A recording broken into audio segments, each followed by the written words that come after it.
Why am I so low? Why am I so low? Like, on my screen, I am, like, quite high. Go high, yo.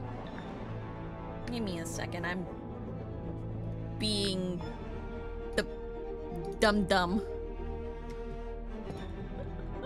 Like, on my end, on the VTube studio, I look fine, and then I look over and I'm like all the way, like, halfway off the bottom. All right. Welcome, besties. Ready to lock in? It's giving game day.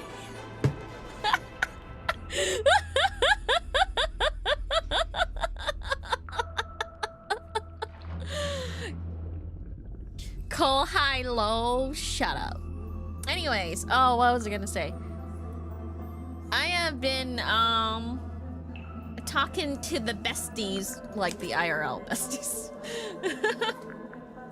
I'm only 51% through? Oh, damn, okay. And, they're talking to me about, like, VTubing and stuff, and I'm like, oh, okay, cool. So they're not... I had to give them a discussion about, like,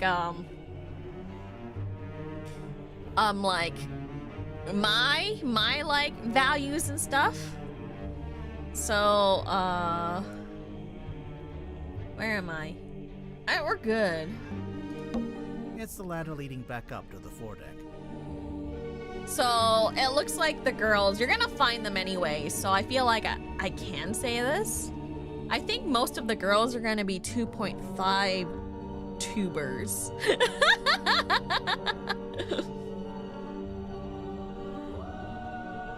I think it's just me who's like all in on the on the like 2D stuff. No, I need to fix my hat. It's bothering me. I said my hat. I said my hat. My hat. No, that bothers me more.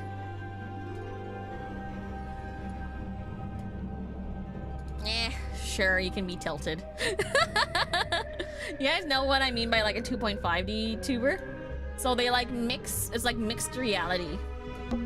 I guess this is what lights up the room when you pull the switch. I wonder what they burned to make it pink. So all of it will be like half focused on like their pilot self. Right? But also they have like a model, but like they're doing like in real life stuff. You mean with face cams, right? Yeah, so I think they're kind of like streamers, sometimes VTubers. And like, I'll be honest, like I know a lot of people have like their gripes on that, but like I feel like, you know, VTubing is a medium, and the way we define it, it's a like the of a serpent. We open the cabinet and like I don't think there's any set rules. It's too new to be like set rules. Like I have my own set of rules that I do for myself, but I don't think there's any set rules because the V in the VTuber is just virtual. It's like e-girls, or e-girls just like, you know, set to be only Ethernet. This looks like dead coral. Is coral ever alive? Coral are marine animals, dude. I feel like if we go by like e-girls, like wouldn't VTubers be like the pure definition of e-girls? What? This is probably a controversial subject. No, I'm just gonna say it anyways. I feel like the medium is just far too new. It's not even like 10 years old yet. Like it's 10 years old. It's still too new, you know? What's the appeal for them to be VTubers just because you are and looks fun? Well, they like character building, right? So they like to create personas, and sometimes they don't feel like they want to be that persona sometimes, and they might want to be like themselves. But like other times they want to be like, you know, it's like if you go to a Renaissance fair, like sometimes you're yourself, but sometimes you go to the Renaissance fair and you're dressed up as like a fairy or something. They love the character creation. They love the designs. They love it all. And sometimes, you know, for them being a VTuber, when they see me being a VTuber, it's like streaming. But in a way for them, it's like streaming, but like in a more versatile way.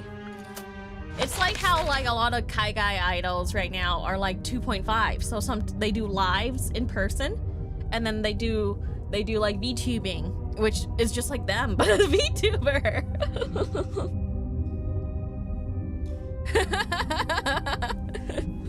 Wait, isn't dressing up like a fairy just normal work attire? Wait, what kind of work attire are you doing? I forget what I was supposed to do. I'm sorry. I'm like, what am I supposed to do? Move. Say anything in the back here? I think I was supposed to talk to someone. Did I forget to talk to someone? Wait. I remember. We had this like dumb puzzle, remember? So she's here. She's here. I don't know where the hell we would be though. He's here. No. He's here? There. Magnus Martuga might be here. Where would we go? Like, are we in the mess hall?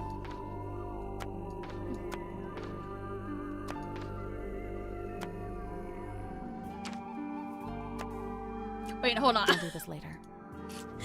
Hold on, I'm forgetting.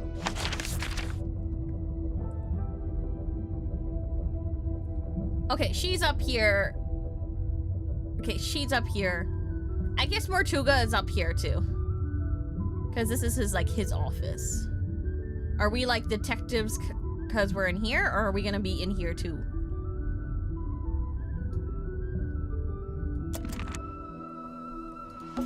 It's a pin board. All right. They're here. Here. Here, yes.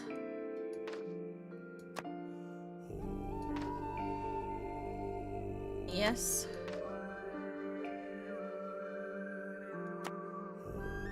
One, 2, 3, 4, 5. I'll do this later.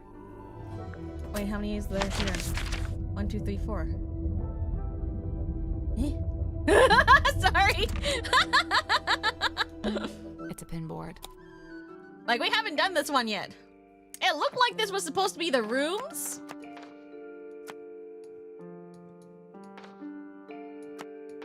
I thought these were the rooms. It looked like they were the rooms.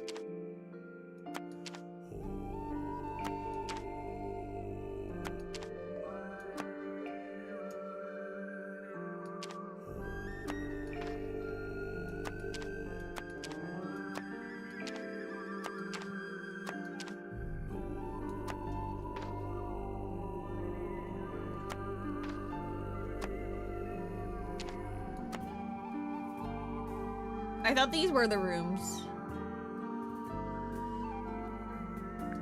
Nope. So, there's a drawing of each of the suspects, one of Mortuga, and one of us too. Each one needs to be moved to the right place on the board. What's the right place? Oh no. Where would we be placed? Would we be in like the murder room? Because we're detectives? That's not it. Looks like the board's been divided into segments. Yeah. The shape looks familiar. Is it some kind of diagram? Of course. Remember Mariana's diary? I'll do this later. Hold on. Thanks for the hint, guys. Did she give us her diary? Diary. Where is her diary? Her diary kind of sucked, I'm not gonna lie. Oh? Where's your diary? Actually, I'm gonna talk to you about these. I'm getting mahogany embedded with sea salt.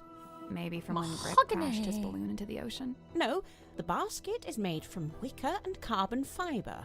The wood inside the basket, that's the mahogany. Huh. Nobody complained about my glitter wings smacking them in the face while I walk through the halls. Maybe I'm the one in the wrong. Well, if that's your everyday office attire, who am I supposed to say? They didn't say anything. You can just, I guess that's your everyday office attire then.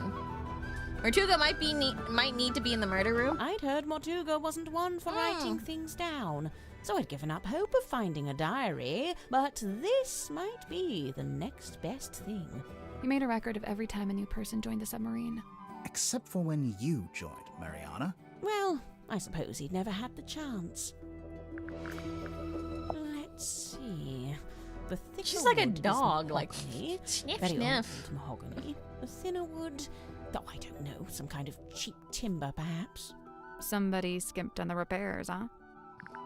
And then, I'd love to know where Cynthia got the diagram of the wooden ship. I thought it was supposed to be a submarine. Oh, no, the yellowish parts. They're from an old drawing of a sailing ship. Looks like it might be from the original, too. I just wonder where she got it. thinking. Did I talk to her about her, like... We enter the bilge. Mr. Grip, who is moments later. Whose voice? A young... What happened next? Oh, But a witch. Anyway, I have to put up. After It some, seems we like head a back. spot. Here's a glass. I update Lame. amongst the But list. with The nobody. next morning, and Did I... a Is this one? merciless wind. Shadow of Hold on, sorry, skipping How much through. descends into So, he no. turns. It is What was he like? nice guy. Skipping he tells through. after a little while. What do you mean? The lies him. He tells so. neither of them. Then Look, Captain Mort. He asks. Then he disappears. The last. Mr. Worm. Mr. Grip. Now. Okay, her diary, let's go. Imagine my excitement to finally get a good look Okay, around everyone the memorize Tuber this. submarine. I was even given a tour by one of Mort. We began by visiting a bizarre laboratory known as the Dream. An early disappointment. The captain's cabin was locked. Mr. Grip explained how Captain Mortuga mostly keeps this room Cabins. locked when it's not in use. We climbed down into the living quarters, where a pair of bunk rooms sat. Okay, at so the end this of the will corridor. be... The first smelled of crane dust and unwatered. Okay, fat. she's here The young on woman the was on the laying in her thing. bed, poring over an old document. She hastily hid the document away and introduced herself as Miss Cynthia Seaford, a name to remember, dear reader, as she will shortly Okay, so become she's quite here. important. The second bunk room smelled of aftershave and desperation. Man, The two I don't men have my in, notes here. James Maybe Werman and maybe I Mr. should Dirk rely on you Danson, guys. both appeared to be asleep, so we decided not to intrude. Excusez-moi. Notepad, go! Mercy Modiste writing things down? Who'd have thought?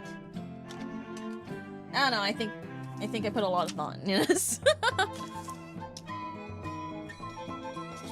hate this type of thing though. I did do it right though, so.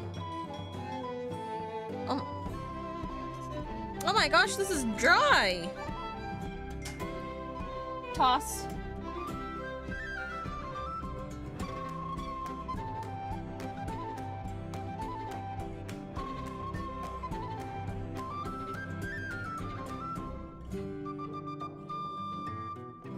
Hold on. Replying to the girls right now.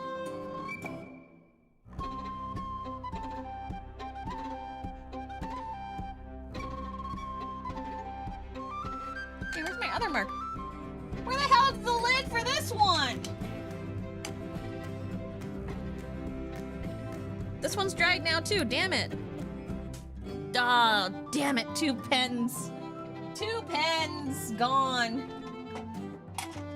Wait. I have this pen from Strawny that says Australia. Yay, it works!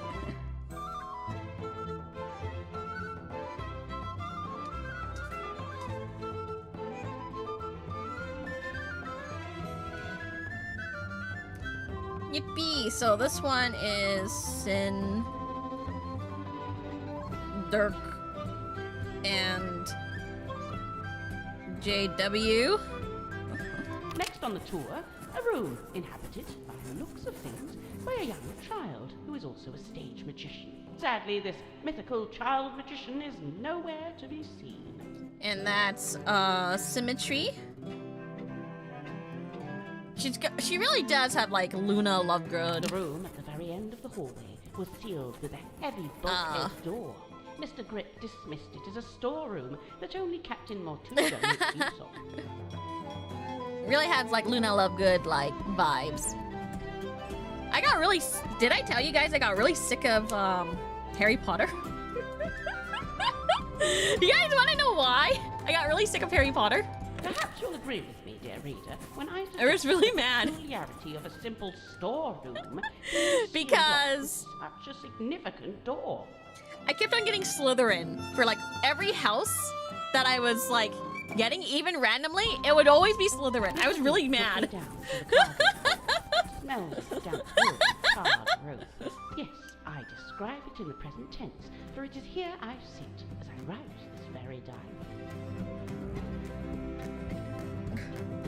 That tracks. Shut! What do you mean that Next door, the tracks? engine room, burnished bronze and tea-stained parchment. I learned that it's something of a nest for Mr. Grip himself, and thus was currently unoccupied. Outside, I encountered a Dr. Zacharias Zephyr, the aforementioned keeper of the dream chamber. Surprised to see us, he nearly dropped the empty Is he glass there, bottle he was maybe? carrying. Clearly wishing to remove himself from the situation, the good doctor muttered something inaudible and disappeared up the ladder. We continued on into the next room, which I was amused to discover was some kind of shimmering mermaid grotto. I smelled her before I saw her. The unmistakable mix of salt, seaweed, and sequin Tadpole. spandex. It can only be Madame Tadpole, a name which may be familiar to long-time readers of this diary. Tadpole and I caught up, while Mr. Grip skulked in the doorway, clearly hoping this would mark the end of the tour, but it did not. dear Okay, reader. there you go. It did Slytherin not. makes So, yes. sense I somehow. can see there's one Mr. more- Grip insists it's just... I tell him. Okay, okay. Let's try this again. I'm bored.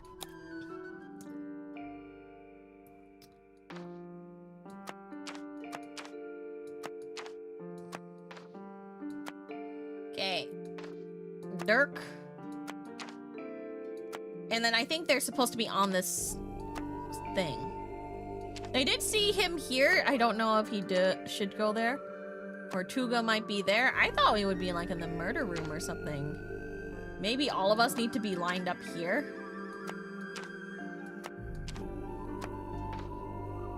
Like that. I think. There we go. What house were you hoping for? Like, I don't know, Ravenclaw? The smart one? But every time, I would even take a Gryffindor, but every time it was like Slytherin, you're a part of the racist house.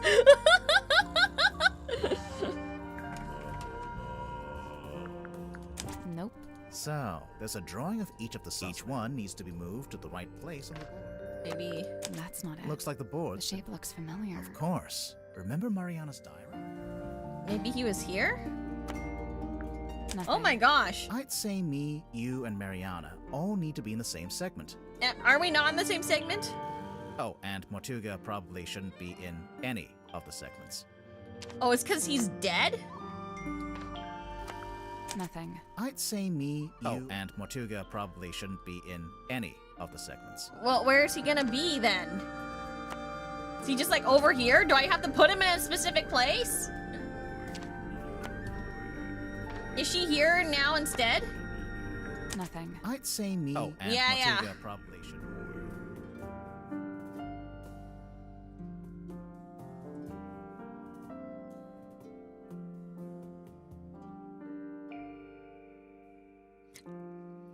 always get Hufflepuff, and that doesn't bother me. Oh, Hufflepuff, the gentle one. What do? They like cook clean and like have fun and be like fun? What do you? That wouldn't bother you. Of course that wouldn't bother you. Now, Slytherin. The one where the big bad guy is. The big bad people are all from Slytherin. Of course you wouldn't be bothered by Hufflepuff. Hufflepuff sounds like freaking like cream puffs. Of course you wouldn't be. Oh, I got the cream puffs. What did you get? A freaking snake.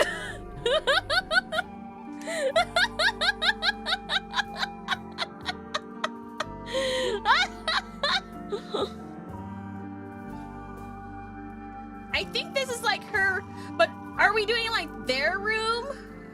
They share a room too, so like maybe they could be like shared. Nothing. I'd say and Mortuga probably. But like I feel like it's definitely off. We are definitely in the same area.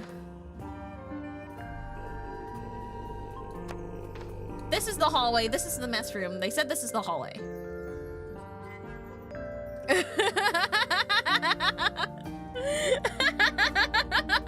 I meant this more as a joke that I didn't aspire anything better. I'm saying that, like, you know, oh, look at me, I got Hufflepuff every time. Like, the kind and gentle one. The kind and gentle house that everyone's like, teehee, it's basically the theater kids. The theater kids' house. Then you get the one with the brave one, the heroes. Everyone's in Gryffindor. All the best people are in Gryffindor. Then you have Hufflepuff, which is like, you know, okay, yeah, this is where all the like gentle people are. Like all the like cool people. And then you have Ravenclaw, which is all the smart people. And then you have Slytherin. Everything bad happens in Slytherin. Why do you have to go to the one that's supposed to be the racist house, huh? Life isn't fair, is it? It's like that guy that I saw a clip of where he's like, great, now I'm sitting with the racists.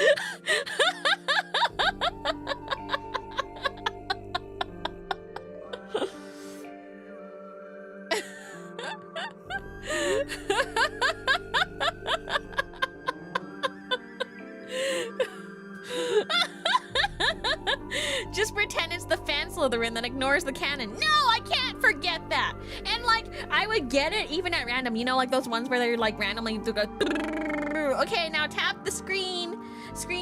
Which one did you get in? It's always freaking Slytherin. I'm like, I'm being insulted here. You're just ambitious. Of course I'm ambitious. I have so much ambition. You gotta be ambitious when you're like life used to be like smaller or something. Am I supposed to? Where am I supposed to do this? Okay, I am real cereal though. Where are we supposed to be? We're all in the same area, right? Do I just stack them? Nothing. I'd say and Mortuga probably shouldn't be. Is she here now? Nothing. I'd say and Mortuga probably. Nothing. I'd say and Mortuga probably. Are both of them in here? Nothing. I'd say and Mortuga probably. I bet he sleeps in there. I'd say and Mortuga probably. Ah! This is bothering me. I thought that his room was off to the side. I thought it was like up here, but they said he shouldn't be off. He shouldn't be even on the board. Mortuga probably. So where am I gonna go? I'll do this later. This is the only one I haven't figured out yet because I'm stupid.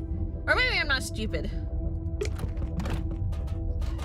I thought his room was off to the side, the Dream Doctor. It's like here. And then Mortuga's room is here, right? He's here, Mortuga's room is here, but like Mortuga's no longer here, so I figured he's just on top.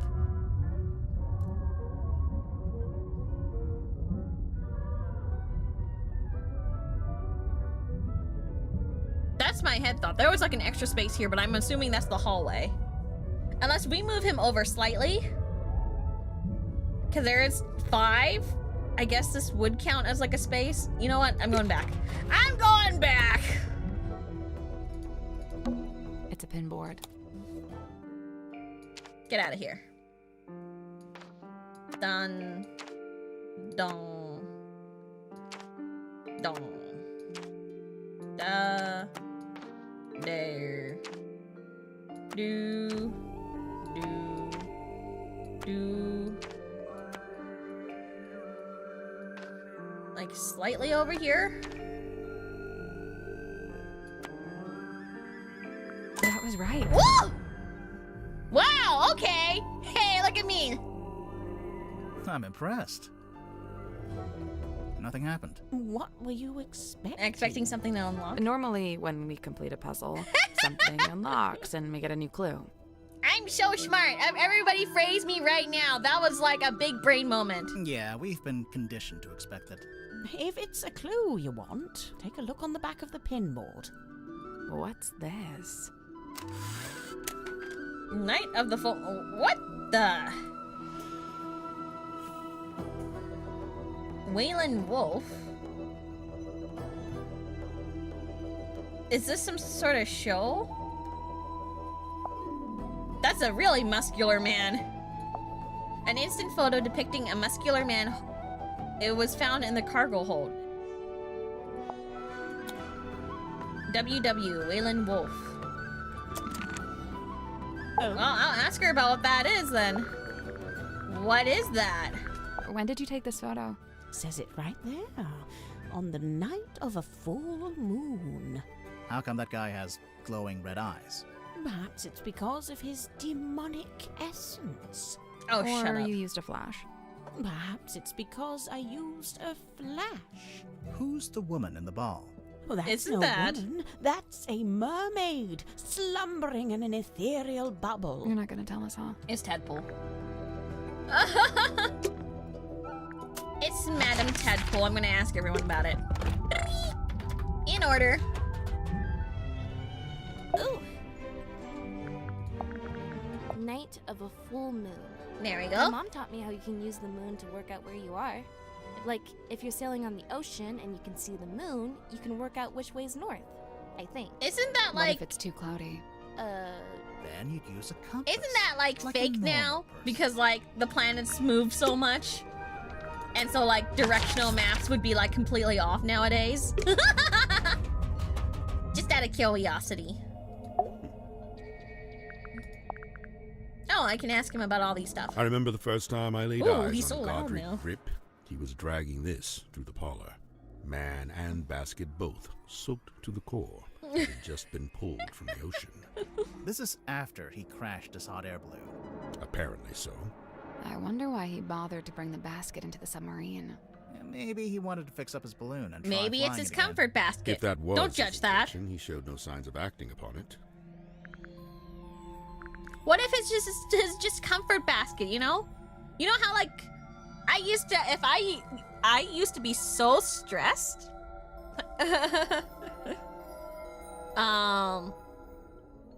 That sometimes I would go into a small space cuz it would like de-stress me. So like if I had a bad time at a con or something, I would just go into the closet and like sit in the closet. So maybe he does the same. He climbs into this balloon basket, sits in the little corner, starts rocking himself, and maybe he'll feel better, you know? Magnus was fairly averse to record keeping. He can't have been that against it if he bothered to write in the captain's log. However, standard protocol would be You? for the Are you captain to keep implying that record I'm like of a every cat in a single box? day, whereas Magnus only filed a handful of these log cards in his entire tenure. Like a cat. I don't think that's very cat-like. I feel like some of my friends, when they get stressed as well, they will go into the closet. Has the wheel always looked like that? Like what? With one side broken off and replaced with a different material. It's never been my job to steer the ship, so I've never really taken any notice. Is it... Like, that's normal, right? That's normal. You don't have moments in which you're like, man, I'm stressed. I could sit in the closet right now. You guys ever do that? I like the name Tortuga Submarine. Surely he was the one who chose that name. I believe it was something that just happened. He didn't have a willing hand in it. All told, Magnus No, was rather not dismissive particularly. of the notion that the submarine should bear his moniker. But it was his submarine. He was dismissive of that notion too. Nothing like the panic closet for stressful moments. I've done it. Okay. Huh.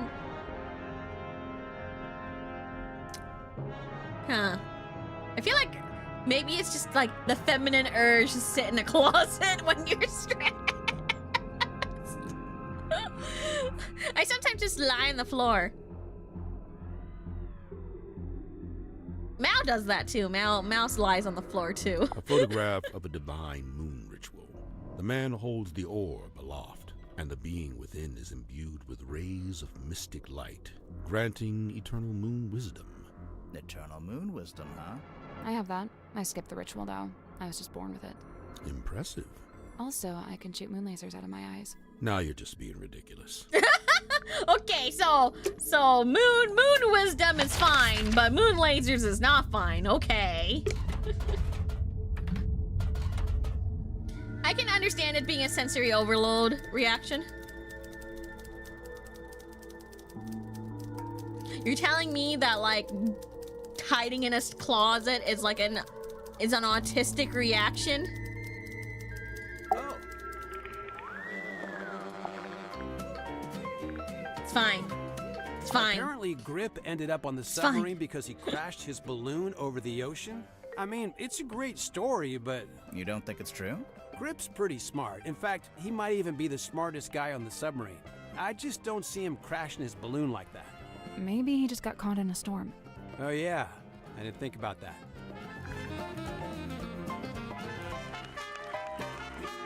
You know, I've been learning a lot about like some things that I view as normal are in fact not normal.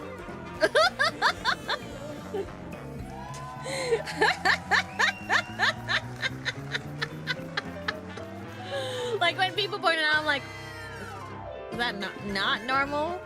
Like walking on your tiptoes, like apparently that's not really normal. Every day it's a school day. I'm just, Huh, that's you guys kinda just don't weird. want to like What? crawl He in the doesn't have a closet. signature, Mortuga. Yeah, he writes his name differently every time. Yeah. I wonder if it's on purpose. Maybe he just never bothered to decide on one. Right. You know, it doesn't seem like he was a paperwork kind of guy. Yeah, guess not. I got to steer a big wheel like this in my movie. Mine didn't have that red metal bit, though. Also, mine was up on the aft deck, not, you know, indoors in a control room.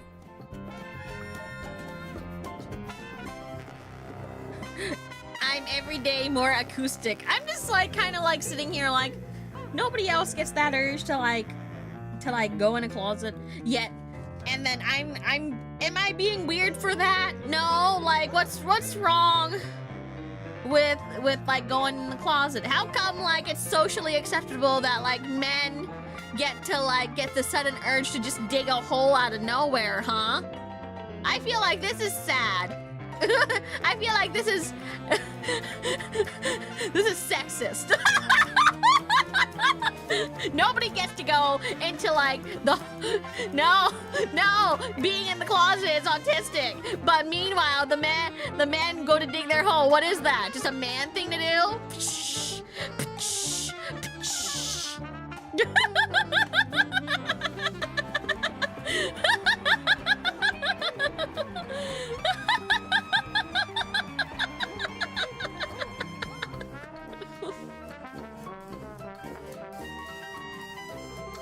We hide in the hole.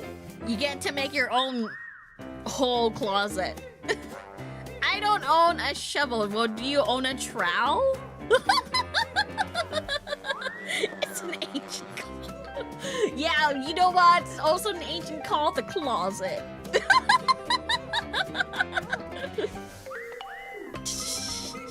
Being in the closet is fun.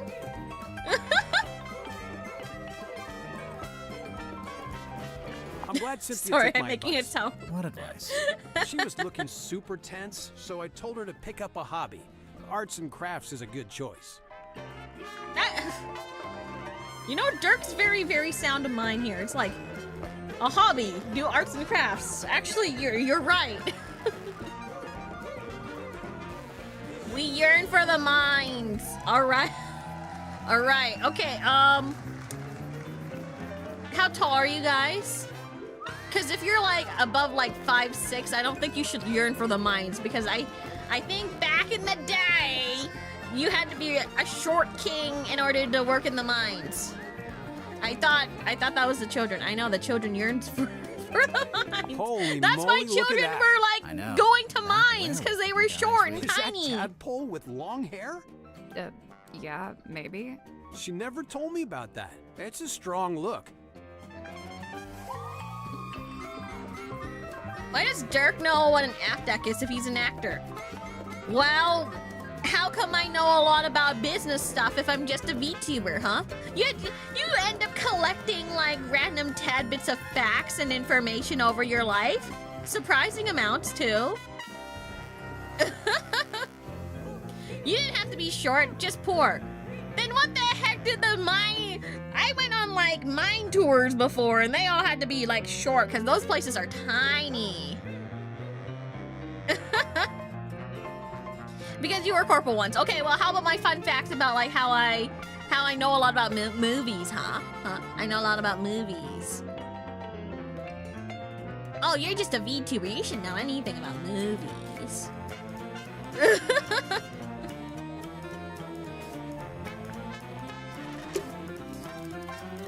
Film student.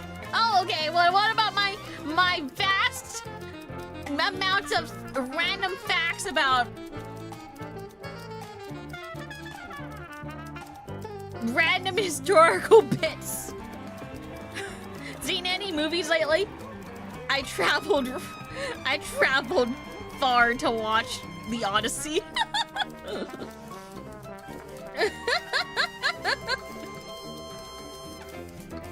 So I think Dirk having like a tad bit of information, because what he researched for his films, right?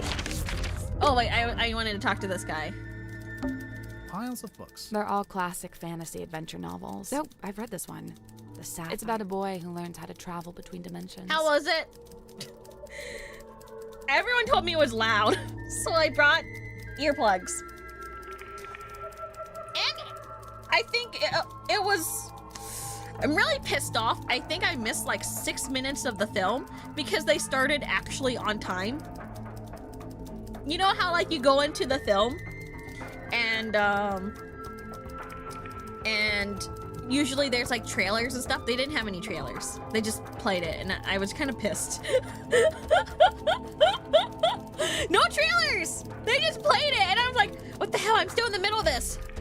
Yeah, there was no 10-minute grace periods for trailers. I was like, what do you mean? I wasn't even that late. It was just, and I was missing part of the film. I was so mad. I was lined up to get my damn popcorn. The popcorn line was really long. I wanted my drink and my popcorn, okay?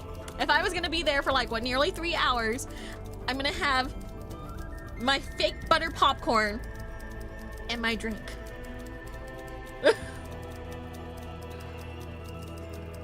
And they're still letting people... The weird part was that they were still letting people into the theater. But it already started. It already started. I was really upset.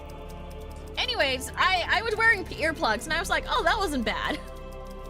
There's a lot of things I didn't like. I think people kind of forgive Christopher Nolan's for a lot of bad practices, which I don't really like. Paying for theater popcorn is crazy. What am I supposed to do? Go in the trash and like get them? Like, am I fishing out someone else's popcorn? I have allergies, you know. I can't just dumpster dive all willy-nilly. Also, they're really good popcorn, okay? Like, theater popcorn is different from popcorn you buy outside. It's different. Using the titular sapphire sword, I presume. No, there's no sword. Sword. The sword is a metaphor.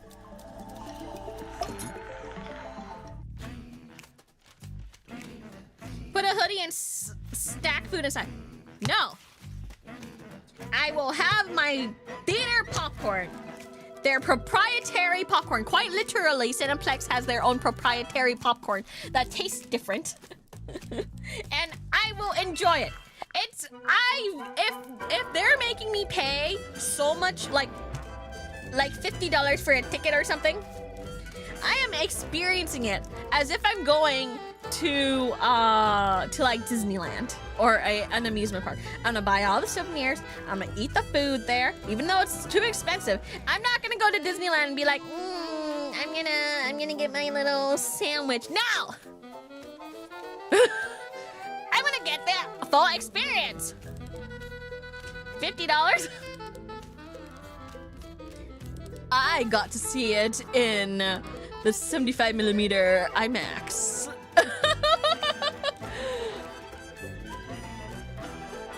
No, $50 for popcorn. I meant $50 for tickets. For like the movie ticket. And then I'm gonna do everything to enjoy my experience because I am the childless millennial that people hate.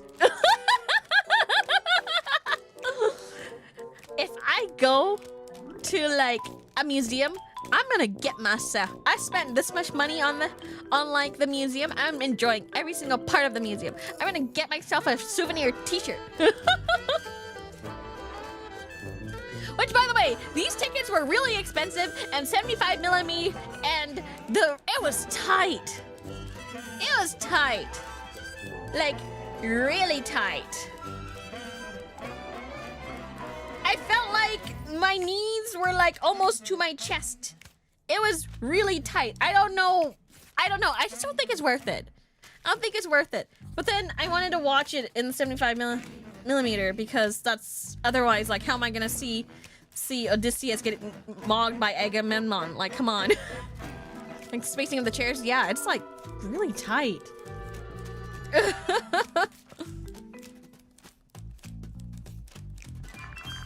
It was also interesting that they like picked certain parts out that I would have been like, I feel like another part would have been more important, but that's fine. Chart the unchartable, plot the unplottable, and measure the unmeasurable.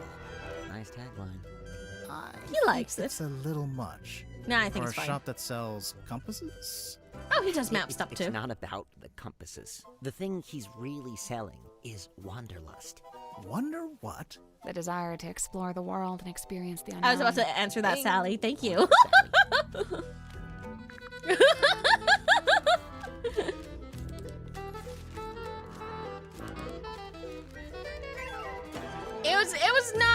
It was not the best experience, and also they were offering the wooden horse, the Trojan horse, as a popcorn bucket, and it was like ridiculously expensive. I think it was like what, like $100 for the Trojan horse, and it looks like it can't fit anything. It doesn't look like it can fit anything. The machine that spits these out must be broken. I'm sure Cynthia's intending to fix it, although she might... Why do you say it's broken? On the latest card, the readings toward the end are all messed up. Looks like a misaligned printer head. Bane of my existence, those things. But what about the full experience, Mercy? You can't experience the full experience of being in a theater if you only have like less than a handful of popcorn in your hand, if that makes sense.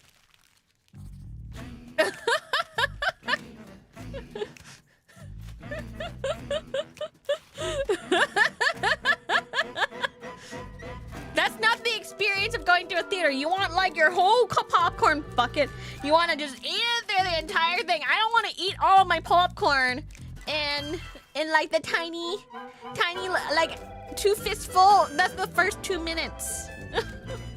I gotta have the big one. Actually, the medium size is good enough for me.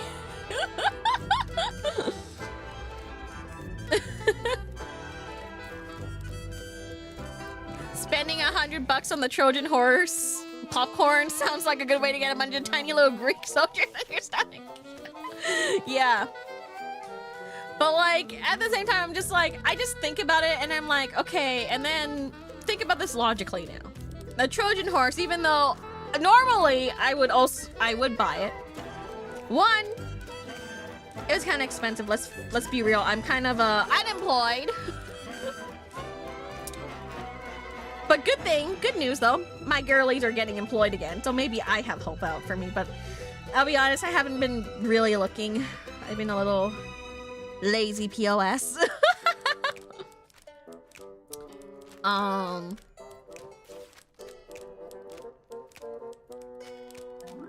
Let's see, what else? I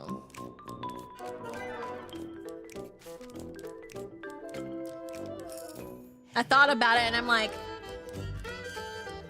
I would have to buy this, and then like, there's that chance that like some person is gonna like yoink it or something, and I just thought about it and I'm like, no. And then I thought about, I have to clean out the Trojan horse as well. That gives me a little bit of more risk if there's like any other hidden little guys in there.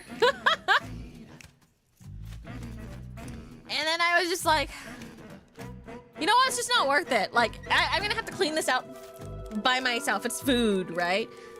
I might as well, like, my mindset is...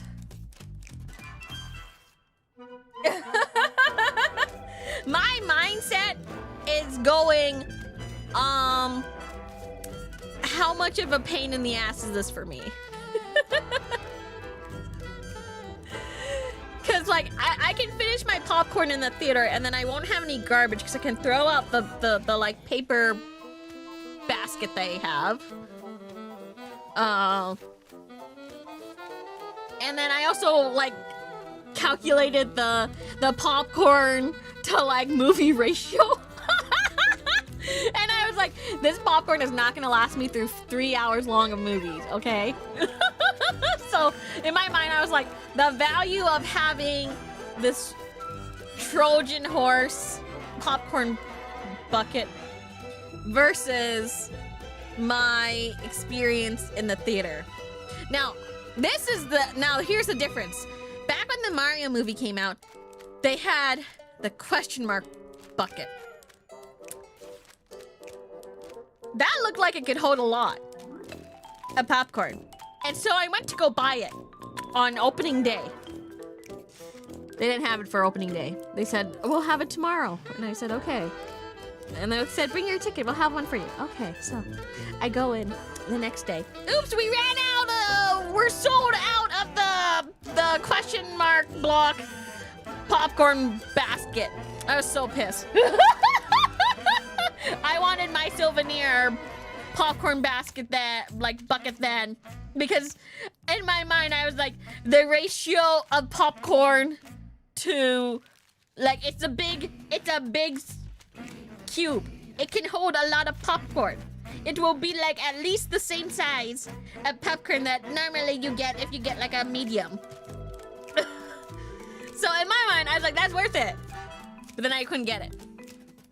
It's worth the size, exactly. But with the Trojan horse, you look at the Trojan horse, there is not enough popcorn to justify the price of the bucket, you know? I noticed the wheel is thematically consistent with the submarine at large. How so? Well, it's cobbled together from other component parts. You know, parts that were by themselves broken or otherwise disused. Huh.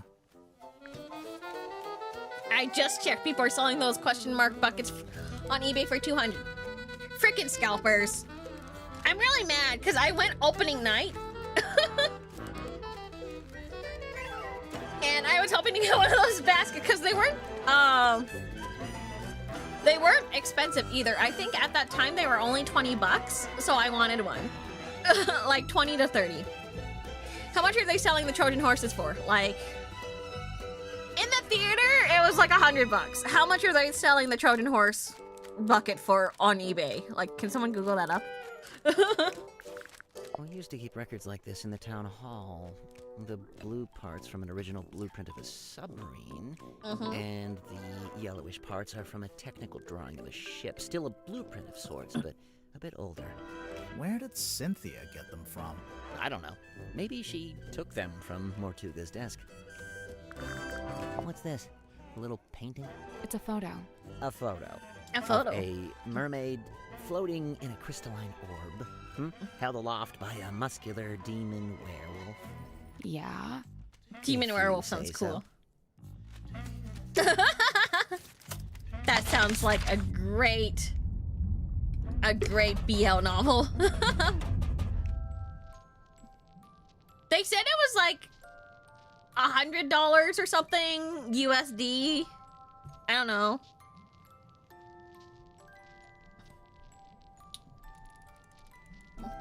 You don't hate scalpers enough. Some MFers were selling boxes of Pokemon donuts for 300 plus on eBay. You know what the thing you need to do with scalpers is that you don't buy from them. Make them spend all of their money and then they can't have like anything in return.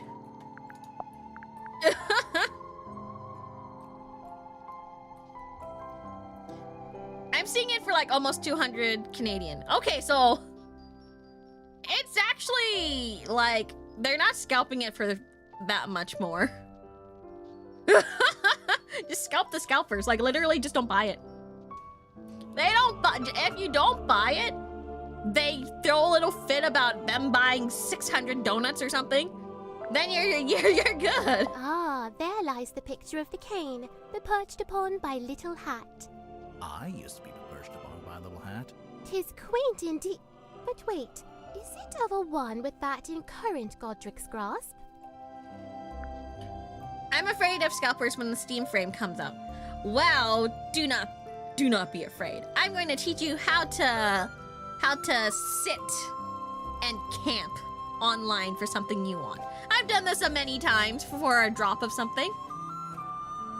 First, have your credit card ready, or have your information or your credit card information already entered or saved. And the moment it comes up, and they have a countdown for it, because they'll have like a countdown for like when it's about to release. Refresh, refresh, refresh, refresh, refresh. Refresh, refresh, refresh, refresh. Like within the first minute of it's about to launch. Refresh, refresh, refresh. And then once the live buy button comes out, click, click, add to cart. Enter your information. Buy. Done.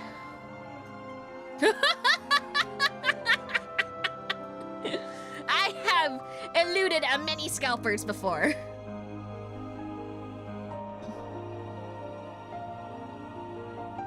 I also don't think it's gonna be a problem because you can still buy the, what's the hand? What's the hand one you can play from Steam?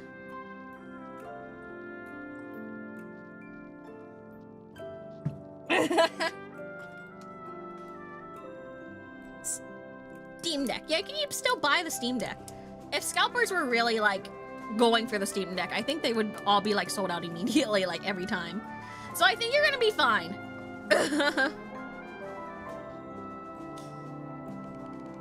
So, like, yeah. And so, I don't think you guys will have that much of an issue. I heard the Steam machine is, like, a really big disappointment. So I decided not to get it. At first I was gonna get it so I can have, like, the Steam frame to, like, go with it. But, I heard it sucks, so no. Weird and I'm not gonna do it. wild, as if she seeks to speak, yet lacks the tongue to voice her troubled thought. I tried it once. Tried what? To turn the wheel, to steer the ship. Oh, how'd it go? It did not. I was too weak. Fair. She tries her best to honor fate and call it by its newest name. Cynthia? I will admit, in quiet hours, the former name returns. What's the former name? Need you only glance beneath a single slip of paper? Mortuga. A werewolf? Or some hellborn fiend? Yeah, I think it's just a guy. But his eyes, they burn of wicked flame. Well, it's either a wicked flame, or it's just red eye from using a flash in low light. I like to think it's pretty cool. Sometimes you get the picture of your cat looking funky. Or like people's pets looking funky, it's good.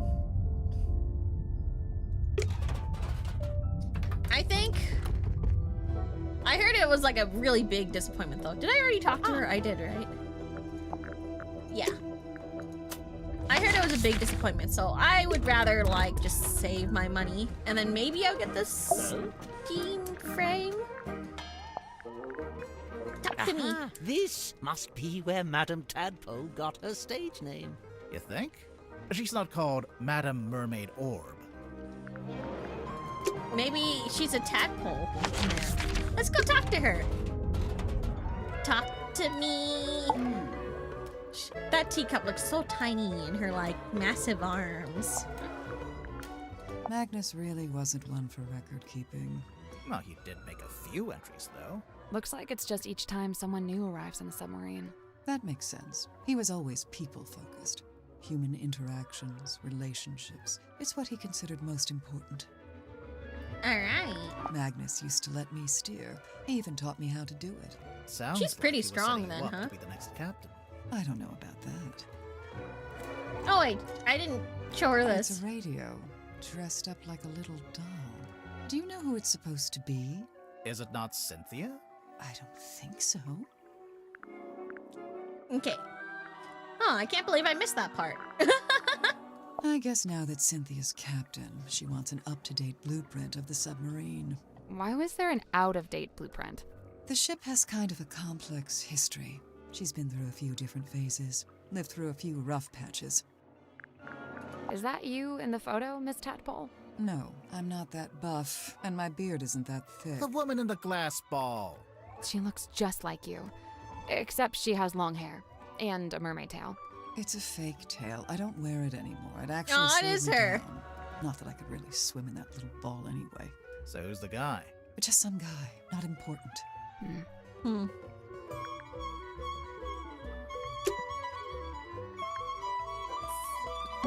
Old glass bottles. I feel like everyone had like a puzzle in their room, but she doesn't have a Looks like puzzle in they've her all been room. salvaged from the ocean. Hey, this one has a message inside. Wait. Yeah! Glass bottle, messily sealed with wax. A sheet of paper is rolled up inside. Curse of the Cauldron. A small room within the bowels of the ship. His lifeless body lies in the shadow of an ancient stone cauldron. The cauldron's heavy iron lid has never been unlocked. Has never been opened. On the morning, the cauldron has... For all his strength, he ultimately proved powerless against the lure of the unknown. On this morning, the cauldron has been unlocked. On this morning, it's wide open. What the heck is that? It looks like a diagram of Mortuga. What the hell? What's this? Where did you get this bottle from? I found it in the ocean, like everything else in here. When? Recently? Yeah, this morning. Was This it near the morning? submarine? Of course, I never go too far out. Are you gonna open it up? No way, it's a message in a bottle. If I opened it, it'd just be a message and a bottle. Not nearly as interesting. Interesting. I do kind of want to see what's on that piece of paper. You can read it just fine. But what if there's something on the back? Huh. So what, you want to break it open? Maybe, yeah. Hey, I don't go around breaking your stuff. What if we get the candle and like reseal it later? That's a big mirror. It's the kind of mirror you'd walk through to get to Mirror World. You've been to Mirror World? What's it like? On reflection, it's not that great. Ugh. It's a collection of small mirrors. Why does she have so many You know, mirrors? it might be fun to start a mirror collection. I could really see myself doing that. I personally don't really. Oh, maybe this is too sad. It's like I personally don't really like to see myself, so I don't like that much mirrors. How many evidence do I have? Oh.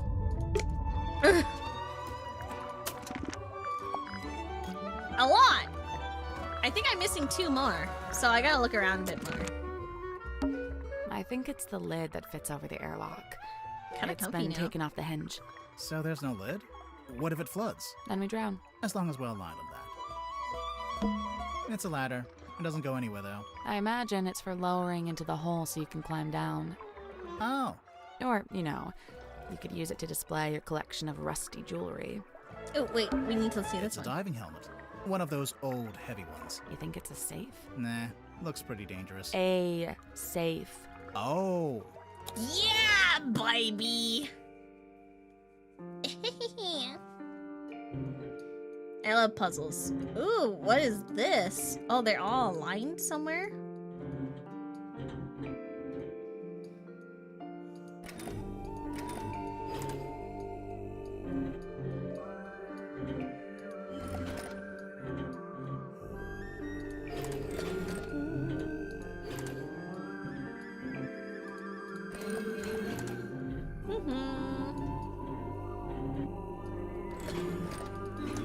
Triangle? Where does this one go?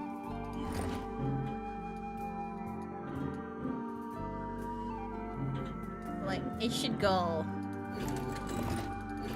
triangle, circle again. Maybe?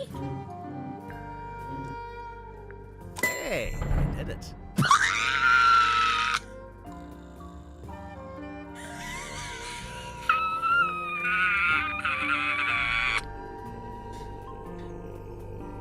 I'm just so smart! I'm impressed. What's inside?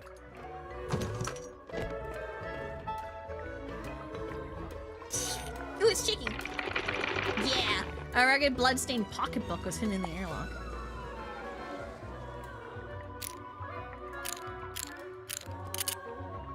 We don't have the code yet. It's a mine. Maybe I should ask her about it. Dang, that was quick. They don't call me a genius for nothing. Hands off. It's mine. What's this symbol on the front? Looks like someone scratched it in with a claw or something. None of your business. WW. How do you get it open? You don't. You don't know the code? Oh, I know it. But you don't. Is it your phone number? Your birthday? Name of your childhood pet? Sally, it's a number. Oh, yeah. Tadpole didn't give us the code for the pocketbook. I noticed. So what now? Maybe someone else will know it. Yeah, I doubt it. How about this? If we ask everyone and nobody knows it, we can break it open. Ooh. I knew that would cheer you up. Let's break it open.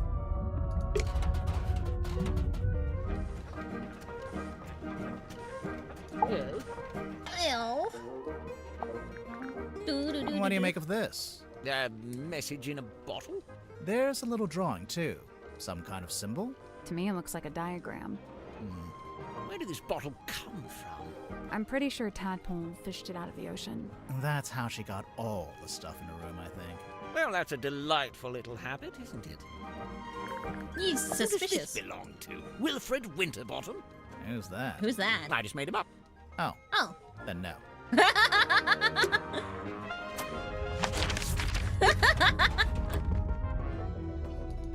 Oh, give me your secrets, lady. That algae is still young. Meaning? Meaning the bottle's been in the ocean, but not for all that long. Oh, that's quite some book. Did you take it from a werewolf, perhaps? Ah, that explains it. No, it doesn't. Sniffing it and saying that explains it does not, in fact, explain it. She's so rude. She's not answering the question. They're really into breaking things open in this game, aren't they? They want to smash things. Listen, do you really want to solve the puzzle? Or do you want to just solve the mystery? Actually, I like to solve the puzzle. What do you say that is? Sealed within the glassy tomb. Yeah. A mistake? A regret? It's not a really good I thought puzzle it was if you can, piece of like, paper. Shows what I know. brute force the way, the thing, right? A book adorned by bloody stain? Might be. Might not. It might not be a book. No, no. I meant the blood stain. Might not be a book. Interesting.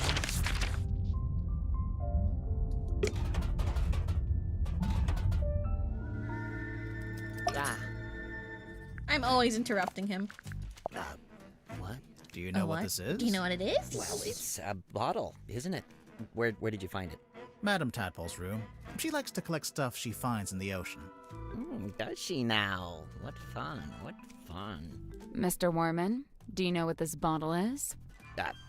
No. No idea. What's that? A book? I think so. Let's see. Nope, not a book. Why not? Listen. Books don't rattle. Got a point. That's my bottle. What? What? Really? Really? Well, yeah, that's one of my non-alcoholic beers. Of course, someone's waxed up the top and put a whole bunch of green stuff on the bottom. What's that? It belongs to Madame Tadpole, but it's locked. Oh, a combination lock. Let me try. Yep, got it. How did you know the code? Easy. It was her birthday. Huh. Hell yeah, my dude! What is this? Wait, Tanya, professional swimmer. Currently traveling, looking for work. You have to think of an angle. Like, think it'll work. She's tough. Doesn't complain. Could be a keeper. Moon. Caught her snooping, taking photos. Said she's on the trail of a werewolf. She's a pain in the neck, but she's a natural storyteller. Might be put her to good use. 202-555-178. What? Her theater's seen better days, but still the best spot in town to set up. Tried to cut a deal, but she's being tight-fisted. Might be a problem. Hopefully not, for her sake. 311-555-30.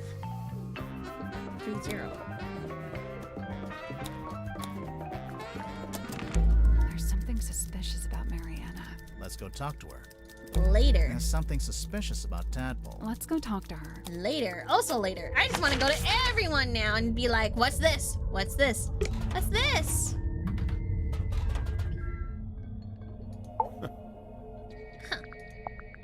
It's an incantation sealed in a glass bottle. Traditionally, you might bury such a thing under the floorboards of your house to protect from black magic. What about I if you heard threw about it into that. the ocean? Would that do anything? Likely it would have no effect. The ocean is simply too large to be held to account in this way. It seems I'm not the only curiosity collector on board. This book, if it is indeed a book, has clearly got a story to tell. Hold on. I want to see something after I go to Cynthia.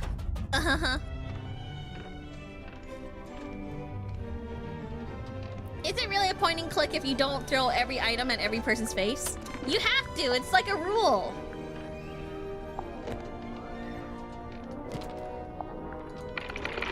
I wanted to shake it. That looks like a cigarette and some stuff. Okay. 202-55178. 202. Isn't that a number in the phone? In Dirk's phone?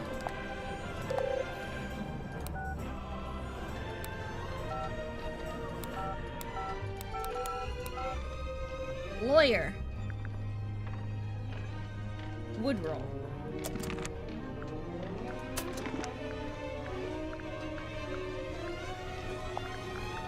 Isn't that his lawyer?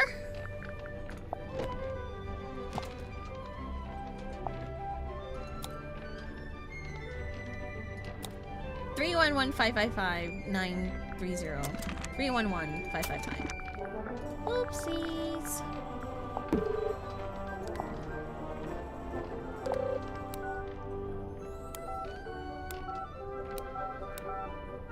Anyone see a 311?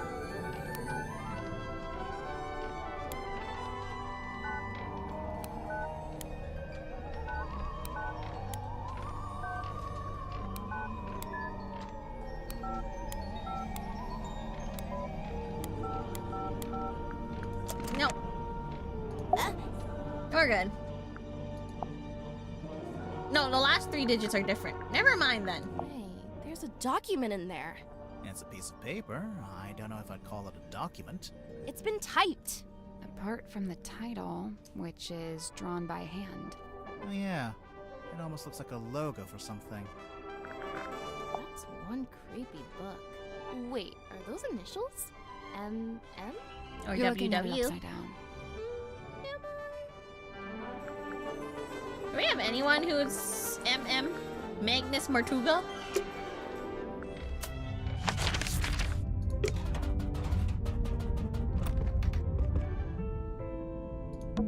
A wine bottle. The wine is long gone. Do we have anything around here? I can't Locked? No, I think the wood just rotted. I swear there's like a candle thing and then I can like yoink. A candle on a skull on a book. So was Mortuga? I don't think he. I'd say was pirate as a With globe. all 7 C's. We're good. Let's go interview. Let's go with the moon. Moon. Ah. Let's question her. The black box. Start. Mariana, you arrived in the submarine shortly before Mortuga was killed. Correct. And yet you still haven't told us how or why you're here. I find that pretty suspicious. Oh, it's most suspicious. I quite agree. Then why aren't you gonna clear your name? She's not talking. Okay. Somebody asked you to come onto the submarine? Somebody asked you to come onto the submarine. And how, may I ask, would somebody do such a thing? Let's see. How did somebody ask Mariana to come to the submarine? They called your phone. They called your phone. A phone, you say? Oh, not me. Oh, no. I'm no good with technology.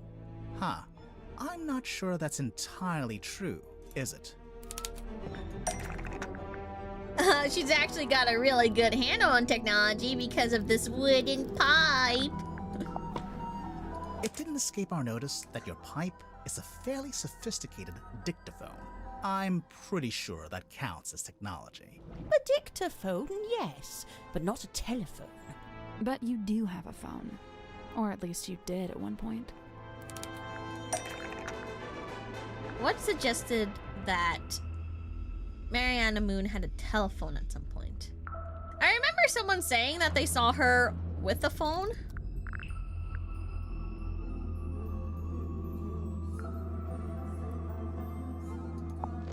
I'm pretty sure. This one. Nope, we found it. Photo of Moon, which includes a phone number. For whatever reason, there's a photo of you in this pocketbook. And beneath it, a phone number. I assume it's your number. Of course it is. But you... Are you watching? I'm only going to show you this once. Ready? Moon phone. Nice, isn't it? Had it custom made. Can we look? No, you can't look at it. The battery's perished. I haven't used it in several days.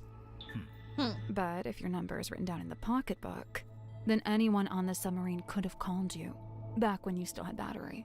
They'd have the number, but Moon how phone. would they call me from a submarine? There's nothing resembling a phone or a radio hooked up in the control room. Well, we also have... Where's that damn handheld radio? Nope. Okay, not that one.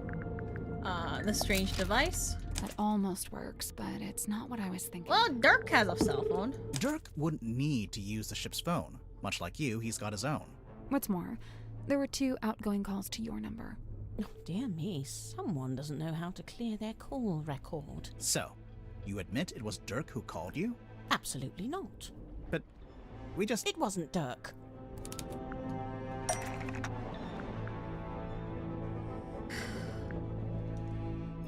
Was it Magnus Martuga then?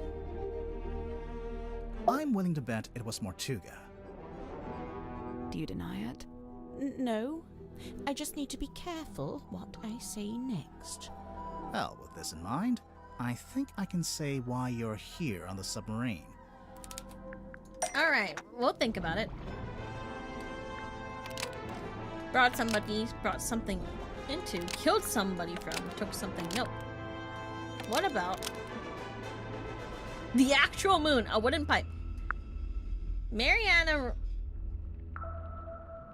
moon. Kill somebody brought. No. Took something away from Silkworm. Let's see. In order to kill Mortuga, to frame someone as a joke. Yeah, for death. To give to Mortuga. This might be the one? She wouldn't readily admit to it, right?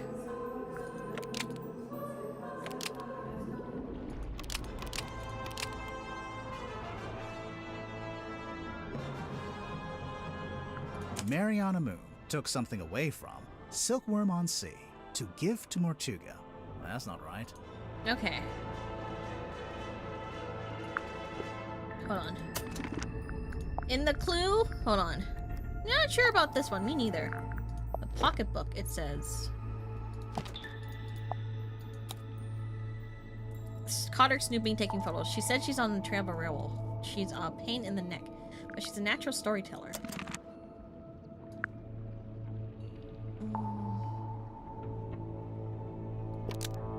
Okay. To give to Mortuga, to kill, to frame someone as a joke. No, pay off a debt. Maybe a debt? Onto the submarine to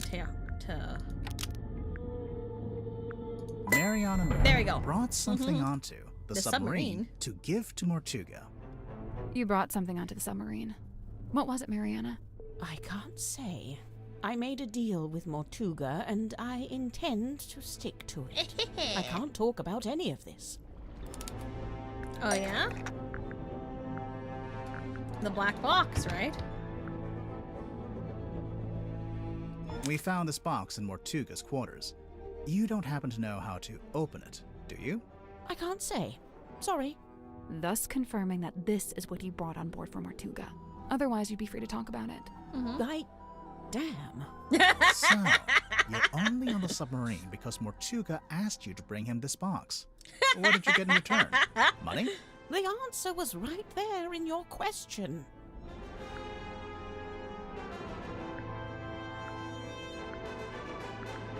Gives In you return, access? Mortuga gave you access to the submarine.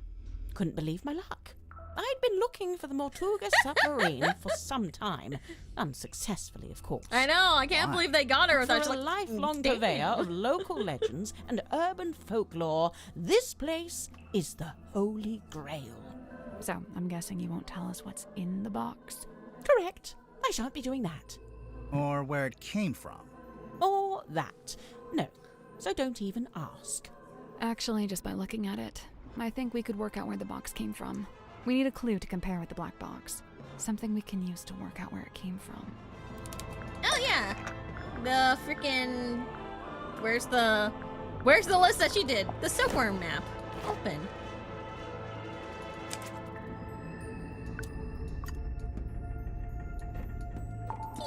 I'm just gonna look around, just in case. The F emblem. It's the mirror image. Is the secret is the same as, suggesting the box belongs to Baroness Fortuna. No. No. Fellow Manor, right? Suggesting the box is from Fellow Manor. This F emblem is the same as this F emblem, suggesting the box is from Fellow Manor. That's what I get for diligently labeling my map, I see. Lovely.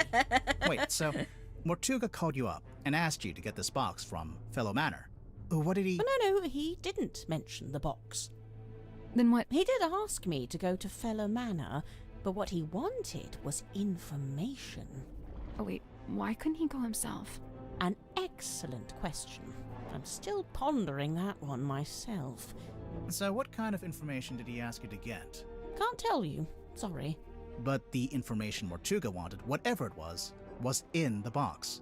I believe so. How would you know? Did you open it? She must have done. And when you gave it to Mortuga, he must have opened it too, to check it had the information he wanted. As I've said, I came on board the submarine via the foredeck, and Mortuga met me in the parlour. He took the box and told me to wait in the control room while he went down the hall into his cabin. So I waited in the control room. I was the only one in there, but, What? I could hear Mortuga opening the box. How? I've no idea. He was on the other side of the ship, but I could hear him quite clearly. Although it was quite a thin sound, rather like it was coming through a telephone. I wonder. A telephone? This handheld radio. We found this radio hidden in Mortuga's cabin. There we go. It's kind of busted. It seems to be turning on and off by itself. So the radio was picking up the audio of Mortuga opening the box and transmitting it to the control room? When I heard the sound, I did initially think it was coming from the control panel, but as I mentioned, it doesn't have any kind of radio. So it's still a mystery. Did you record the sound on your little pipe dictaphone? Of course. You did? You did? We listened through all the tracks on the tape and didn't hear anything like that. Oh, really? I'm quite sure I made a recording of it. Hang on. What kind of sound are we even talking about? The sound of someone opening a box? Mariana, how would you even know what you were hearing? Oh, that's simple. It's because he was talking to someone while he opened it. What? What? Oh. I don't know. I could only hear Mortuga's voice. But he was definitely having a conversation. Was he talking to himself? Hello, VTuber. I am suppose new it's here. possible. Hello. What was he saying? New here. I don't really remember. I'm Mercy Modiste. Ugh. Thanks a lot. This has been frustrating from start to finish. My pleasure. What a brat. Can you be a brat at that age?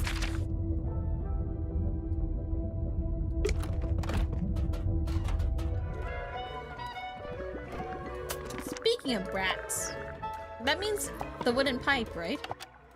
Come on, give it up. Just let me take it. I'm sorry, Tanya. I cannot. But why'd you even need to? I've told you before. No, you haven't. All you've ever told me is that you... I'd like to request that you return to your room. I have something I must attend to. Hey, listen, why don't we just... Nope. Stargazing girls.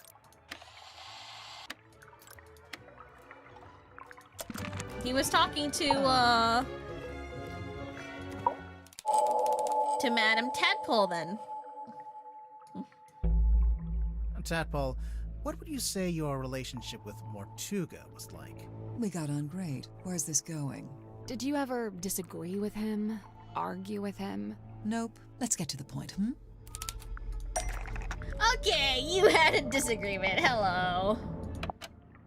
Come on, give it up. Come on, give it up. Just let me take it. I'm sorry, Tanya. I cannot. But why'd you even need to? I've told you before. No, you haven't. All you've ever There told you go. me is that you... I'd like to request that you return to your room. I have something I must attend to. Someone sneaking around recording me with a dictaphone? Seems like it. Seems It like may it. have been recorded without permission, but it's still a record It might of be a illegal. conversation you had Where are they with even? Mortuga. It sounds like you're trying to get something from him. Some kind of object he was keeping from you? An object? Nope. So then what were you talking about? I don't want to tell you. You'll take it the wrong way. It's just, you were seen rummaging through Mortuga's bookcase. The one in this cabin. Someone sneaking around watching me rummage through bookcases? I thought maybe you were looking for this. The black box, maybe? Nope. Oh. Is she looking for... What was she looking for?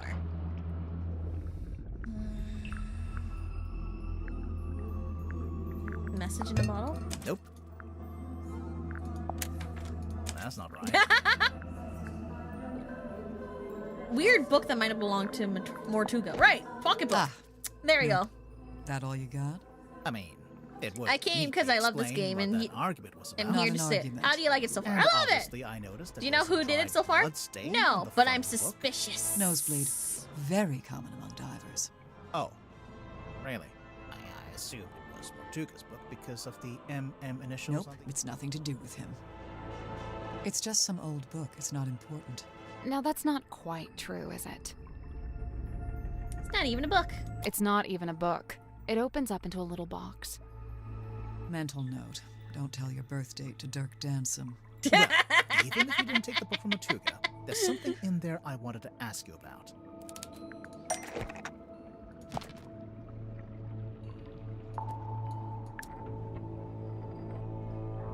Why do you have these photos?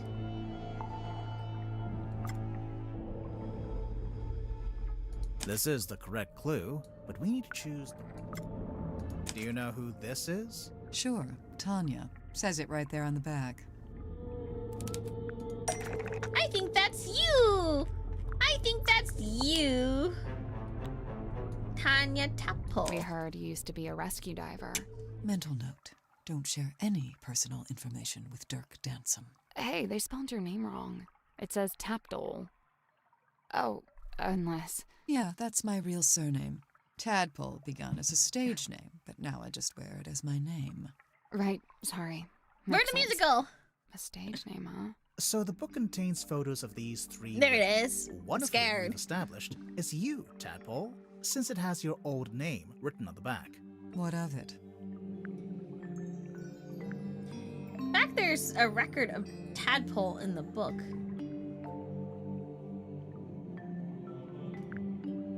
Only it probably means that the book didn't originally belong to Tadpole. Yeah, that one sounds right. It probably means Tadpole stole the book from Mortuga, or it probably means that there should be some other records in the book. It probably means the book didn't originally belong to you. Right. Why would you have a record There of you go. yourself? I told you, it's nothing to do with Mortuga. So who does it belong to? Nobody. We need a clue to compare with the pocketbook. Something to suggest who the original owner was. That would be the photo, right? Waylon Wolf. Yoing. And then WW. The scratch on the cover is an engraving of the WW initials. Because it was made by Wit and Whimsy, right? Because it was made by Waylon Wolf. The scratch on the cover is an engraving of the WW initials because it was made by Waylon Wolf. So the man in this photo, Waylon Wolf, we think was the head of some kind of traveling show. A group that you, Tadpole, used to be a member of. Hey, look at that. I'm actually impressed. Presumably, the pocketbook is where he kept records of the various people he had dealings with. Tanya Tadpole, Mariana Moon, Baroness Fortuna. The first two we know about. But what about Fortuna? What does she have to do with Wolf?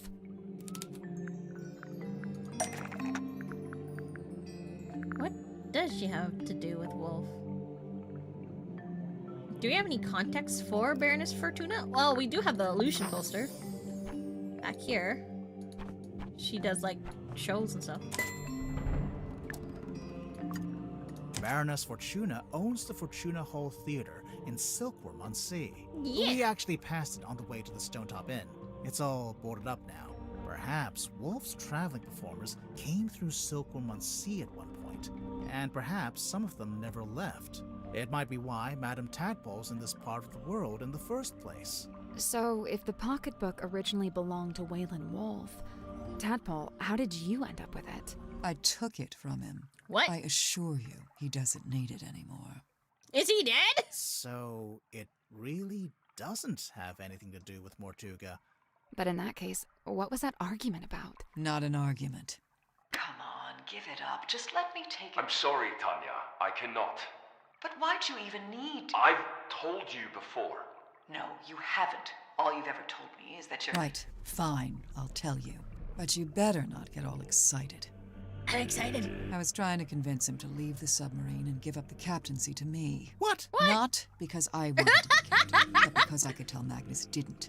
I believe his tenure on board the submarine was some kind of self-imposed punishment. But I thought maybe he'd suffered enough. Maybe he deserved another shot At what? at whatever it is he actually wanted.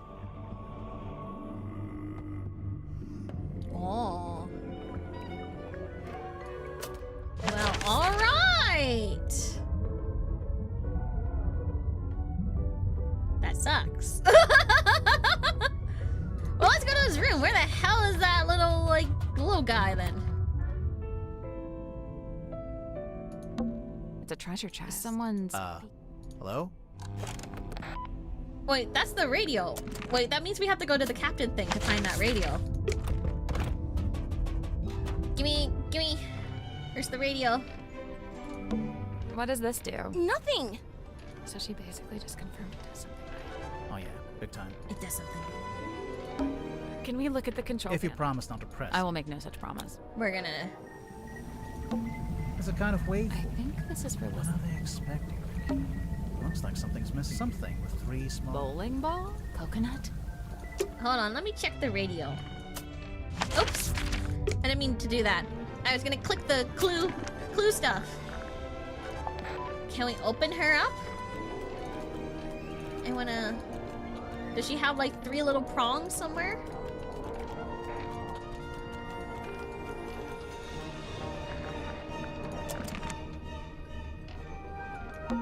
Don't touch that, please. It's behind glass for a reason. It is a garment of great historical significance and must be preserved. What if we just look at it from a distance? Fine. The ornate stuff? Ah! Oh, there's a thing behind her thing. Hold on. What's this? It's a throne. It's not a throne. Oh, well, what is it? Well, it's the captain's control chair. It has something up There's there. a label taped to the back. Maybe it says what kind of chair it is. That's not a label. It's a whole document. Take a look. Let's see. A typed document that is taped to the back of the captain's chair in the control room. There are 2 handwritten signatures at the bottom of the last page. Command contract. This contract represents an agreement between the 2 individuals in contention over the ownership and command of the Tortuga submarine. For their own safety and privacy, these 2 people shall only be referred to as Party A and Party B. Previously, Party A has been considered the legal owner of the Tortuga submarine and thus its rightful commander. However, a recent development has exposed that Party B is in fact the legal owner of the vessel.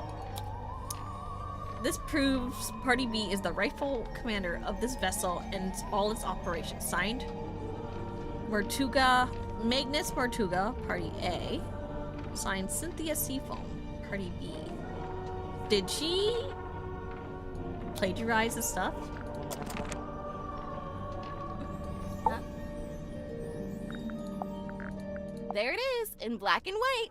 Signed by me, signed by Tortuga. Yeah, I can see. Where'd it come from?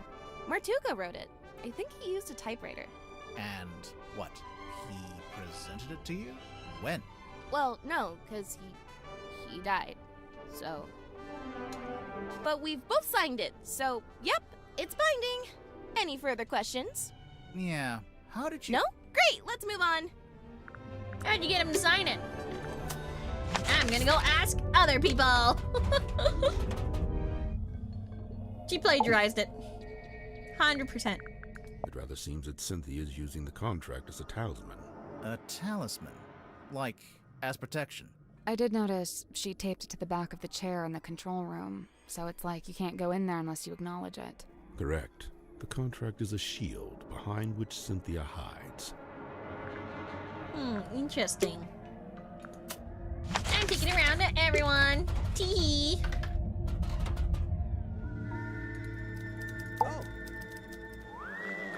You know, Dirk has a pretty good memory. Whoa, wait. This is the contract Cynthia signed to become captain? Seems that way. What's the problem? No, I don't like this at all. She shouldn't have signed it. Why not? You think she misread it? No, it's not that. Or what? Tortuga forced her to sign it? I don't really see the problem. Cynthia wanted to be captain, and now she's captain. I guess. Aww. We're looking out for her.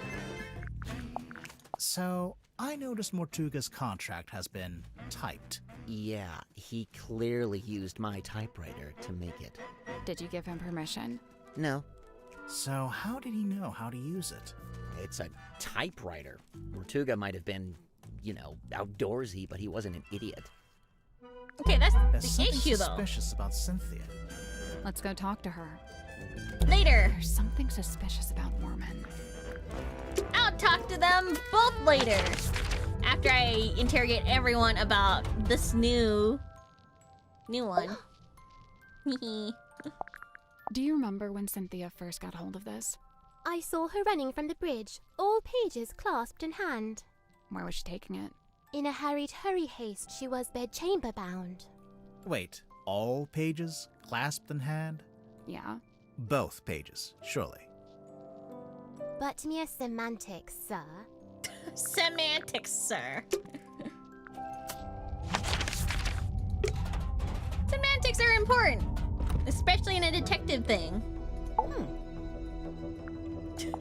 That's why we got in Ace Attorney, you got to go, almost Christmas means it wasn't Christmas. You know, one of the reasons I found it hard to research Mortuga was that there really wasn't much of a paper trail. Well, seems like he changed his ways. Yes, it's rather odd, isn't it? I wonder what And that really did solve the case, too. Contract like this. I can't help but feel like the idea must have come from someone else.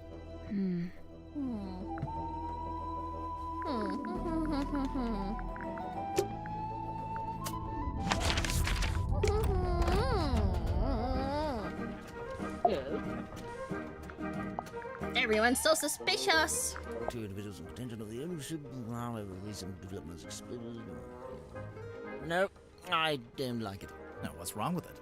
The wording, it's too vague. It could be about anything.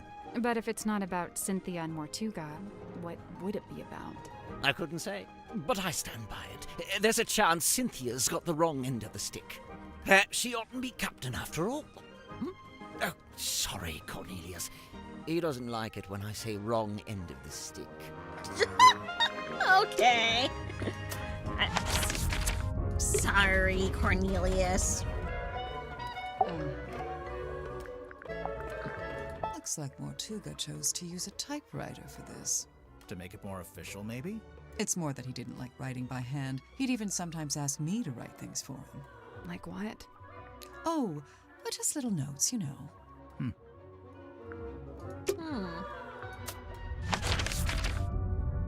Alright, Cynthia first. Suspicion! Start. Cynthia, you became captain after Mortuga died? Yep. It's just the way it's meant to be. Just the way it's meant to be. Right. We got it.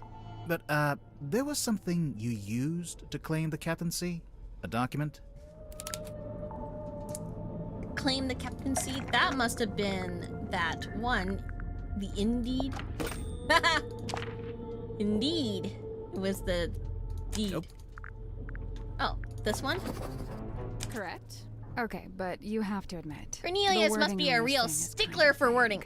It doesn't actually That's say, good. "Hi everyone, Mortuga here. Cynthia gets to be captain if I die." Let's review, shall we? This contract represents an agreement between the two individuals in contention over the ownership and command of the Mortuga submarine. The two individuals, that's you and Mortuga. Indeed. But you're not actually named, by name. If I may continue, for their own safety and privacy, these two people shall only be referred to as Party A and Party B. See? Mortuga was quite a private person. He was just being considerate. You call it considerate. I call it convenient. So Mortuga is Party A. Correct.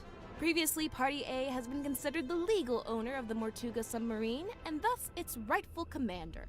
He's clearly talking about himself. It's the Mortuga submarine, after all, and he was the commander. However, a recent development has exposed that Party B is in fact the legal owner of this vessel. Party B. That's you. Affirmative. A recent development. There's more of that deliberately vague wording. I have a question. When exactly did Mortuga write this contract? When exactly? I don't actually know. You don't know when he wrote it? Well, it must have been sometime after I came aboard the submarine. I assume it was after I presented my case to him.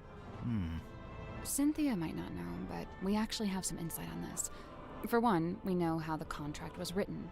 How it was actually created, I mean. It's with the typewriter. It was typed on Warman's typewriter. so it was made sometime after Warman arrived. And Warman and Dirk arrived after I did, so this gets me off the hook. Try not to sound too relieved, but yeah, this does seem to confirm it. Except So, for one my issue. Next question is this. When did you sign the contract? A little while ago? Some amount of time ago? If this conversation gets any more vague, I'm going to cry. Was it a day before the murder? A week? Surely it was at some point before the murder. Otherwise... I think it might be time to make an accusation. I think you plagiarized. Okay. Cynthia Seafoam signed the contract after Mortuga's murder and forged Mortuga's signature. Cynthia Seafoam signed the contract after Mortuga's murder and forged Mortuga's signature. Such a rude accusation! So rude! I assure you, that is Mortuga's exact signature. Do you have any evidence that it's been forged? We have evidence in the form of a clue. We have evidence in the form of a clue. It's the captain's log, because look at them. Magnus Mortuga did not have that signature.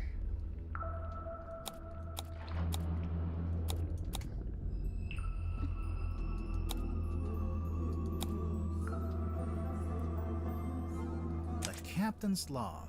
It's basically a stack of cards printed out by the submarine's control panel. Each little card has a space for the captain to sign, and the most recent card is signed by you, Cynthia. All the rest are signed by Mortuga. Well, sort of. Well, sort of.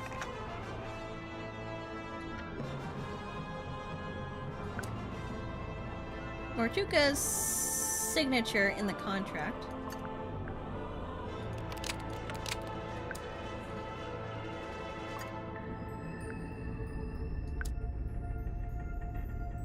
Like down to the dots and everything. It's a mirror image.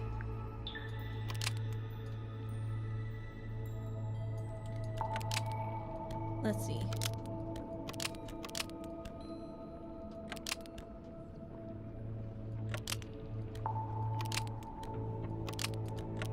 Because his like signature is different. It was written by Mortuga, matches all the other cards. It doesn't match the cards? No, it can't be the same pen.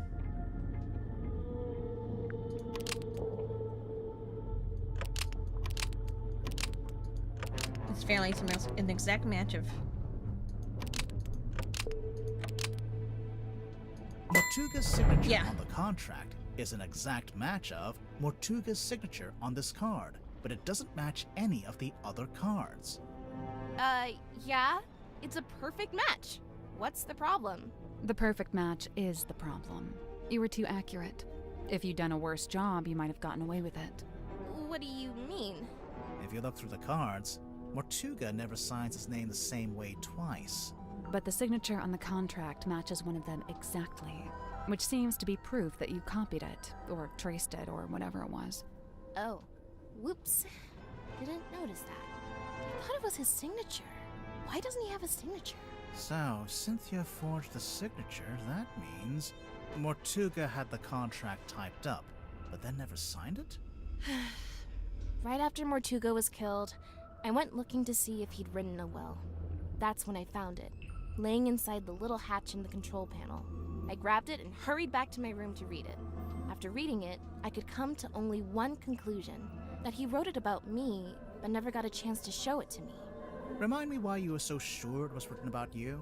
A recent development has exposed that Party B is in fact the legal owner of this vessel. You're really the legal owner of the Mortuga Are you submarine? really the legal owner? Oh my gosh. Oh my gosh, serendipity! Dippity doo da. Serendipity, yay. My oh my, what a wonderful day. It's a point and click time. It's point and click time, baby. Welcome in, love doves, and my baby girl, Serendipity. Shield her. All right. Right. I have the ability to shield her. Everybody, shut up. Add as mod.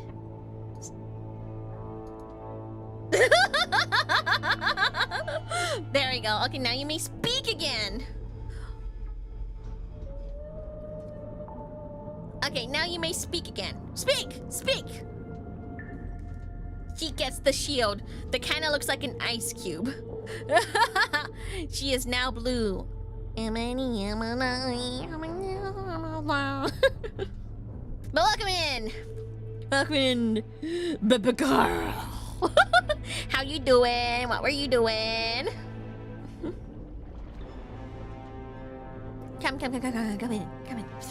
Sit where it's comfortable. We're all solving.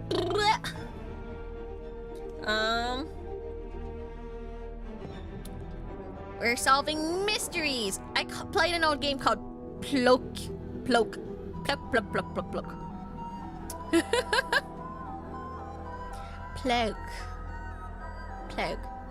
She was short on maple syrup before, but didn't want to bother you. I have like an unopened can of maple syrup. She can ask me anytime. It was fun. Now I get to watch you be a smarty pants. Ooh, she's right. I'm wearing pants today. A rarity. All right. Now that we're here, I'm gonna show off how smart I am. It was originally the seafoam submarine. It was originally the seafoam submarine. Canned? Yeah, the best ones are canned. Don't tell me you buy your maple syrup in bottles. Cynthia, connection to the original submarine. I think it's the submarine blueprint, right? I'm pretty sure we'll circle around to that later. Oh, never mind. What about the Indeed? No, wait, not that. Oh, shit. No, I think it's the photo, the family photo. Which parts shows the original submarine? Okay, this family was Cynthia's family. We're constructing, no buying, trying to sell, no constructing. The submarine, which was known as the seafoam submarine. This was back when it was still there you being go. built. The seafoam submarine was never completed. We got close, and then we stopped. I heard a lot of They maple syrup rusted actually in the comes from shipyard for Virginia. some time. Virginia Tortuga can would eventually suck purchase it from my... father. At which point it was altered, completed, and renamed. It the says Tortuga it's submarine. from Montreal.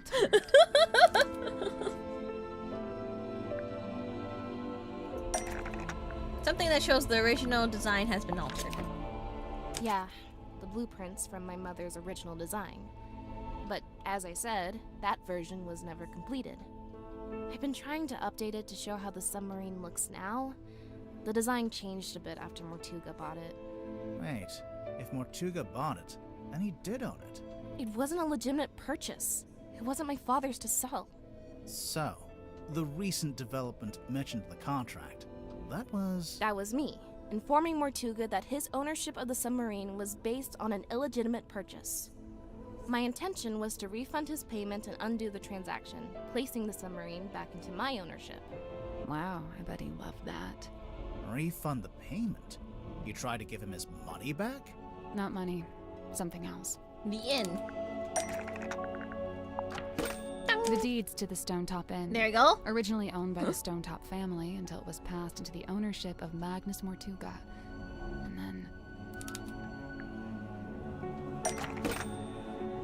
Open.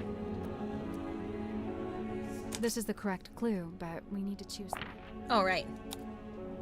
The deeds passed from Mortuga to Donovan Drummond. Cynthia Go Habs. It's Go Habs Go. I only know so much about Montreal. I came aboard with the intention of giving the Stonetop Inn Well, back to they Mortuga have good in exchange maple for syrup my there. mother's submarine. And that's exactly what I did. But did Mortuga actually accept your offer? When I first made the proposal, he didn't give me an answer either way. He looked at the indeeds very closely, read the whole thing, front and back. Then he handed them back and told me he'd need some time. Before I heard anything else about it, he was killed. Obviously, I thought I'd never find out what his decision was, but then I found the command contract. It seemed like he decided to accept my proposal after all, and just not had a chance to tell me. Well, technically, if he's dead, you can't have it. It's not legally binding. Ah. Okay, now Wormin. Stranger than fiction. Let's start. Worman, you're from Mercy Silkworm knows on their Sea. nicknames. Is that right? Habs? Of course I do. Technically, no. It's a My meme. father and I moved there when I was very young. But for all intents and purposes, let's say yes. Why not? And you first worked as a newspaper journalist, but then moved away to be an author? I literally left my small town to go make it in the big city. It's so banal. I'm not a man, I'm a walking cliche. But then, right as your writing career was peaking, you came back. And now you're here Just like on that. Mortuga's submarine. Widow's Peak. Remind me why you're here again. 2 words. Writing retreat. I've been trying to write this accursed book, but I couldn't I don't focus think with so. my publisher breathing down my neck. Probably that kind that of too. pressure is not conducive to one's creative process. Surely there is something specific that made you come back to the town and seek out the submarine. Something specific?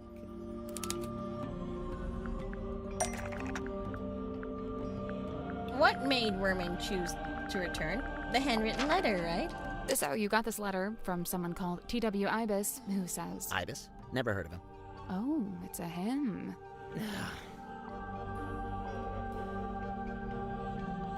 Who is T.W. Ibis?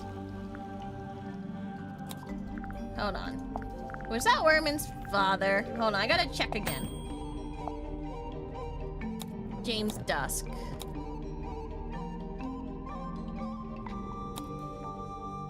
No, the editor.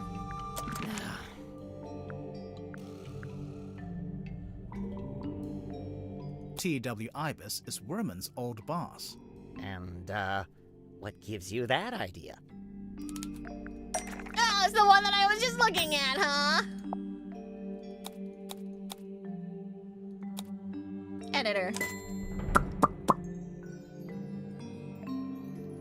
Wait, what? Oh, look at you guys doing There a you go, little I'm so smart. investigative journalism of your own, huh? So this Ibis guy, this is someone you really looked up to, like a mentor. Steady now. He was just my boss. Let's not get all schmaltzy with this. Schmaltzy. Fancy. What evidence to suggest Worman looked up to Ibis, what did he say again? Or would it value his opinion?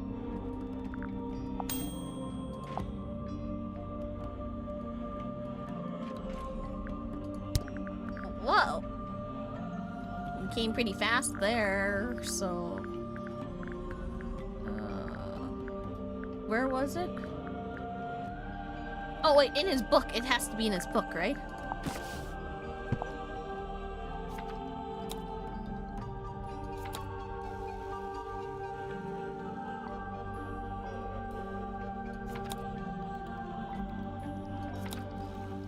For T.W. Ibis. There we go. For T.W. Ibis, who imparted upon me what it is to love the art of writing. I'm aware of what it says, all right? Can we just settle down? Guys, there's something bothering me. The letter has a diagram on the back showing you how, when, and where to find the Mortuga submarine. Of course. How else do you think I managed to find it? Magnus Mortuga's submarine is the stuff of urban myth. It's not exactly public knowledge. But that's my problem. How would Ibis know about it? He's not on board, is he? No, and as far as I know, he never was. He's not even living in the town anymore. But then how... Yeah, no, I have no idea. FYI, I've officially decided not to worry about it. Looking at the actual letter, he first insults your integrity as an author, and then presents a solution, basically offering you the chance to get onto the submarine and find Mortuga yourself. A chance to meet Mortuga. So that's what convinced you to come back here.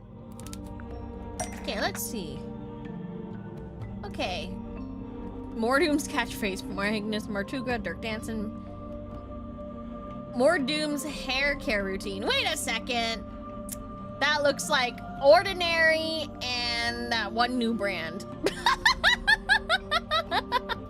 JD Werman and Marcus Mordoom. Okay.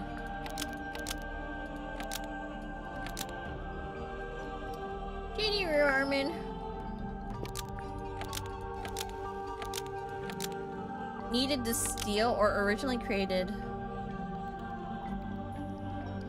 to use evidence as a political statement, to use as a script in his movie.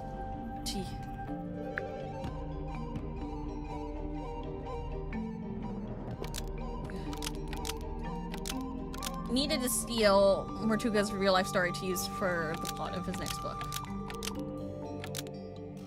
Yeah. JD Werman. There you needed go. To steal Mortuga's real life story to use as the plot for his next book. I noticed you went straight for my sense of self-worth there. The main character of your book, Marcus Mordoom, he's based on Mortuga, isn't he? Loosely inspired by. That's an important legal distinction.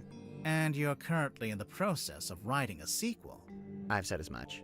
And how's that going? Look, I don't plan on stealing Mortuga's real-life story any more than I have already. I assure you, I am working on my own book, on my own terms, with my own ideas. But you came back to... Other than the fact that I happen to be on his submarine, do you have any evidence that I'm stealing Mortuga's real story for my next book? Let's see. His real story, huh?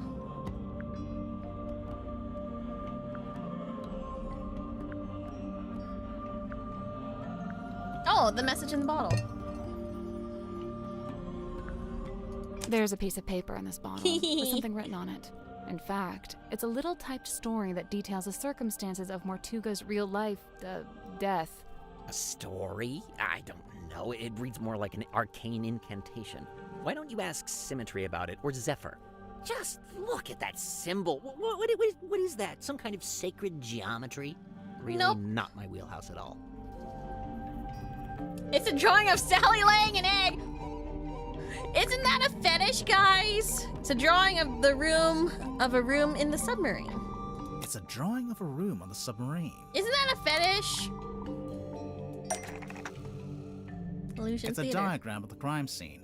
There's the window, the cauldron, and Mortuga's body laying on the ground. I should have. Where did you find this bottle?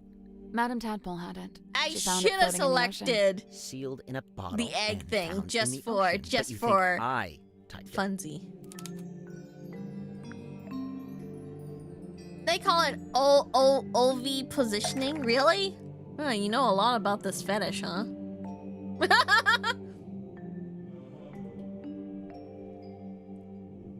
Curious, isn't it? Oh, because you're the only one with the typewriter, right? The piece of paper in the bottle matches the paper you use in your typewriter, which also matches the sheets from the command contract, and we know these were typed on your typewriter because you told us. Well, you've really done your homework, kids. I'm impressed. You admit you typed the story? It's not a story, it's just record keeping. After Mortuga died, I thought someone should write an account of what happened. Nice try. But just looking at it, I can tell it's supposed to be a plan for your next novel. We need a clue to compare with the message in the bottle. Something to prove it's a story outline for Werman's next novel. Okay, we need something to prove it. Compare to prove it's a story outline for Werman's next novel. Shouldn't we compare it to Hex of the Helmsman?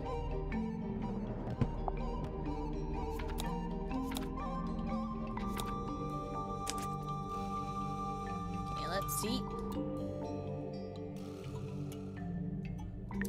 Curse of the Cauldron. These are, it's like the same font.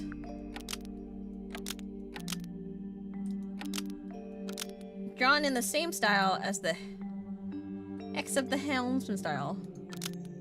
Because it's the plan for the next book. Secret code, no. The Curse in the Cauldron title There we go. is drawn in the same style as the Hex of the Helmsman title because it's a plan for the next book. Oh, now you're using graphic design against me. A little below the belt, don't you think? It really does seem like you took the events of Mortuga's death and turned them into a story outline for your book. Yeah, all right. Don't lecture me. I'm not exactly proud of it. I'm fully aware that this is, you know, murky moral ground. It's very Why was murky. it in a bottle in the ocean? As soon as I typed it, I regretted it. Stealing Mortuga's story all over again? For what? Just some book? I wanted to destroy it, but I couldn't bring Graphic myself to do design. it. So instead, I sealed it in a bottle and threw it into the ocean. It goes without saying that I never expected it to make its way back onto the submarine. I was listening to So a what are you going to do song now? today saying, You know what it's I'd like, like to do? what was it? Give up. Just choose Call my publisher, tell the her I tried, font but I quit. that I should use not when going to write making the a children's Why like a don't you? website for kids. Just It was a not good that song. simple. It's by Hot There's Dad. a lot of money riding on this, people's jobs. Throwing in the towel now would be pretty selfish. And you already tried coming up with your own ideas for the story? Tried and failed. Repeatedly. I've come to the conclusion that I must have just got lucky the first time and that I'm not actually any good at this. No, that's sad. It's funny, you know. I'd already decided that Mordoom was going to be killed off. That was the one idea I'd actually had. But I couldn't think of an interesting way for him to go. What's the hook? What's the setup? And then Magnus Mortuga is killed. Tragic, obviously, but at the same time, it was perfect. The locked room, the empty cauldron. I couldn't resist it. Wait, Mormon, I had a question. Another one? You'd not met Mortuga before you arrived here in the submarine, is that right? Yeah, never met him. That's why the offer in the letter was so tempting. Right. But then, where'd you get the information about him to Yeah, inspire where'd you get your first book? information? The first one? Oh, I just asked my father. Your father knew Mortuga? You never mentioned that. He didn't, but they had a mutual friend. I think it's finally time to make our report to Cynthia. She'll be thrilled. Let's go! Look at us being so smart. Report. Hey, do you have a minute? We're, ready to make our report. What's wrong? I appreciate your hard work, truly. However, I think it's time you left. What? We didn't even tell you what we found. People are starting to accuse each other. I don't like it. So you're giving up? You're not gonna see this through? Sorry, but I just think maybe What? That's just the way it's meant to be? I need to go. Everyone's gathering in the mess hall. I'll resurface the submarine, and you can leave via the foredeck. I guess we'd better go. Oh, she's kicking us out. Yeah, our money, what the hell? We're not even getting paid for the job that we're doing? Hey, buddy. Been a while. What? It's boy, by the way. No, it's Bowie. I'm pretty sure it's Bowie and Boy. Agree to disagree? Disagree to disagree. I think it's both. Missed the rowing boat. Oh, wait, you don't think... Did Cynthia really think we'd use that boat? Or did she just forget to take the submarine back to town? I don't know. She seemed really off. Did something happen? I think she's just getting scared. Scared of what? Exposing a murderer? Of the truth. Of facing the truth and all the consequences of it. Whatever they end up being. We're not really going to leave, are we? Hell no. We're not done. Hell no, but also, what do we want to pay. Remember get what paid. Cynthia said? Everyone's gathering in the mess hall. Seems like something of an opportunity. Aha. Not just that, but we're back on the surface too. We sure are. So, what are we waiting for? Chapter 3, Secrets of the Mortuga Submarine. Hell yeah, we're gonna go.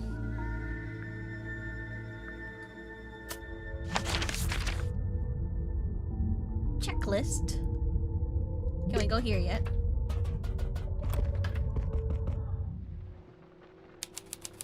Aft deck.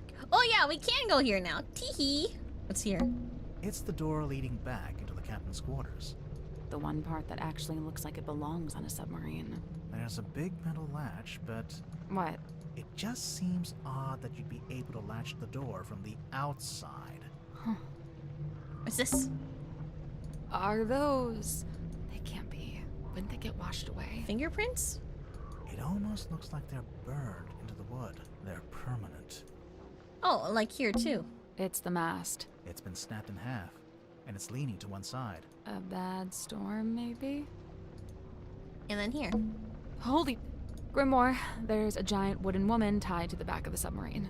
I was wondering if they kept this. I half expected to find it inside the submarine somewhere, but it's too big to fit in the storeroom, I guess. It's the figurehead. See, old wooden figurehead from sailing ship. It was tied to the back of the aft deck. She's got like a pair of scissors or something on her neck. It's the aft deck. It doesn't look anything like the foredeck. Of course not. What does it look like? What's this? It looks like that's where the steering wheel is. I don't supposed to know be. what it's called, but I think that's where you attach the wheel. The ship's wheel? Yeah. What's over Or. here? Or what? Or what? Or. It's the other or. From the rowing boat on the foredeck. What's it doing over here? Tadpole told us she threw it over here. And it got stuck in the wall. And hasn't moved since.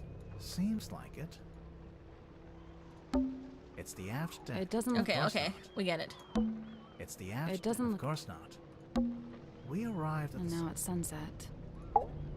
We arrived at the... And now it's sunset. Okay. What was that? What? You just said something. No, No, I didn't. But... Never mind. Alright, now we're there. Now everyone's here. Everyone's in here. I don't think they spotted us. Let's stay back here. Maybe we can listen in on what they're each talking about. Eavesdropping? I never used that word, but yeah.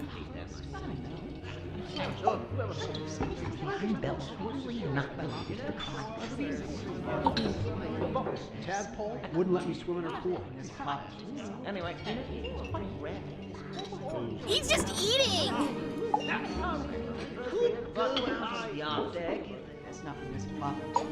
None of that how it's still in the pocket of Mom's back.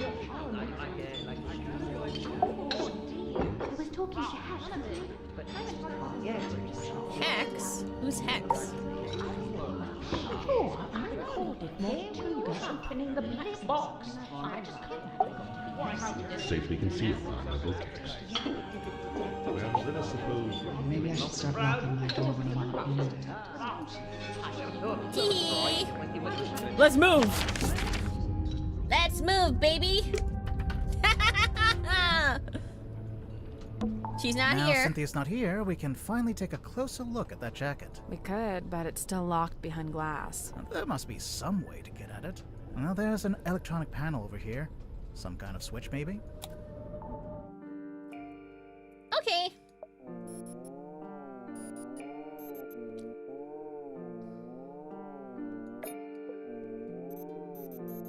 Oh, are we just... How do I do this? Drag the metal pieces to the correct positioning. Does this go somewhere and then we just go...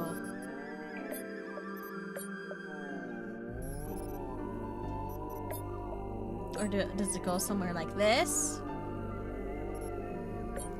Okay. I just need to figure out where to put this thing, right?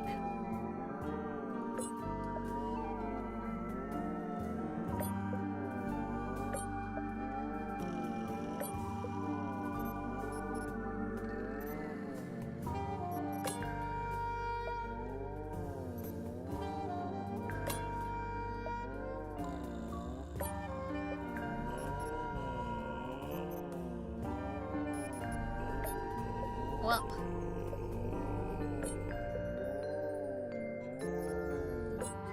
I actually don't know where this metal thing goes.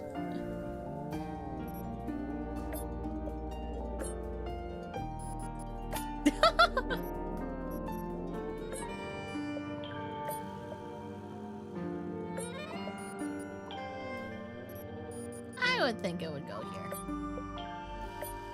No, definitely here. Oops.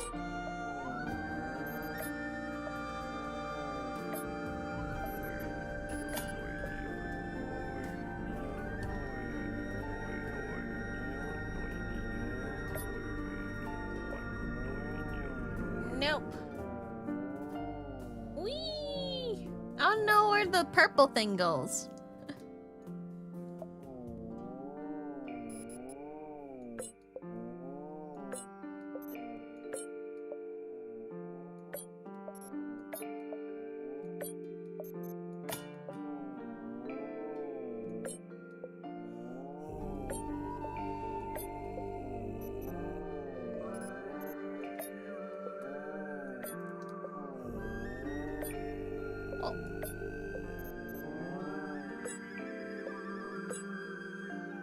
That's kind of funny how it's anchored. Eh.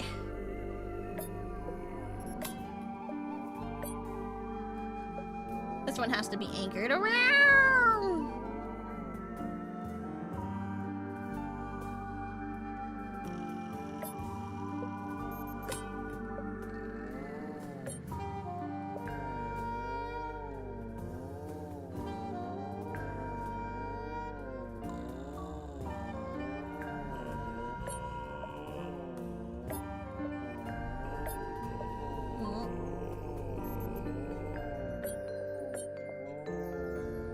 Am I even doing this right? Maybe you have to move one of the purple pieces. Probably.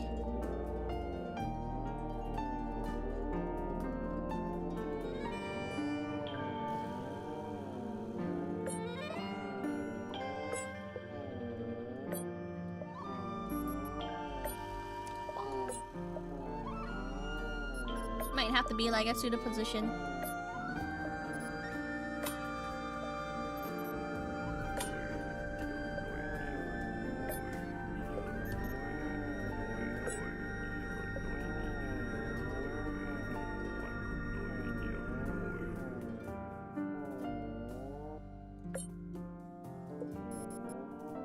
Bonk.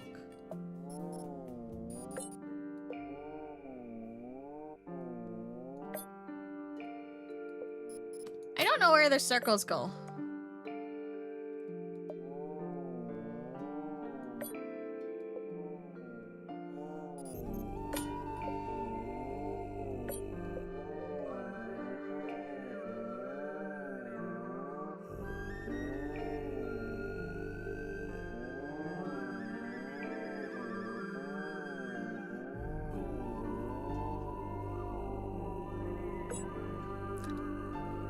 They're all just tangled around. Fine, I'll do pink first.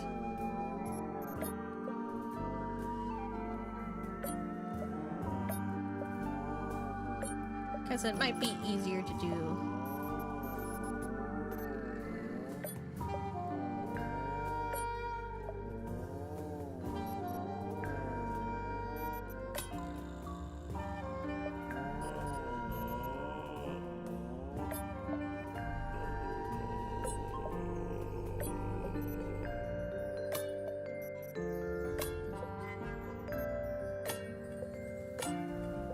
Pretty close.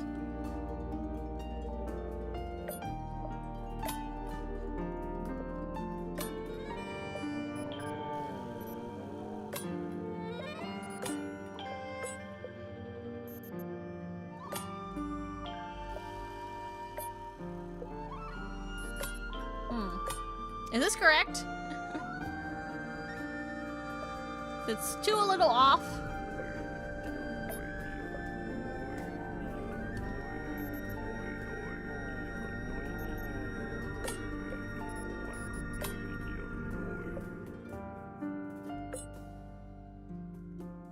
Kinda.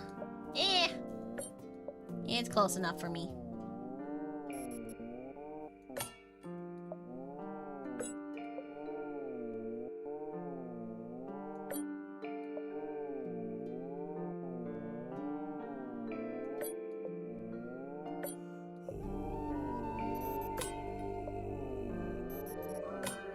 That's the one. There you go. Good job. I did it anyways.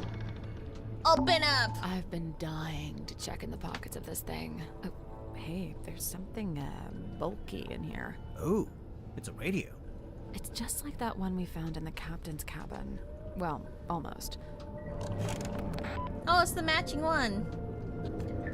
Small handheld radio hidden in the captain's cabin. It seems to be broken. There's a... So it looks like mom and daughter. Nice. Let's go to his bookcase. Bookcase. Freaking knew it. Let's take another look at this bookshelf. Look closer. Why don't you reach in? Maybe there's a switch or something on the other side? Why don't you? Why don't you? Because I absolutely do not want to. Ugh. Reach in. Here goes. Got it. The bookcase moved. It was a secret door. Sally, you must be thrilled. My secret door quota is well on the way to being met. Let's go. Tee. I knew it. There was space there. Cabinet of Curiosity. Oddities. Oddities. Knickknacks. Doodads. Assorted anomalous artifacts. Nice. I don't know what this is, but I can't seem to look away. Isn't it a fingerprint? Sally. Hmm? You are getting hypnotized. Really? Cool. What's this? What's that? A letter? 2 letters. 2 handwritten letters found in the Cabinet of Curiosity. The letters are written on note paper branded with the Stone Top logo in. Dear Zacharias, how is your research going? Have you made any new discoveries about dreams? Silkworm has been quiet lately. I may be going on a trip soon, an ocean voyage. Felicia has been trying to get hold of a particular map. She says it will lead to something really strange and interesting. Says something that could change our lives. I'm apprehensive about it. I think I like my life the way it is. Magnus. Dear Zacharias, the voyage turns out to be ill-fated. Since returning, I have been quite ill. I'm recovering, but am now afflicted with a peculiar reoccurring dream. I have drawn a picture. Felicia sold the ship and left town. I believe she took the opportunity to do these things while I was bedbound so that I could not argue with her. I cannot fault her for the strategy, for I would have demanded answers from her had I been able. In pursuit of the answers I seek, I have entered into a peculiar agreement, and soon I too will be leaving town. In fact, I will be staying on board a submarine for a time. And now, the reason for this letter. I would like to request that you accompany me on this venture. You could bring your equipment and continue your studies on board. There's plenty of space, and the voyage may even afford you unique research opportunities. If you are willing, return to Silkworm as soon as possible. When you arrive, I shall already be housed on the submarine moored in the dock. Important.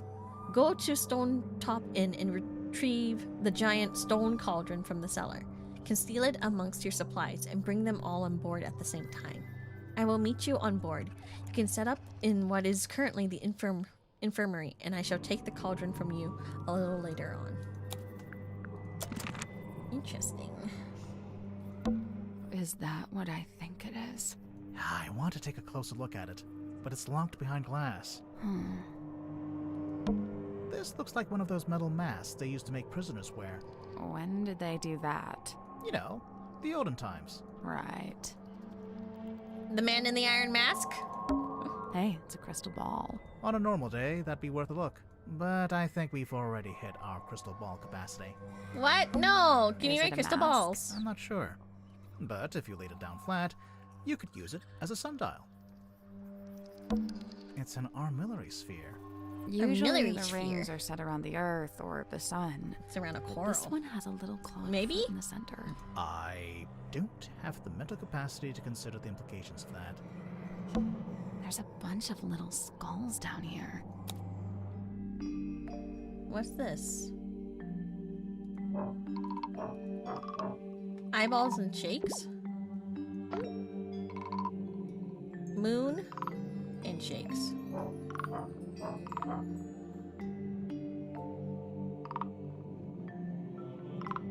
That one shakes. Do we have any moon that shakes? Do you have a moon? You have a moon? You don't have a moon. Are these the only three of them that shakes?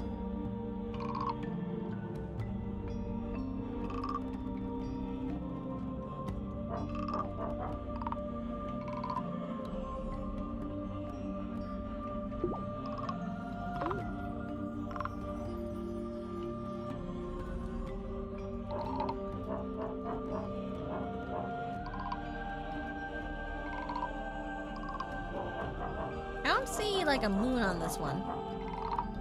But I could also be blind.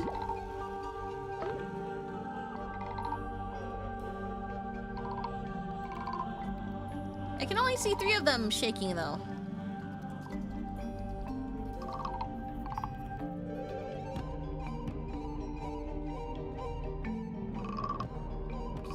So these ones have jaws or no jaws. Red ones go down here.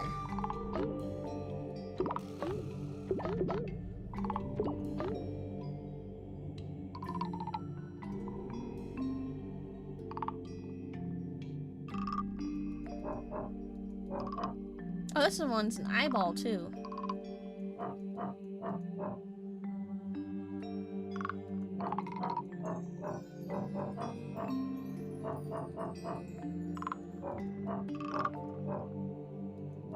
This one's got horns. This one has horns.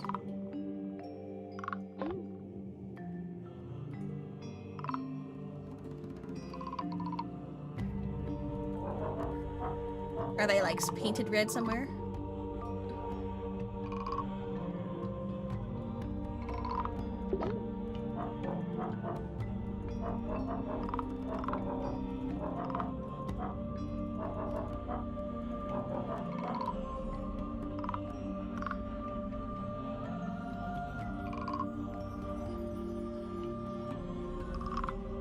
Did you know that the mask was actually not iron?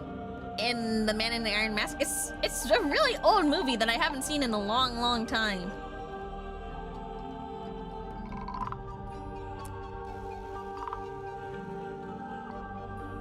Nose.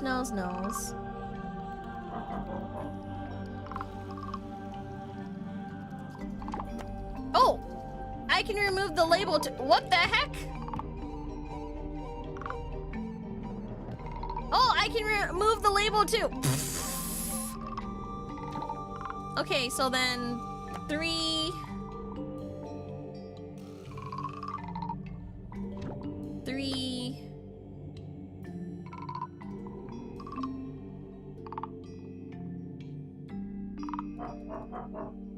Red, I can only find 3 eyeballs, 3 moons, 3 horns.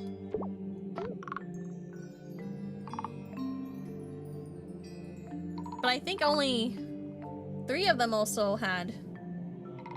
No, I think only shakes. 3 of them only shakes too. Okay.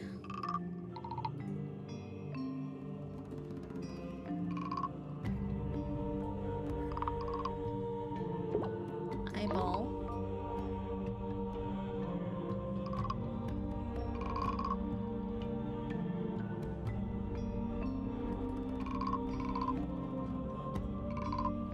But eyeball and moon should be together. Are there 3 moons?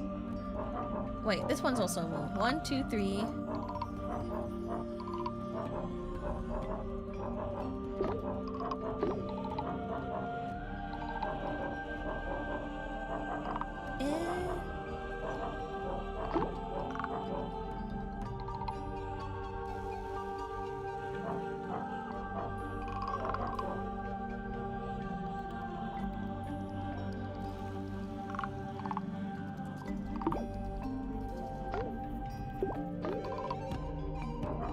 moons. Or eyeballs.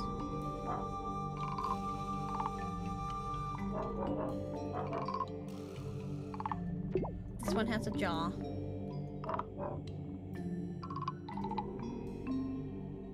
This one also has a jaw. And that one has a jaw. This one has that. Pointy nose.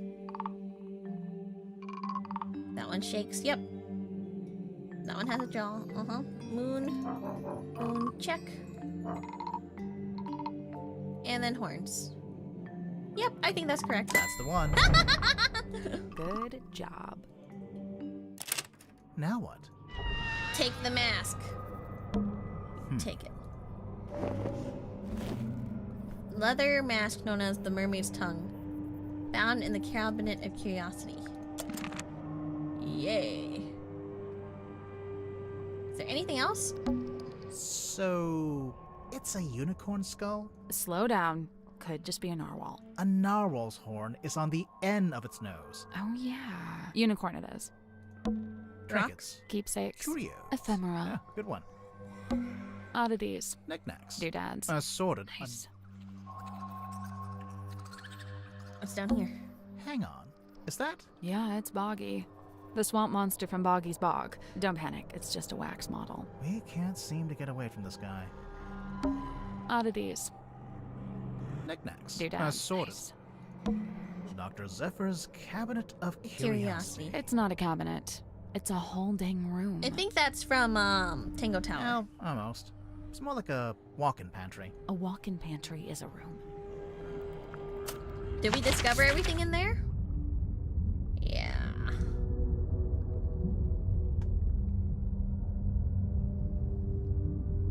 Airlock grotto.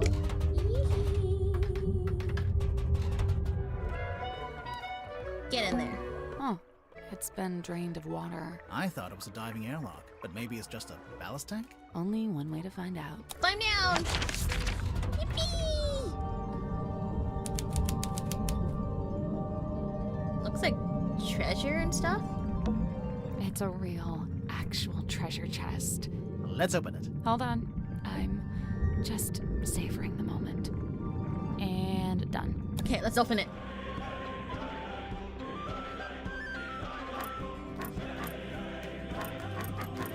It's a little guy. I can turn... Oh, I can turn this around. Oh, and they have little keys.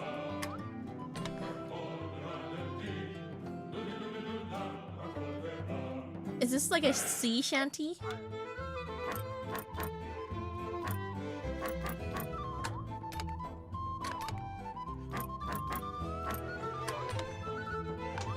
Move the flags and the pirates to the correct keyholes. What's the hint for this keyhole?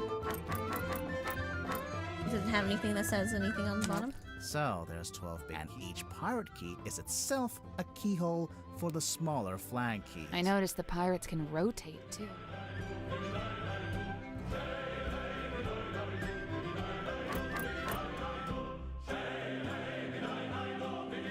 Well, how am I supposed to know which position they're in?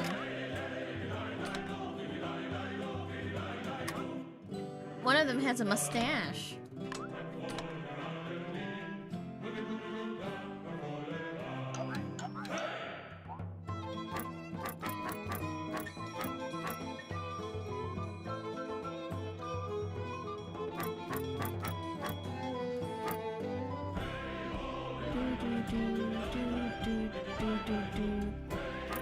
The flags are how they see. What?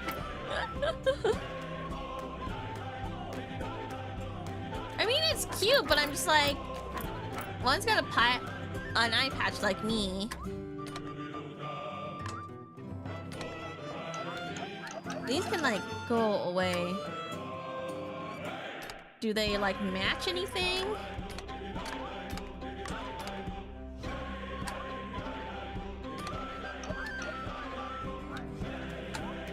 Because like they're diagonal and stuff, so like do I have to be diagonal?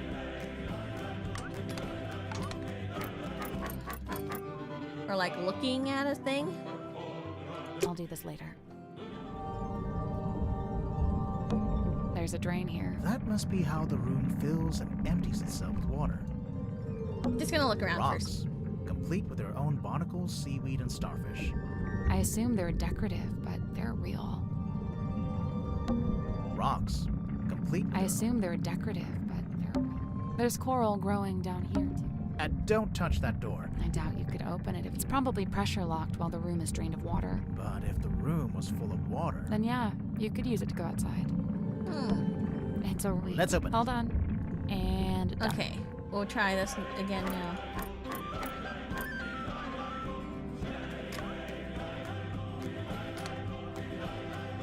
Can I switch it with people?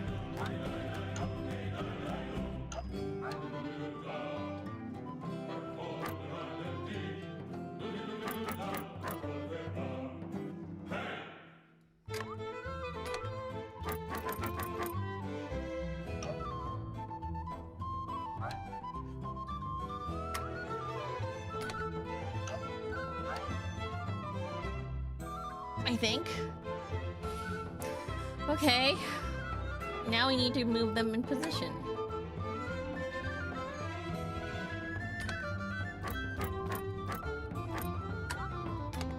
Half?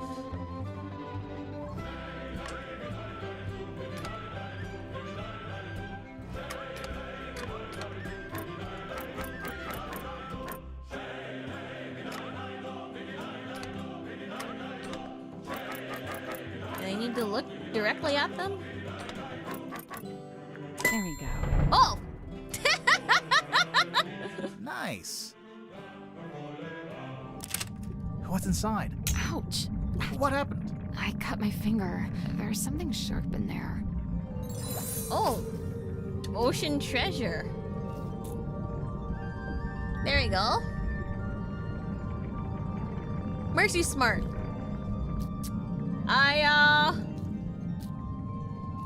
I kind of guessed. I'm not gonna lie, that one was guessing. The coral that's sharp. It's weird. It's like a crystal. What's wrong with you? It's actually treasure. Oh! Coins, pearls, gems. Standard treasure. Are you disappointed? You were hoping for something else?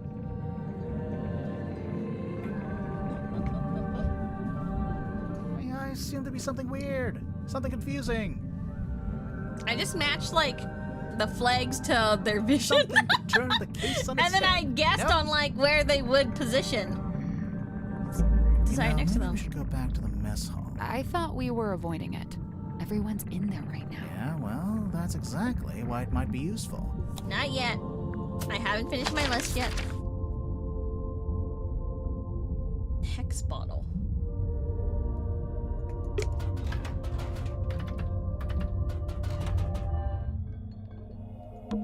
It is the fog ball. The fog. The face on the fog ball. Battery operated. Hello? Hex? Is he still asleep? Hello. Sorry, you startled me. Hex is my friend. I may be of help. His thoughts and memories are wrought visible upon his skin. Surely you wish for him to think upon the last time he saw Magnus Mortuga. Yeah. Yeah. Sounds good. What's she doing? She's just tapping the glass. Shh. I'm pretty decent at puzzles, I think. Thanks. I was never here. Wait, where'd she go? Never mind that. Take a look at this. Oh, he actually has vision.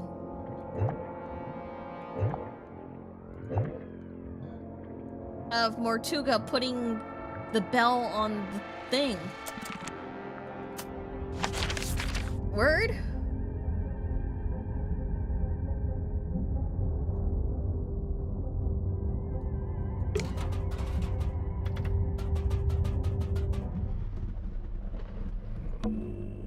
You don't want to take another look? I do, but let's finish the checklist.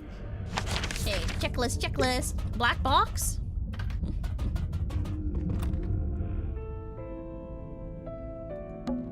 Maybe it's time we took another look at this iron bell. Let's discuss it. So, we've been calling it a bell this whole time. It's not a bell at all? It's not a bell at all. It's a mechanism that connects to another clue. It connects to the stone cauldron. I could have told you that. Sorry, I see a little fly in here. Damn it. Ding, ding, ding. This part slots into this. The shape of the lid. To unlock or lock the cauldron. The hanging slots into the shape on the lid to lock or unlock the cauldron. If the bell attaches onto the top of the cauldron, then it must be possible to move it down into the room below, into the illusion theater. What are you suggesting? We carry it along the hallway, down a ladder, along another hallway? No. There has to be a gotta secret. some simple way to do it. Yeah. Let's take another look at this room. Like, Should the we carpet? move the table? I'll let you do that. Yeah.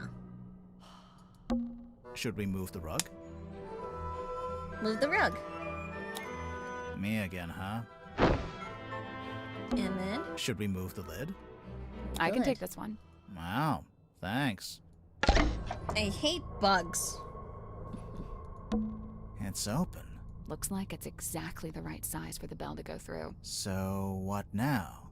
Do we just turn the rope winch ourselves? I guess we could, but it's probably easier if we use the handle. I don't see a handle. That's because it's not in this room. Ah, Is it in? a series of They're ropes. for hanging the bell from the ceiling. That's it. What? It's just going to hang. in You the can reach it. Yeah, can't but you? Then I don't see the problem. We can climb the ladder.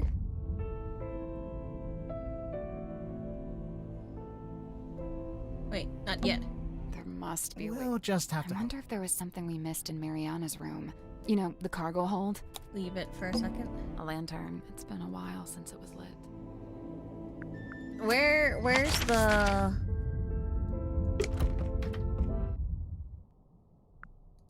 Is it connected to here?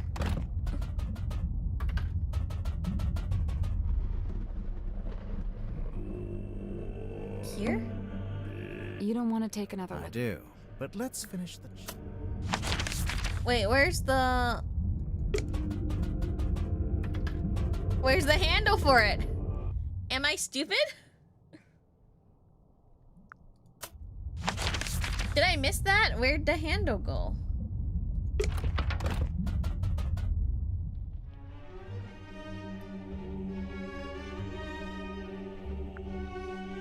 Handle is last. Okay. I'm gonna go back up to this then. Candles. They're caked in dust. There must be a way to... We'll just have to hope. I wonder if there was something we missed in Mariana's room. You know, the cargo hold? Go to cargo hold.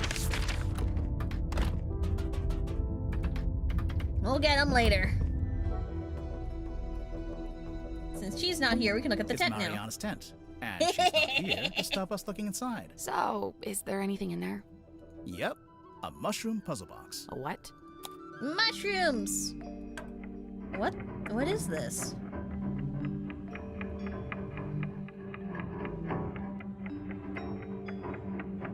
One, 2, 3, 4?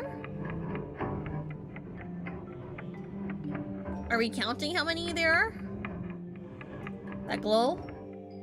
Day glow. 1, 2, 3, 4, 5. 1, 2, 3, 4, 5.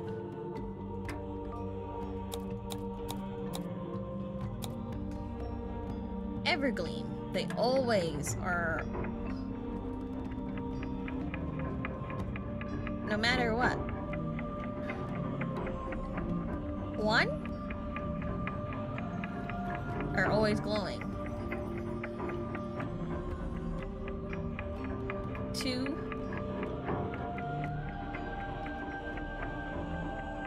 I see 2 of them always glowing. Yeah, I see them. This one and this one always seems to glow. No matter what. Yeah. I think I'm correct. Illuminite. So, which ones glow at night?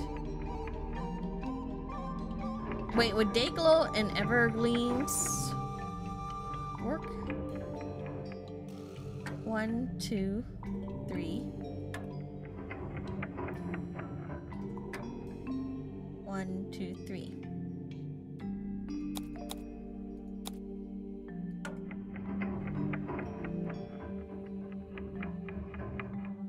One, two, three.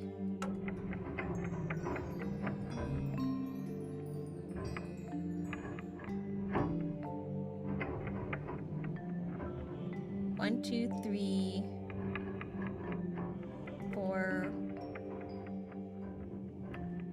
1, 2, 3, 4, 5, 6. 6 Illuminates and Nevergleams. 1, 2, 3, 4. That's not it. I guess there's 4 types. But I don't think it's anything to do with their shape or something. Okay, no, I got it. 1. Oh wait, there's another one there. Maybe that's 5? Okay, 1. There's one there. 2, 3, 4, 5.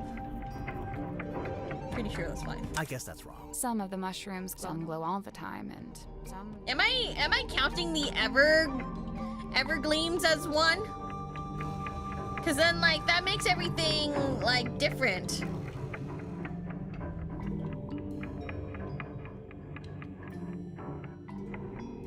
One, 2, 3.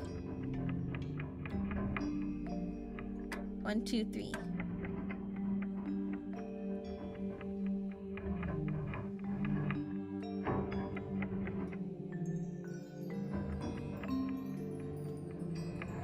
Maybe the day glow? So 1, 2, 3, 4. 1, 2, 3, 4, 5. No wait. 1, 2, 3, 4, 5. 1, 2, 3.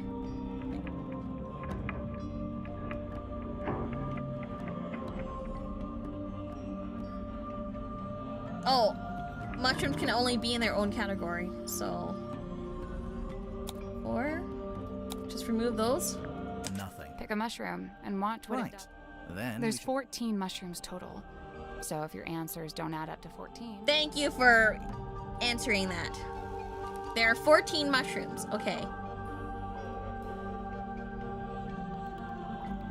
I'm stupid.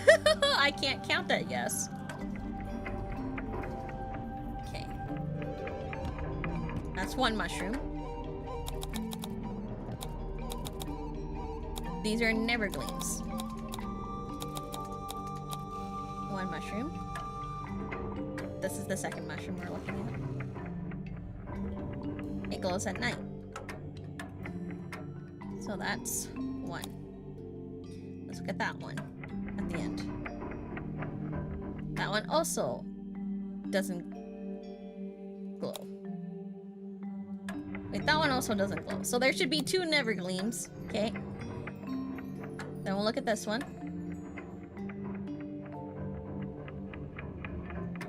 The day glow.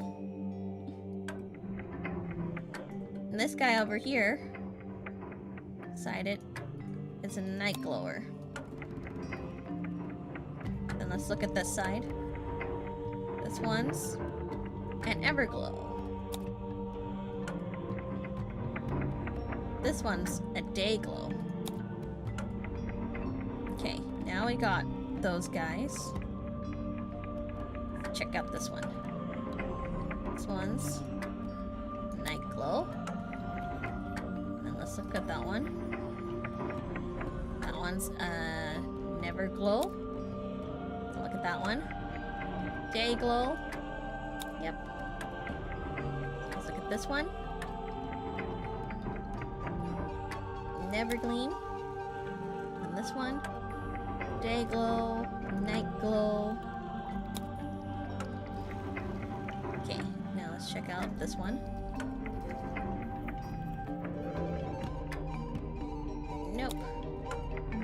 What about this one? Glows at night. Okay. I think that's correct. That's the one. Yeah, there we go. Good job.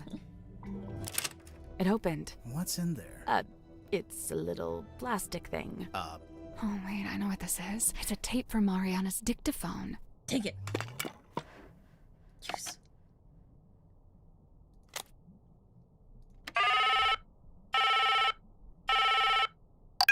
Hello, who's this? My name is Magnus Mortuga. Oh, yeah? Magnus? Just happen to have my number, do you? Listen, buddy. I'm not lying to you. You and I share a mutual acquaintance, and she has informed me of your skill set. I wish to hire you, and I believe I have something I can offer in payment. I'm listening. What are you after? I'm in need of information. Information about a woman named Felicia Stonetop. Oh?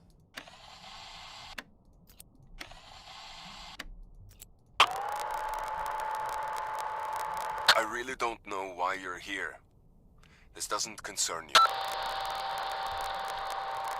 Even if it does, it is wholly unrelated to our unfortunate voyage. Rattling sound. It doesn't open that way. It slides out at the side. Let me do it. There's something inside. Wait. What's this?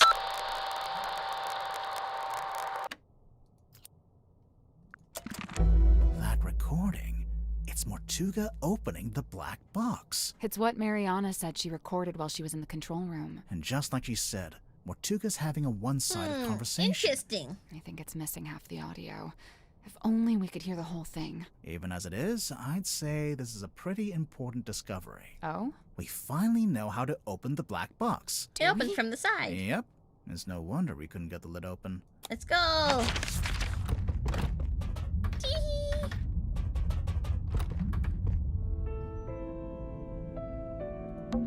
It's a model town. Don't need that. I already finished that puzzle. Maybe there is a... It slides out at the side. Let me do it.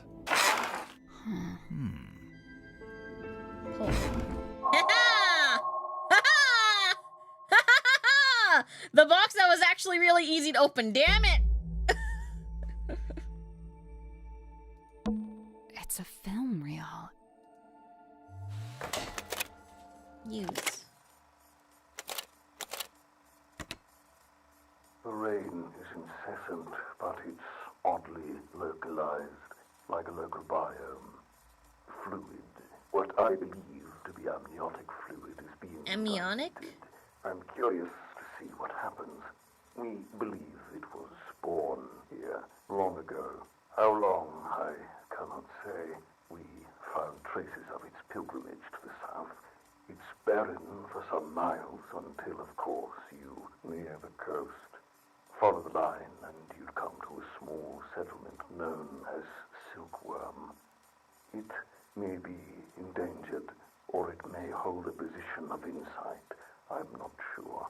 I'd like to suggest the one serpent? travel there and find out. Faustus, I thought perhaps this might interest you in particular. Ask for a man named Solomon Stonetop.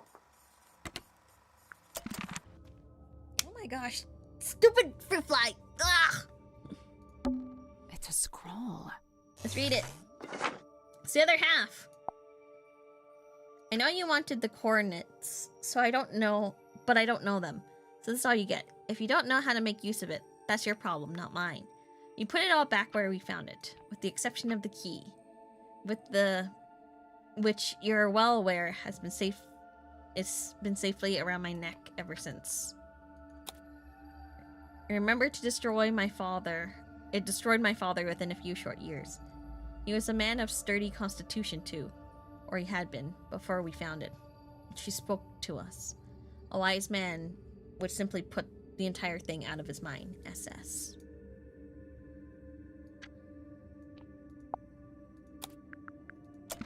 Yeah, I know. I'm so frustrated with this guy, this little bug thing. Just get away from me. Should we put it back together? All in good time. It's an envelope. A black-edged mourning envelope found in the black box. It's been ripped open at the side and is currently empty. Governor Faustus Fellow and Selena Stonetop, Governor's Manors, Fellow Estate, Ponder Hill, Silkworm on Sea. It's empty. Those black edges. Yeah, it's a mourning envelope. It's used to send news of someone's death. Alright. Now all that's left is still down here?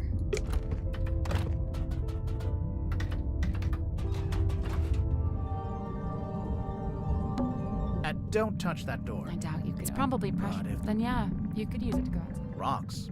I assume they're decorative, but... Rocks. I assume they're decorative, but... We already solved it. You just have treasure? Rocks. I assume they're decorative, but... There's coral growing down here. Why is there an upside-down dome attached to the bottom of the submarine? I guess it's a bit like a glass-bottom boat. So it's just for looking out into the ocean? Maybe. There's a drain. That must be how the room... Why? I guess it's so it's just... Maybe. Dome tank? Grotto? Do we need to go here? Bilge. Am I stupid? Where the heck is the airlock grotto? This one? Cargo hold. This one. Airlock. This one? No, this is the engine room. What's this bit? Oh, that's... What does it do? It wiggles. Tadpole's room. Is it just Tadpole's room then? It's a ladder. I imagine it's or, you know. Cushions. We already solved it. Yeah, I solved that one. That one was pretty easy. Well, thus, you're free to start. Break it open. What's this? We just get to choose! Now we can finally take a proper look at this.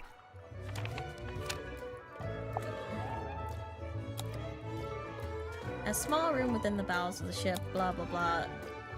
It's wide open. It is understood that Party A commissioned a Mr. Donovan Drummond to construct the Mortuga submarine by combining parts of other two vessels. Party A claimed to have paid for this transaction alone and thus it was the legal owner of the Mortuga submarine despite its name. However, one Cynthia Seafoam has now provided evidence of how exactly Mr. Drummond was paid. It transpired that Mr. Drummond was paid with the deed to the Stonetop Inn, which belonged solely to Party B at the time of the transaction. Okay, this is the rest of it. That looked familiar. It's a secret third page of the command contract. Secret second page, technically. So technically it says, this contract represents an agreement between the two individuals in contention over the ownership and command of the Mortuga submarine. Okay, blah blah, Safety A previously has considered the legal owner of the Mortuga submarine, and thus the rightful commander. However, recent development has exposed Party B is in fact the legal owner. It was understood that Party A commissioned a Mr. Donovan Drummond to construct the Mortuga submarine by combining parts from other two vessels. Party A claimed to have paid for this transaction alone, and thus was the legal owner of the Mortuga submarine despite its name. Party A was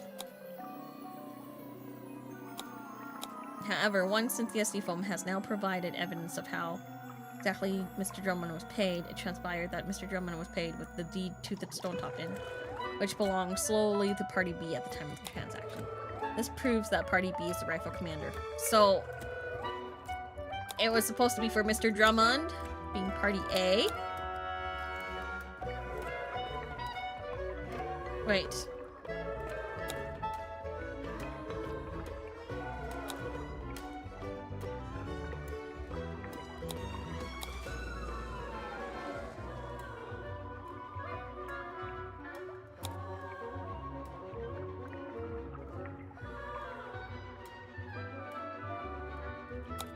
No, wait. It's probably Magnus Mortuga and Felicia.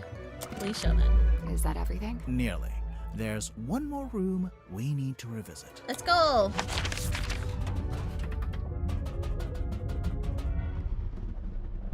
Well, here we are. One last time. There must be some way to get the iron bell to lower onto the cauldron. There must be a way. I think we should probably shut the cauldron. We'd better shut it. Shut. There must be a way to lower the iron. Anything over Let's here? leave it shut for now.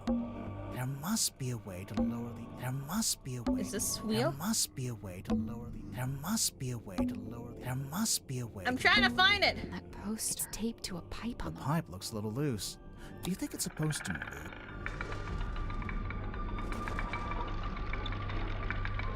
Oh. It's an egg. What do you know? It fits perfectly. Closer. So when the iron bell is placed over the cauldron, it can be used to lock or unlock the lid. It could, if we can work out how to activate it. I hope I killed it that time. Man, bugs are so annoying. Sorry, I like hit you guys because it was like on my thing.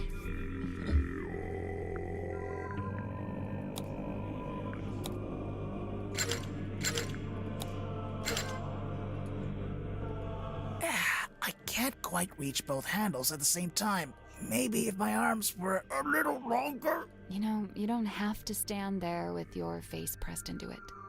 Back to hitting us. Sorry, I'm it's just a not- bug. Because there's two of us.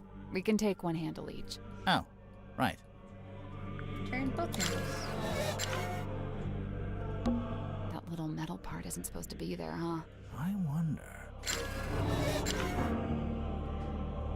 See this fragment. What is that?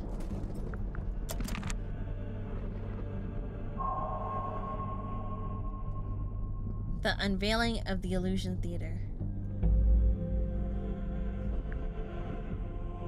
A murderer and a thief. Let's put this together, shall we? Okay. Go ahead. So, Mortuga opened the cauldron in order to take something out of it. And that's when he was killed. Okay, but how was he killed? The iron bell, maybe? The iron bell.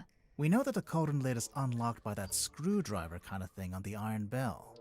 And so, if Mortuga wanted to unlock the cauldron, he'd first have to lower the bell into this room, like we just did. You know, we've actually got evidence for this. First-hand evidence, no less.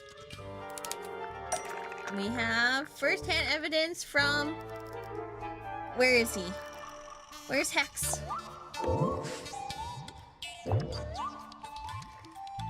Hex had a memory of seeing Mortuga through the window of the Illusion Theater. Oh yeah, look at that. The dark shape that lowers down in front of Mortuga. That's the iron bell. Must be. But then to actually unlock the cauldron, you have to turn the handles on both sides of the bell. Yeah, well, we just did that too. It was easy. I mean, sure, if you've got two people taking one handle each, but how did Mortuga do it?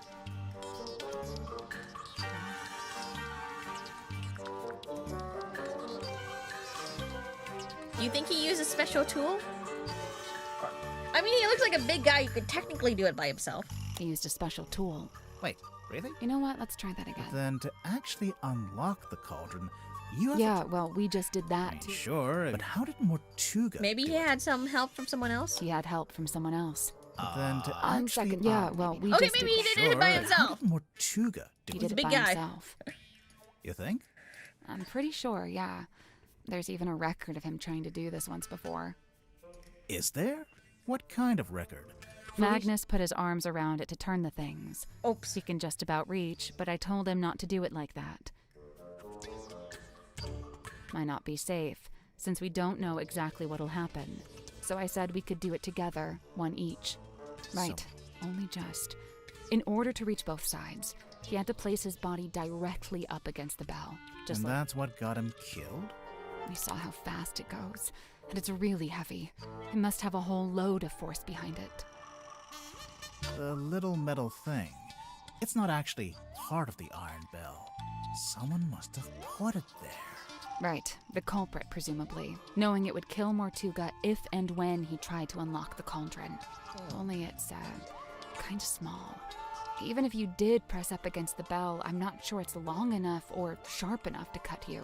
Unless it's a piece that we're missing. What the? Let's look at the fragment. Probably was bigger before. This is the right clue, but we want a specific... Wait, is my game broken? Wait, why am I like... Why do I have so many different sides?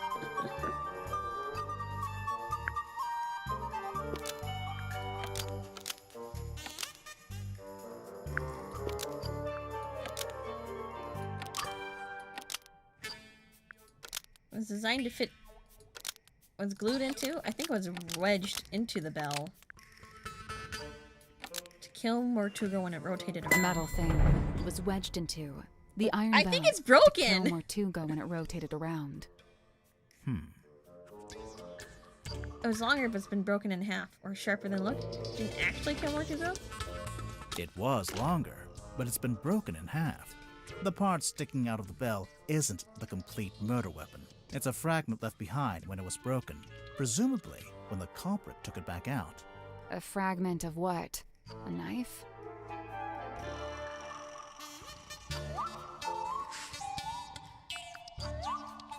Let's check what the fragment was. What was in the black box? Film reel and stuff. A fragment of what? A knife?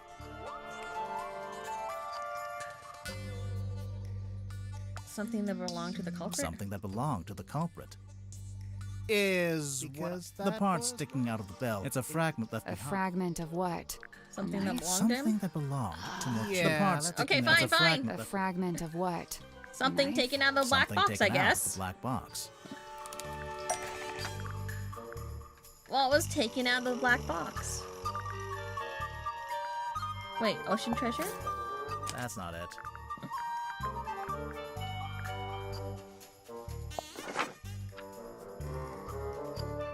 Rip scroll?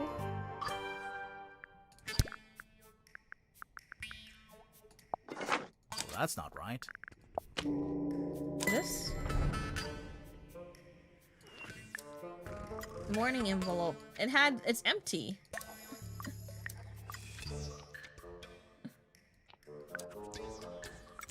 This is the right clue, but let's be... Oh, the imprint.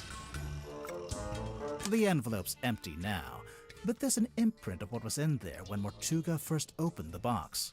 It's pretty clear. You can see exactly what shape it is. Okay, It's like but a pair what of is it? scissors. Wait! And why was it in that I promise envelope? I wasn't the murderer this time. I'm reformed. A necklace. We'll get to this later.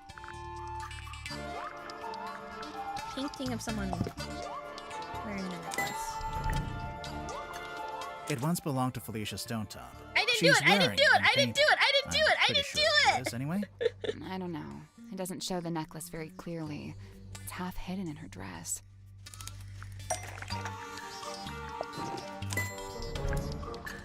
Here it is, as worn by Selena Stonetop. A Modisse's classic mother, twist. It was Mercy who all along. presumably No, passed it down it to was her one of daughter. you. Mercy Modiste would never do assuming such a that's why thing. it was eventually sent back to Silkworm, back to its original owner after Felicia died. So, the mourning envelope was sent to Fellow Manor, and then Selena, or Governor Fellow, or whoever, they put it in the black box. And then eventually Mariana comes along, finds the box, brings it onto the I promise submarine, I'm not and the hands it to murderer. I'm Magnus Mortuga. reformed. Clearly, then it's one of the opens it while other he's in the snippets who's trying to captain's frame cabin with the me. culprit.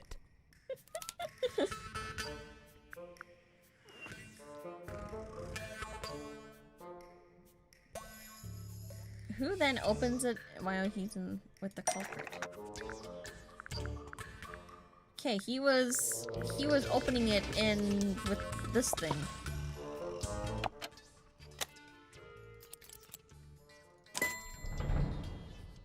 I really don't know why you're here. This doesn't concern you. Even if it does, it is wholly unrelated to our unfortunate voyage. It doesn't open that way. It slides out at the side. Let me do it. There's something inside. We all have Wait. stubby arms. Yeah, that's what you said. And what happened next? Well, we know Mortuga didn't stay too long in the captain's cabin, since Mariana told us he came back into the control room. So, maybe Mortuga left the culprit in the cabin with a necklace? And that's when they could have wedged it into the side of the iron bell, so that if Mortuga attempted to unlock the cauldron by himself... It would be the last thing he ever did. And a thief. There's something I don't understand. What? Mortuga opened the cauldron in order to take something out, and that's when he was killed. Right. So why was the cauldron empty? The culprit stole the contents? The culprit stole the contents of the cauldron. That's the only way to explain it. But how did they get to it? How did they get to the cauldron? You mean because the room was locked? Well, not technically locked, but Mortuga turned the wheel to shut the bulkhead door from the inside, and he shut it tight, probably as tight as he could, and by all accounts he was pretty strong. Does that mean they didn't need to use the bulkhead door? The culprit didn't need to use that door. Because they can technically go into the... They came in via the captain's cabin. Yeah. You know, through the hole in the floor. Surely Mortuga would have made sure nobody could get into the captain's cabin. How?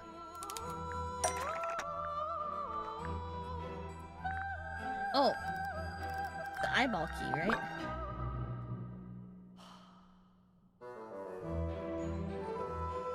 He had a key, he would have locked it. You think? Definitely, since he'd have rearranged it like we just did, moving the desk and the rug to reveal the hole. He wouldn't want anyone wandering in and seeing that. So the culprit would have needed the eyeball key. Mm-hmm. But how? I doubt Mortuga left it lying around. He probably took it with him. Yeah, I'm pretty sure Mortuga did take the key into the illusion theater. But then he died in a locked room. So how did someone else get hold of it?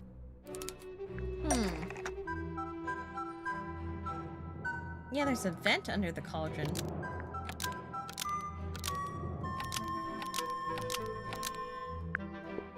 Maybe someone went inside, fell through, landed inside, and landed in the airlock? Hold on. I need a map of this place.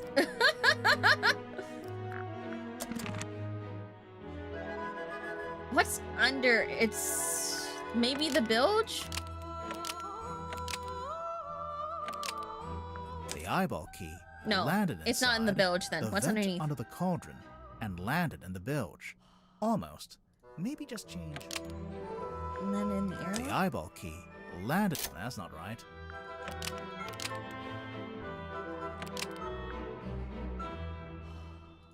The eyeball key landed inside the vent under the cauldron and landed in the captain's cabin. That's not right either. This the one? eyeball key landed inside the vent under the cauldron, and stayed in the Illusion Theater. That's not right either. No?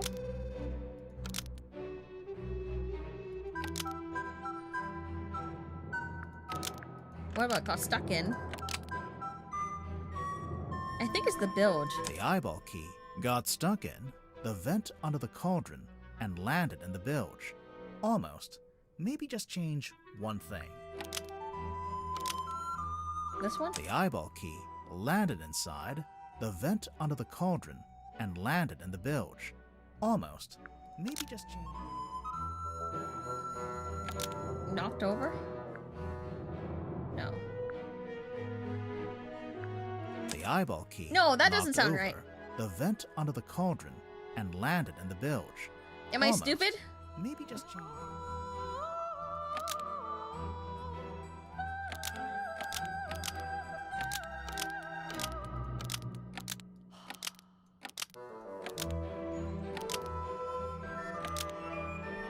Was it placed on top of the vent under the cauldron?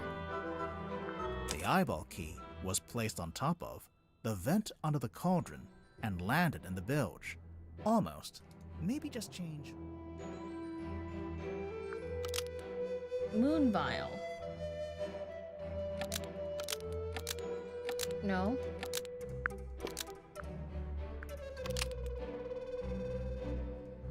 This one? Did it land in the cauldron? It shouldn't land in the cauldron, right? Obviously, there's like a vent. Because how else would he get the key, right?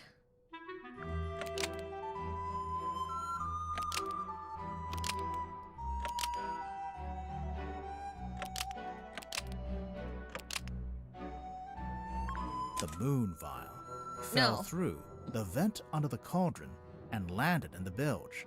Almost. Maybe just change one thing.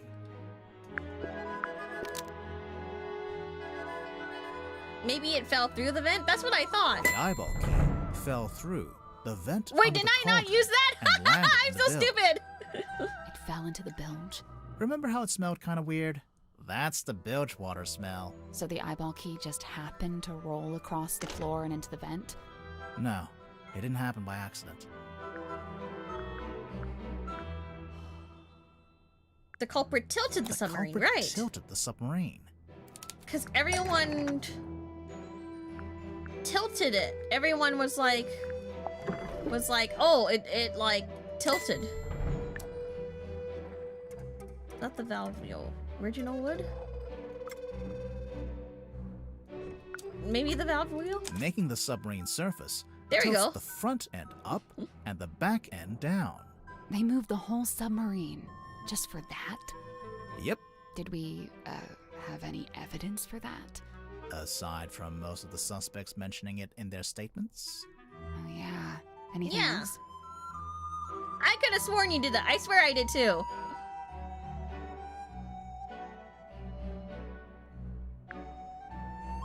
Yeah. A phenomenon observed at the crime blood. scene.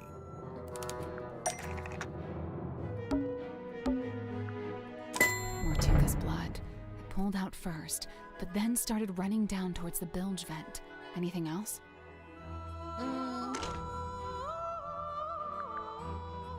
Clue found in the Clue control room, found in the control room. which was the captain's log, right?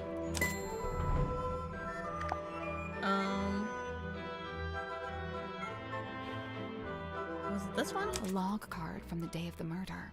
It shows the depth of the submarine. It starts at 0. That's when it surfaced. Presumably that's when Mariana came on board. It steadily goes down, but then later it suddenly goes back up again. Anything else? Clue found at the crime scene. Was it the stupid moon vial? The moon vial. How is that evidence of the submarine tilting? It makes sense if you know where it came from. Oh yeah. We found a part of it that got left behind. Yep. It was. Where's the ship in the bottle? There we go. The glass last dropper. So the moon vial rolled right off Mortuga's desk and through the hole in the floor. We got it. Once the culprit had the key, they could let themselves into the captain's cabin, which, as we know, gave them access to the crime scene from above. They climbed down the rope, through the hole, and into this room, where they The were person free that to was take the moving around a content of the cauldron for lot. themselves. What's his face? Although, to get out, they'd need to climb back up the bell rope, meaning they'd have to leave the Illusion Theater with the iron bell still lowered onto the cauldron. Right, well, I figured they just turned the rope winch manually. I'm sure you could, even if it's not how you're supposed to do it. And after that, all they had to do was cover the hole back up with the rug in the desk. And lock the captain's cabin on their way out. It's about time we went to speak with everyone else. Mess hall? Let's go. Yippee! Where did everyone go? Wait, do you hear that? I can hear them arguing. In the parlor? What's going on? Why is everyone fighting? Last time we were in the same place like this. Could be a good fit. Someone. Look, I know this isn't ideal, but this is just how it needs to be until we can. Cynthia, you have visitors? Hi. Hey. We're back. What's going on? Cynthia's decided to lock us in. I've just locked the foredeck access, just for the time being. How come? She may have gone mad. We're still assessing. She's worried the culprit will attempt to escape as soon as they're named. Oh, we're naming the culprit? Lovely. Been looking forward to this. We're still doing that? I thought Cynthia fired the detective dudes. She didn't fire us. On the contrary, we've been pretty busy. Oh? Doing what? What else? Solving the mystery.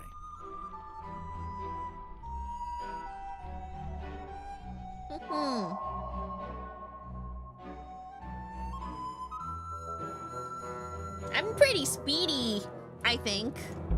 I think I'm in pretty speedy. But she did. She didn't fire us. We want our money. Where is our money? So what are we looking at? Do you have the murder weapon? No. Kinda? Technically, yes. Right. Kinda. Cynthia, maybe you should have fired them. No, look. Listen to me. I think it's the was dream killed by dude, the personally. mechanism of the iron bell. It lowers onto the cauldron and they fit together.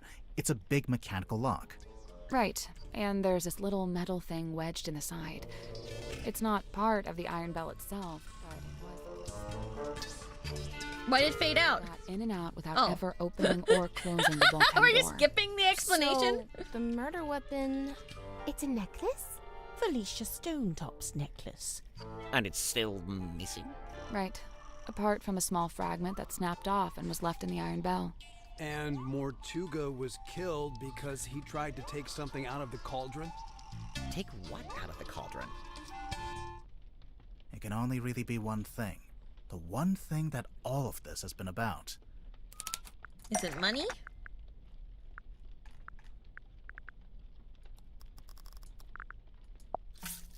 We'll talk about that in a minute.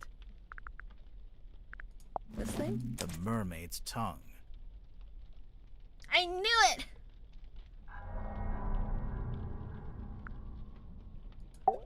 The mermaid's what? It's a kind of ancient artifact. Mortuga found it on a sea voyage years ago. Right. The same voyage captured on this film reel and depicted in this bottle. Captain Felicia Stonetop and her helmsman, Magnus Mortuga. They went off into the ocean on a ship named the Dearest Selena. And came back with the mermaid's tongue. And that's what Mortuga kept in the cauldron? But it was empty. It's been empty since we discovered the murder. Quite right. If this mermaid's tongue came out of the cauldron, where's it been this whole time? Well, we found it in Dr. Zephyr's cabinet of curiosity. Did you? Fascinating. But what is it? What does it do? This? We'll get to that in a minute. What does it do? Well, it's in here, right?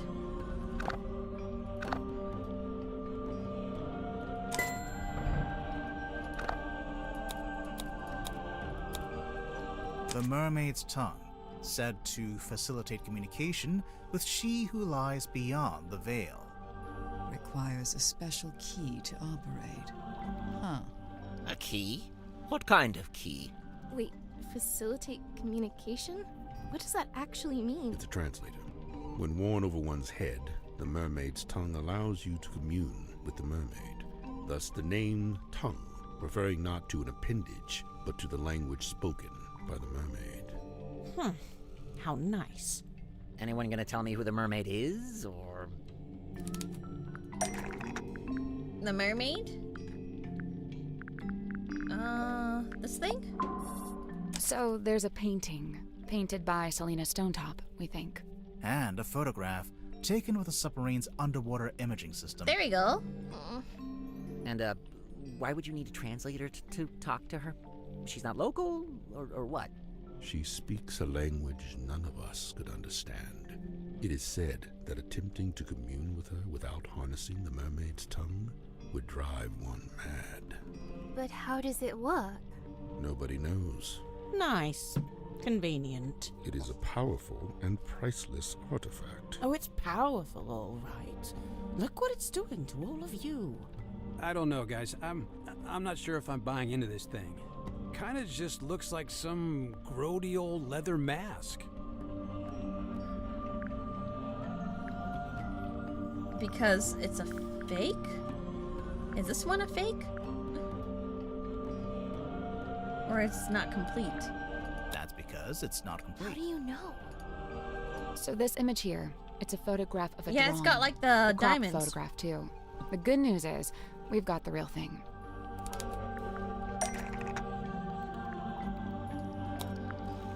Two things that make it up. So... do we have the real thing? The ocean treasure? That's not right. No? Boy? That's not right. Wait, the eyeball? That's not right. Wait. It looks like it has sockets, though. Figurehead? Nope. Am I crazy, then?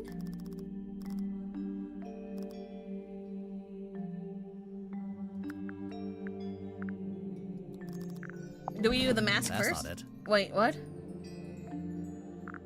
The upper part of the image.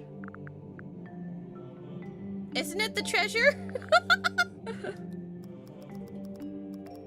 You're doing a picture first. Like this? Nope. Picture first.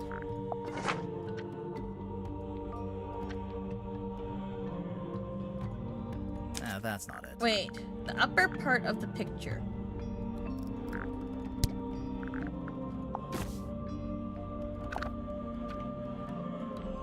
Is that not like the diamond things?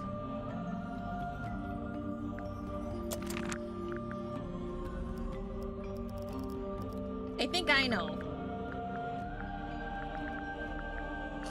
You bastards.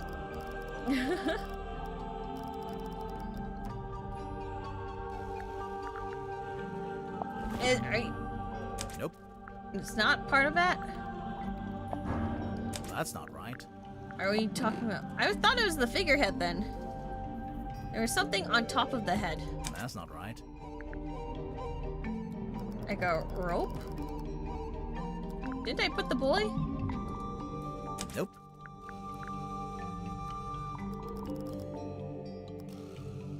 It looked like...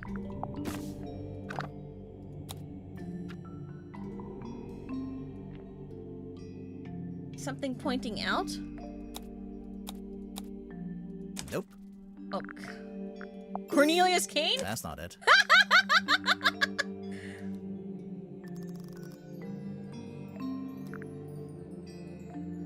The ship's steering wheel? Nope.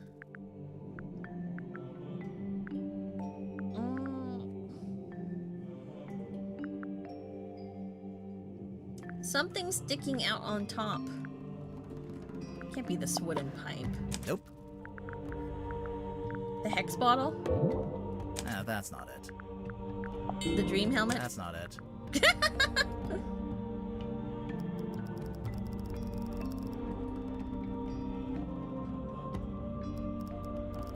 Something stuck out of the head. That's not it. The envelope? Yeah, that's not it. You guys are like saying, oh, I already know it. And I'm like, am I stupid? That's not right. I think no, the compass? That's not right. The stone? That's not right. Her painting? Nope. I'm not assembling the mask yet. Okay, wait, what?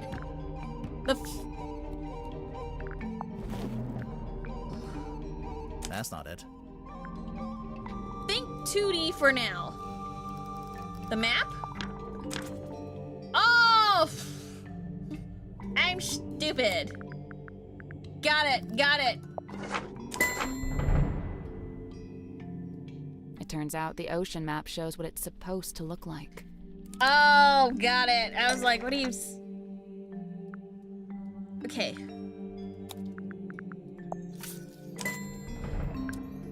The gemstones. And the coral.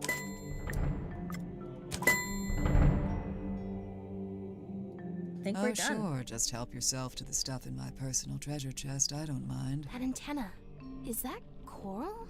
It looks sharp. It is, and it's hard, like crystal. I'm pretty sure it explains the scratch marks in the cauldron. But why did Mortuga keep it locked in the cauldron? Because he wanted to keep it hidden from everyone? Because he wanted to keep it hidden from everyone. The mermaid's tongue being on board was a secret Mortuga was keeping. The cauldron was covered by the sailcloth and locked in the storeroom, and Mortuga wanted to keep it that way. It's true. When he saw my poster, he told me we had to keep the cauldron covered up. Why the cauldron, though? Wouldn't it have been less conspicuous if he just kept it in a wooden crate or something? Keeping the mermaid's tongue in the cauldron wasn't something Mortuga came up with himself. Even before he ever found it, it's just where it's always been kept. Evidence that shows the mermaid's tongue has always been historically kept in the cauldron. This one? The egg-shaped things shows the mermaid tongue in the cauldron. There it is. See? There. In the cauldron, beneath the iron bell, beneath the wooden buoy. But that was a long time ago. How do you know the mermaid's tongue was still in the cauldron at the time of the murder? Well, Tadpole told us about someone she saw on the aft deck shortly after the murder. She described it as a demon, with a single horn and glowing eyes. The culprit, wearing the mermaid's tongue. Right. We figured they'd just taken it from the cauldron after killing Mortuga. So the culprit knew about the mermaid's tongue? Knew what it was? Knew how to use it? Definitely. But Mortuga never really told us about any of this. How did the culprit know about it? Because they were creator? Because they forced Mortuga to tell them? Because they were the third person. Because they were the third person on the Dearest Selena voyage. Alright. The third person. The third person? In addition to Magnus Mortuga and Felicia Stonetop, I assume. Right. It was a crew of 3, not 2. And what evidence have you collected to support this? Evidence? Let's see. Well, Mortuga's film reel. Mortuga's film reel. Pretty much. You really want to turn back after you got the map sussed out? There and we go. There's no wind. It's an ill omen. Oh my god, Magnus, you're so dramatic. All I need you to do is steer, all right? I'll handle the scary stuff. Felicia. You can't change my mind. Sorry. I spent too long planning this. Anyway, we'll be there in a few hours. Beware.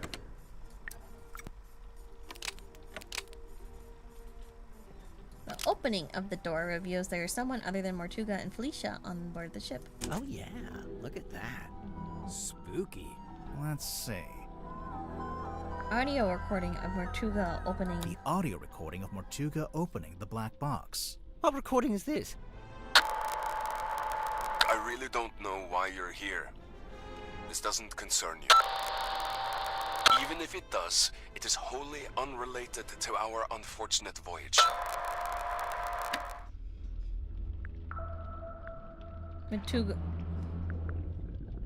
Mortuga is talking to the third person from the voyage. Mortuga is talking to the There we third go. person from the voyage. Is he? I only hear the one voice.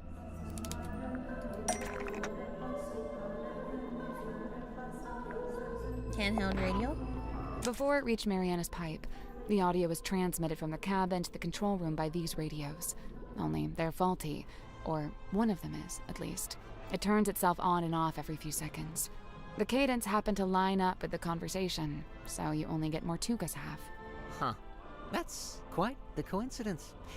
Personally, if I'd written that, I'd feel guilty. There are more things in heaven and earth, Mr. Werman. Yeah. Let's see. The ship in a bottle. The ship in a bottle.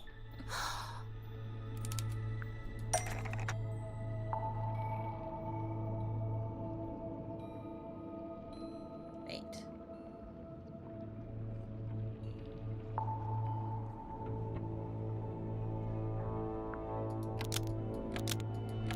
Gives off a strange smell. Have been painted on the bottle. Stuck to the outside of ship. It's stolen the ship. It's hidden inside the ship. Wait. The bottom of the ship shakes because model of someone else is hidden inside the ship. The ship in a bottle There we go. rattles when you shake it because a It's model getting of someone creepier, else yeah. is hidden inside the ship. I knew there was something in there. Someone in there. Well, there we are. Quite a bit of evidence as it stands. All right, but does any of that tell you who it actually is? Let's break it open. Potentially, yeah.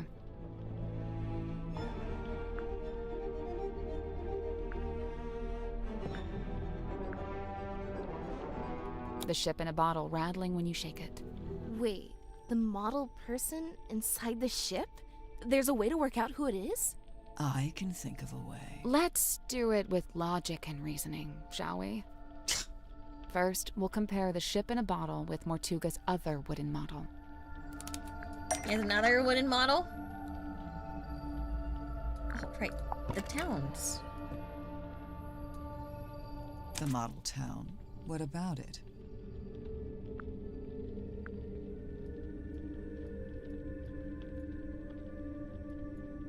People who aren't in the town. People who aren't in the town. There we go. What do you mean? Mortuga and Felicia aren't in the town because they're on the ship. Selena too, I suppose, since she's the figurehead. I don't think they're who she's talking about. It's important to remember that the model town is specific to Mortuga's life. When adding the model figures, he only included people he had dealings with. And he only detailed the buildings he was familiar with. The rest are just generic blocks. With this in mind, there's someone else who should be here, but isn't.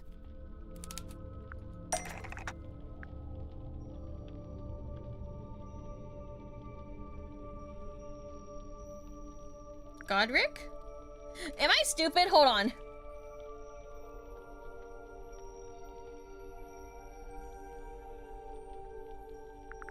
Is Godric? Yeah. No.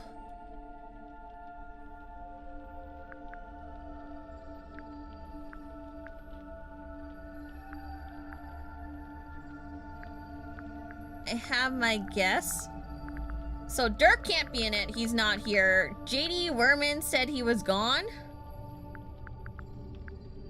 Cynthia Seafoam is gone.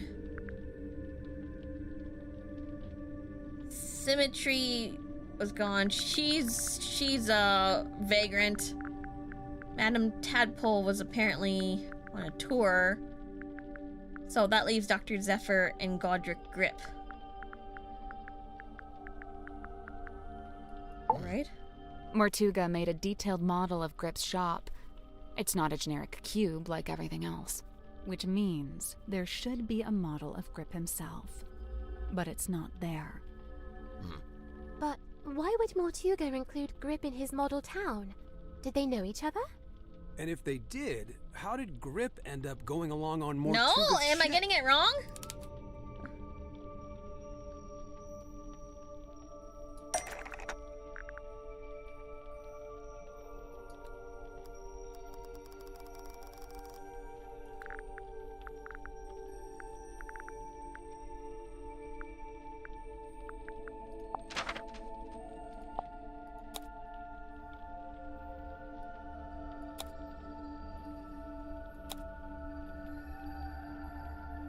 mean, it can't be Grip. Grip, he's too cool. It has to be, like, in his, like, stuff, right?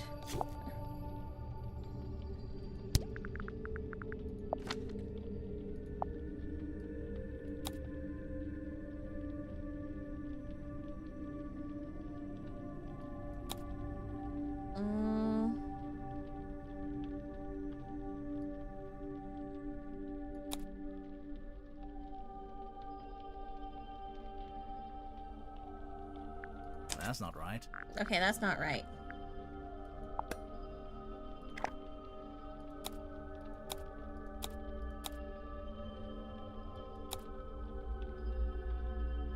That's not it.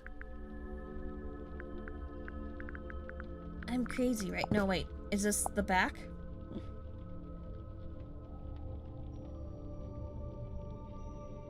Nope.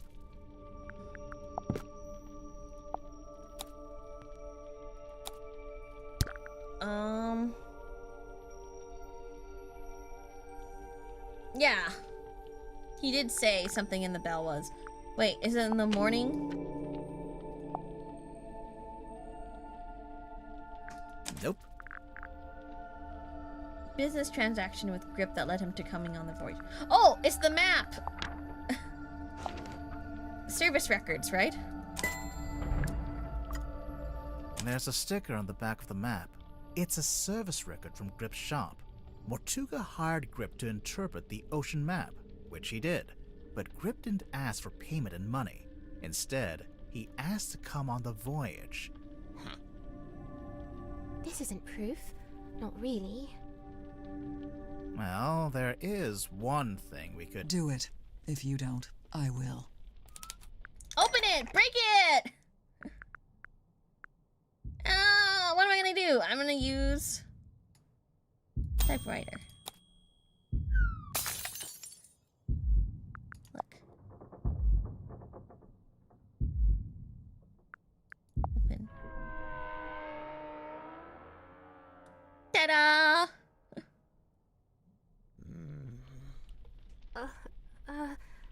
Mr. Grip being on that ship isn't actually evidence that he murdered Mortuga. What about the murder weapon? What happened to it? Right. Nor is this evidence that he used the mermaid's tongue. Wouldn't he have needed that special key? Grip still has the murder weapon. Has both the murder Grip weapon. still has both the murder weapon and the key.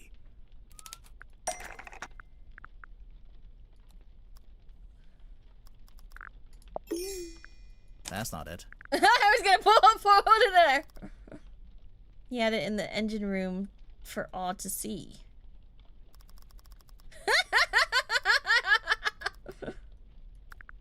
Is it the ship's wheel? That's not it. Balloon basket? That's not right.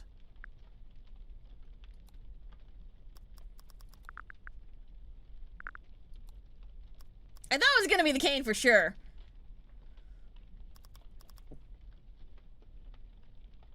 Oh wait, the fucking, where is it? Where's the stupid compass? Compass. There it is.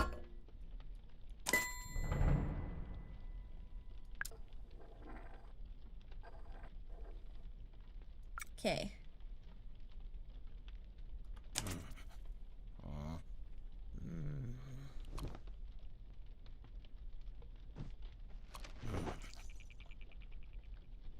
I guess this is it. Yeah, it was literally right there. The Wayward Navigator. No! Is he gonna go cray now? Plot the unplottable, chart the unchartable, measure the unmeasurable. A hollow promise, such feats belong not to mortal hands. But after years of fraudulently offering this to others, I began, in earnest, to yearn for it myself. quiet desire to journey into the unknown, to quantify it. A lifelong coward, I could never... In hindsight, his face was the only one that would fit the mask anyway. I tell Lamau. myself as an excuse that I never had any kind of opportunity. Male pattern baldness is the sign of you. Shut up. One day, I did.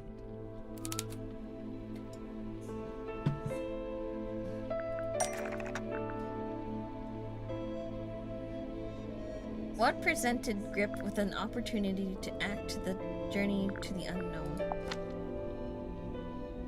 An invitation? Oh, the map, right? Mortuga sought out my services.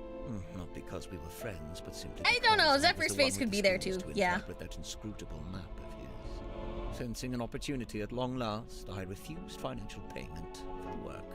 Instead, I asked to be brought along on the ensuing voyage.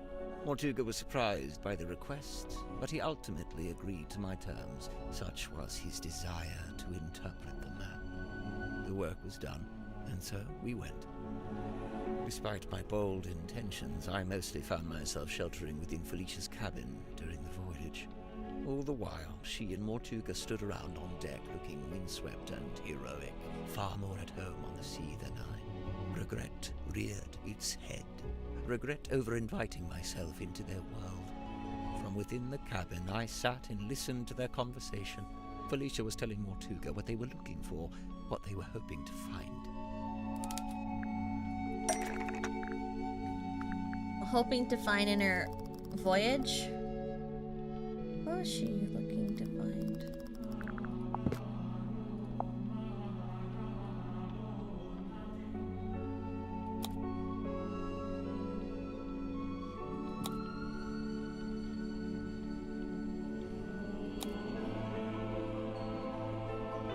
That's not right. Was she looking for the Mermaid Mask?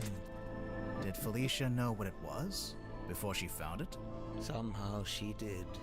Her description to Mortuga was thus: a mask worn over the head. It facilitates communication with an ancient being of eternal mystery. That's really how she worded it? With the right contraption in your pocket, even the great unknown may be quantified and calculated. And here it was. Not a map, not a compass. Oh, but the a whimsy is gone. Device. And the mustache, too. Was there even a mustache? Besides I just imagined it. knowing what it was, Felicia also knew how to find it. How its location in the ocean would be marked with a wooden buoy that glows with green light. We waited. Night fell. But before long, we were indeed signaled by this very light, and the buoy was sighted. Mortuga hauled it up, pulled it all up, right onto the deck. It was heavy, but he was strong. You pulled the iron bell. The bell and the cauldron locked together to form that single shape. Mortuga went to unlock it by himself, but Felicia cautioned him against it. She warned that it could be dangerous to stand so close, as the mechanism would be surely powerful. And so they unlocked it together, taking a handle each. Felicia took the mermaid's tongue from within the cauldron. Did it have the coral and the gemstone eyes? Yes, they were attached. And what about the necklace? Felicia had it around her neck. She'd come prepared, clearly. Did she use it? Yes, I watched her do it. She used the necklace key to wind up the mermaid's tongue and placed it over her head. Felicia spoke through the mask. Her voice was changed. The mermaid was summoned. Entranced, I rushed out onto the deck and leaned over the side. Mortuga clambered up to the wheel in an attempt to steer us away from harm. The mermaid reached out and grabbed the wheel. And Mortuga's right shoulder? Yes, of course. His fingerprint mark. Mortuga held fast, but a portion of the wheel broke off and fell into the ocean. With her other hand, the mermaid grabbed the mast, almost snapping it in two. The ship buckled and I was thrown off the side into the ocean. I was underwater, but I was held in place by a hand. Her hand. She was speaking to me, but it was which I could not understand. Oh my god. I wanted so much to understand. He was cradled. Sensing the disconnect, she let go. A moment passed. A lifetime. I became vaguely aware that I was about to drown, but I didn't want to leave. At this moment, the broken piece from the ship's wheel floated up in front of me. By its intervention, I was reminded of my earthly existence, my life beyond this singular moment. I was overwhelmed with a cowardly desire to return to the surface, to see the sun, to live, to breathe. I grabbed onto the broken wheel and let it carry me up to the surface. The mermaid was nowhere to be seen. That's why he's so attached to Cornelius? Wait, the wood from the broken wheel. Eventually became Cornelius. It eventually became Cornelius Kane. Correct. It has been my earthly tether, the feel of the wood in my hand, a tangible reminder of that desire I once felt to live and to breathe. But what happened? Weren't you stranded in the ocean? Somehow the currents carried me back to the Silkworm Coast. I took the broken Also, not cool that they kind of abandoned him, but then again, I guess they thought he died.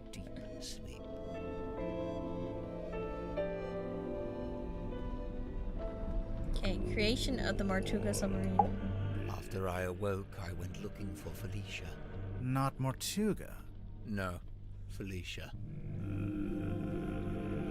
Okay. Felicia was the one wearing the mermaid's Felicia had been the one wearing the mermaid's tongue. Oh. Correct. Given what I knew of its function, I surmise she may have understood what the mermaid had said to me. I went to the Stone Top Inn, but Felicia was not there. I searched through the empty building until I came to Mortuga's room. I was encouraged to see that he had at least retained the wooden boy and the iron bell. Mortuga was in his bed, asleep.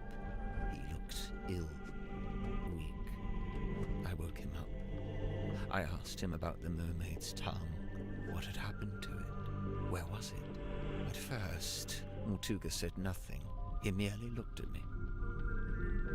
He told me that he and Felicia had locked it away in the cauldron and thrown it back into the ocean. He said they'd kept the wooden boy so that nobody else would ever be able to find it, and they'd kept the iron bell so that even if someone was to come across the cauldron, they wouldn't be able to unlock it. I was horrified to learn this. My only chance of summoning and communicating with the mermaid lost beneath the waves. Or so I thought. Did you ask about the necklace key? Mortuga hadn't mentioned it, and I did not ask about it. At that time, I simply assumed it had been left in the mouth of the mermaid's tongue and thus would be in the cauldron. I demanded that we take the dearest Selena back out on a second voyage to recover the sunken cauldron. Mortuga said it was impossible. For one, the dearest Selena couldn't recover it from the bottom of the ocean if it was not attached to the boy. And secondly, Felicia had decommissioned the ship and it was being taken apart at the shipyard. In explanation, Mortuga handed me a folded piece of parchment. This one? Indeed? It had inscribed a note from Felicia. She was to be leaving town immediately. She did not say where she was going. Mortuga told me he had slept through Felicia's parting visit. He was distraught over it, heartbroken. With a desperate look, he asked me if Felicia had also come to visit me on her way out of town. I told him yes, she had. Mortuga's eyes opened wide. Did she say where she was going? I must know. I have to know. I told him yes. Yes, she told me where she was going and she'd given me the address. His eyes widened further. Give it to me. I need to know. I'll go after her. I told him I would, in exchange for the mermaid's tongue. Mortuga told me again how it was impossible. There's no way. It's lost. You need to let it go. I didn't want to hear it. I left the inn still clutching the deeds. I went down to the shipyard and spoke with Donovan Drummond. He had begun taking apart the dearest Selena. I inquired about purchasing Drummond's unused submarine, the Seafoam submarine. He told me he would be willing to part with it, but it had never been finished. In order for it to be seaworthy, it would need several new parts that would take a long time to build. However, I was determined to find a solution. You offered to buy the dearest Selena. You offered to buy both the Seafoam submarine and the dearest Selena. Correct. I suggested we could use parts from the sailing ship to finish the submarine. Drummond merely asked how I was going to pay for 2 vessels. I showed him the deeds to the Stone Top Inn. He accepted it as payment. Is the inn really worth as much as 2 vessels? Perhaps not. But in truth, I think Drummond was glad to have an excuse to part with them. Besides, I knew all too well the allure of a worthy challenge. A chance to put one's skills to their fullest. Indeed, the task of combining the 2 incomplete vessels into a single seaworthy one was highly intriguing to him. And so, it was done. But if you commissioned it, why was it called the Mortuga submarine? Who painted that on the foredeck? Drummond did. He didn't want it to say Seafoam any longer. Too many painful memories. But why Mortuga and not Grip?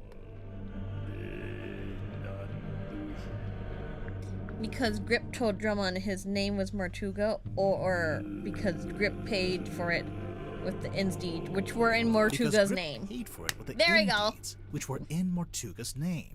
Right. Drummond assumed I was merely acting as intermediary for Mortuga, the true buyer. Did you tell Mortuga what you'd done? I told him of my intention to return to the ocean in a submarine I was having constructed. He wasn't happy about it, but the submarine took months to complete. That was enough time to convince him to come with me and help search for the mermaid's tongue. He only came with you because you were pretending to know where Felicia had gone, and you were withholding That it was from mean. him. Correct. What were you going to do if and when Mortuga realized you'd been lying to him? It was worth the risk. There was no question of leaving the mermaid's tongue at the bottom of the ocean. But it wasn't lost in the ocean. Mortuga had it the whole time. Correct. As I had lied to him, he had lied to me. Okay, and the gathering of hapless travelers. Mortuga smuggled the mermaid's tongue onto the submarine before we left. He didn't want to leave it behind, but he didn't want me to know he had it. Smuggled? How?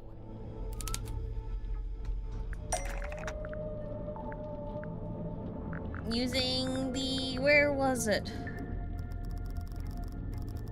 Where's the stinking flag? I mean, I get it, but that's not quite right. How did he smuggle it otherwise?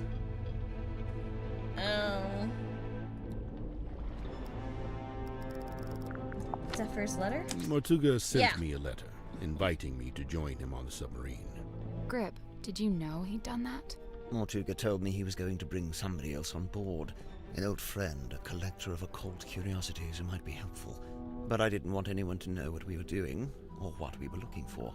I told Mortuga not to mention me in the letter. I followed Mortuga's instructions precisely. I arrived in Silkworm and went into the Stone Top Inn, where I found the locked cauldron. I placed it among my possessions and ventured onto the submarine waiting in the harbor. We departed. Zephyr thought he and Mortuga were the only 2 souls on the ship. I stayed hidden for a week, before staging a balloon crash and pretending that Mortuga had rescued me from the ocean. That way I was free to move around the submarine in view of Zephyr, but he could dismiss me as a hapless traveler picked up along the way. So to begin with, it was just you 3. But it didn't stay like that for long. It didn't. Okay. Swap the info cards to the correct slot. Okay, let's see.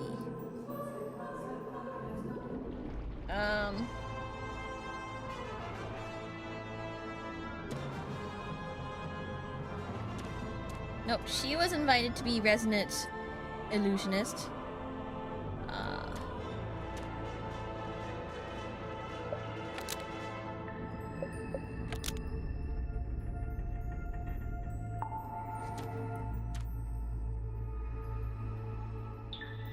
Sought out the submarine to get the reclaim ownership. Tried to convince Worman to kill Magnus Martuga? What? No. Interviewed Martuga as research for his next book.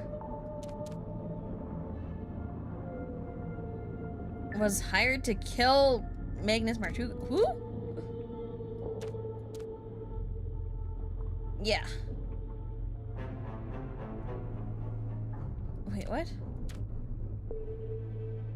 Who tried to convince...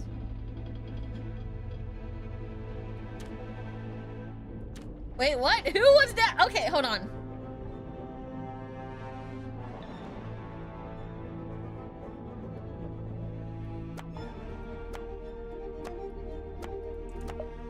Wait, oh, there's more. Was asked to smuggle the submarine. No. Stole the mermaid's tongue from the airlock and put it in his cabinet of curiosity.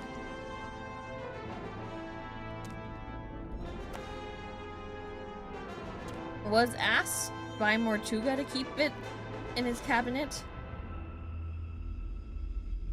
Okay. Crashed his hot air balloon into the ocean, allegedly. Was with Mortuga when he opened the black box and discovered the necklace. Yeah. Was invited to work along her, performed magic acts, was asked by Mortuga to perform magic tricks. Was saved from drowning. Was kidnapped and kept prisoner. No. She wasn't saved by drowning, was she?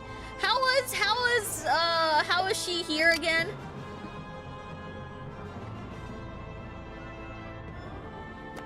I gave it to Martuga.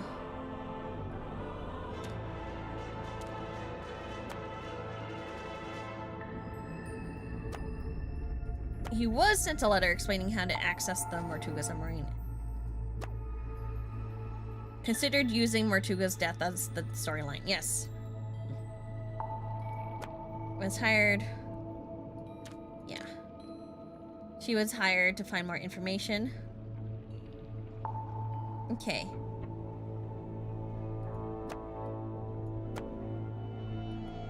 Tried to convince Worman to kill Marcus Mortem. There we go. Martuga wrote a contract. No, Martuga wrote a contract which she found after and forged his signature. Yes.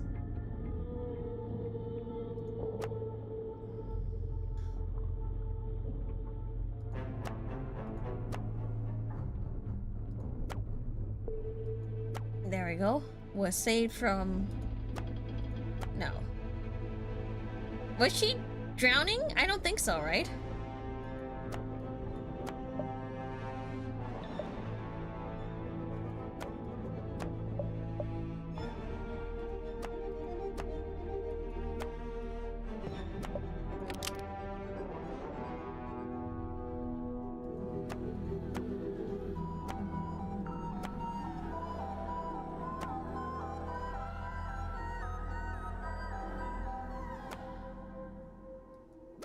Yeah. Nope. Am I missing something? Yes, yes, yes, yes. Yes, no. Which appeared to make him miserable, and then... Stole the mermaid's tongue. Got it. Well, that's about the long and short of it. No. What? No? What? You can't leave it like that. You've left them with misconceptions. You should tell them what you know. All of it. What do you mean? What do you mean? Misconceptions? Maybe one or two, yeah.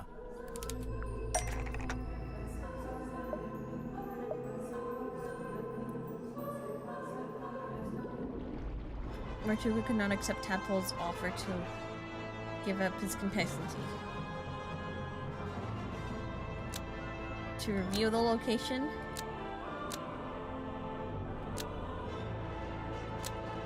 Even though he did wish to leave the submarine, Mortuga could not accept Tadpole's offer to give up his captaincy to her. Before Mortuga could leave the submarine, he needed Godric Grip to review this location of Felicia's Stovetop. He always did think he would make the best captain, and he did want to leave. But he couldn't.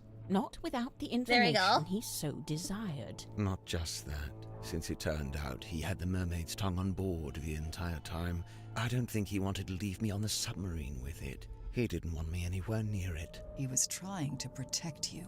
I'm aware. Okay. Cynthia became captain because of the command contract. But it has another page that was discovered inside the message in the bottle. While it's true that Mortuga did decide to create the command contract after Cynthia showed him the Inn's deed, the contract was never intended for Cynthia.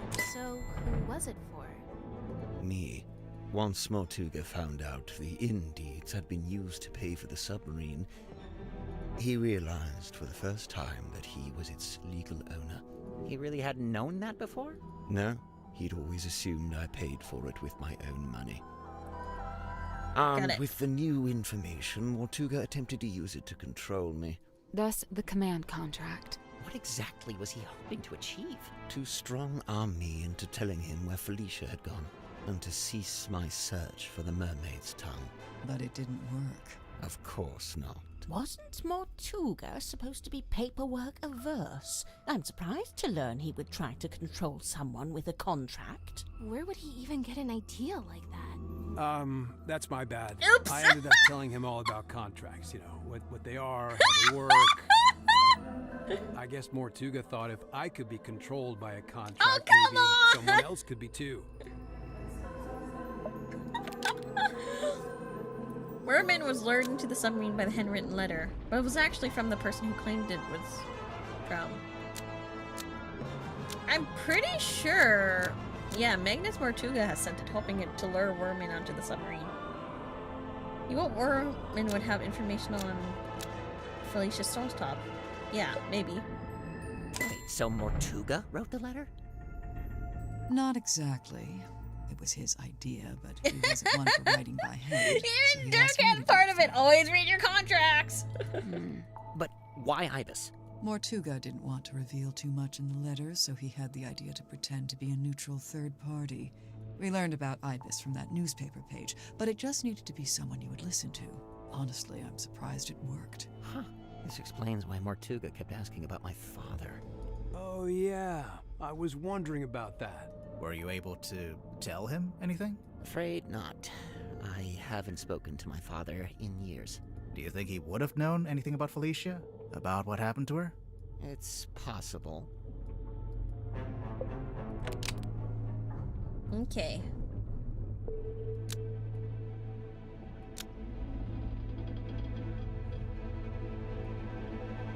Watching Symmetry perform, the Stargazing girl did not make Mortuga miserable. He was already miserable because he just found the morning envelope, which informed him that Felicia Stovetop had died. See? I told you. You didn't make There him you sad. go! He just learned about the death of his beloved friend. What I did, it was... You didn't know. Symmetry, let it go. Your anguish. That goes for all of you. No, that's nice of you to tell them, despite being a murderer. Mortuga's actions, his decisions, all motivated by that same singular desire. It was all in effort to locate Felicia Stovetop. Her. Likewise, it transpires that Godric's actions were also motivated by a singular desire. To commune with the mermaid. Her. And when they opened the black box and found the morning envelope, found the necklace key, it all came to an end. Well, what are you waiting for? Go ahead, open it. Godric, I really don't know why you're here.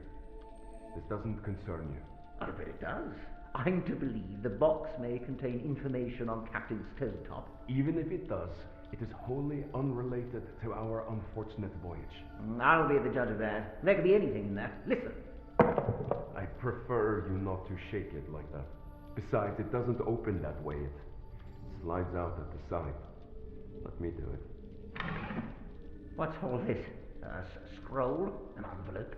There's something inside. Wait. What's this? We both know what that is. That's Felicia Stonetop's necklace, isn't it? Isn't it? In the murder of Magnus Mortuga. Our discovery of the necklace precipitated two important conclusions. One, we now possess the key necessary to operate the Mermaid's Town. In my complacency, I had not even known it was missing, simply assuming it lay within the cauldron. But no, Felicia had taken it away with her, and now, through what twist of fate, it had returned. Which brings me to conclusion 2. The fact that her necklace had been sent to her parents in a black-rimmed envelope attested to us that Felicia Stonetop had died. Even through his burgeoning grief, Mortuga could see in my eyes how I wished to make use of the key.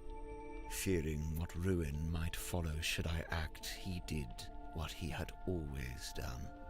He lied. Lied about having the Mermaid's Tongue on board. He had your best interest at heart, Godric. We both know this. However, it was a lie that no longer worked on me, for I had laid eyes upon the truth. The truth? About what Mortuga had in the storeroom. What did Godric see that confirmed Mortuga was keeping the cauldron and the submarine?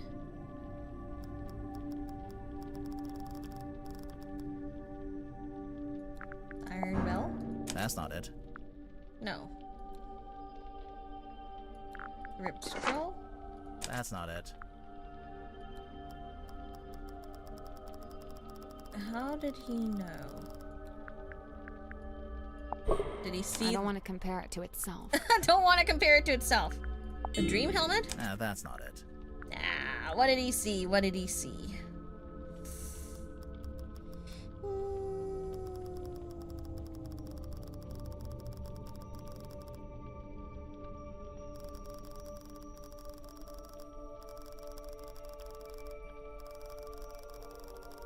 What drawing did he see? This one.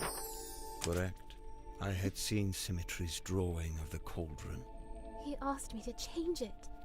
I was going to change it. So now you had everything you needed. The key, the bell, and the mermaid's tongue itself. There you go. Locked in the cauldron. On that note, I had also surmised Mortuga's reason for rigging the iron bell onto a winch above his desk.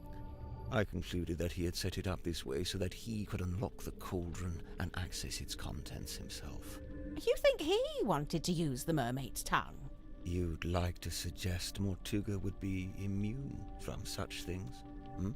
After finding out I can see she been an alluring prospect, but actually she died, he might have tried to contact her. Displays a dangerous hubris. Well, maybe he just wanted to be able to get to it, but not actually use it, you know? No. Grip, did you actually accuse Mortuga of wanting to open the cauldron? Of wanting to use the mermaid's tongue? I did, and he flatly denied it, which caused an argument. Truth be told, we were both sick of each other. The last vestiges of our mutual decorum fell away. He attempted to shut me down with cold logic, insisting that it was not possible for one man to simultaneously turn both dials on the iron bell. Wait, is that true? No, it's possible. So kinda, depending on how big you are. Kinda. Depends how big you are, how wide your arms are. I knew Mortuga would be capable of it, and I could see in his eyes that he intended to do it. Well, not to side with Grip here, but he was right. Mortuga did open the cauldron, didn't he? Perhaps his intention was simply to move the mermaid's tongue to a newly contrived hiding place. Maybe he was just gonna destroy it. As he should have done years hence, I might add.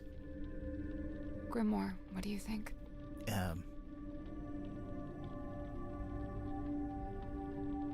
think he wanted to use it. Personally, I think he wanted to use it. My mind is that he's just like, maybe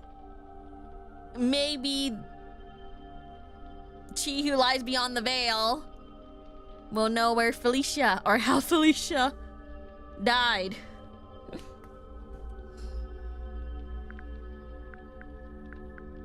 I think, personally, I think he did want to use the mermaid's tongue. But I don't know, maybe he's a big, strong hero and wanted to destroy it. Or hide it somewhere else, who knows? I think he wanted to use the mermaid's tongue. Whatever the reason, I knew it was only a matter of time. And what's more, following our discussion about the mechanism of the Iron Bell, I understood the specific physicality of the task ahead of him. Physicality? In order to reach both dials, Mortuga would need to hold his body close against the iron bell.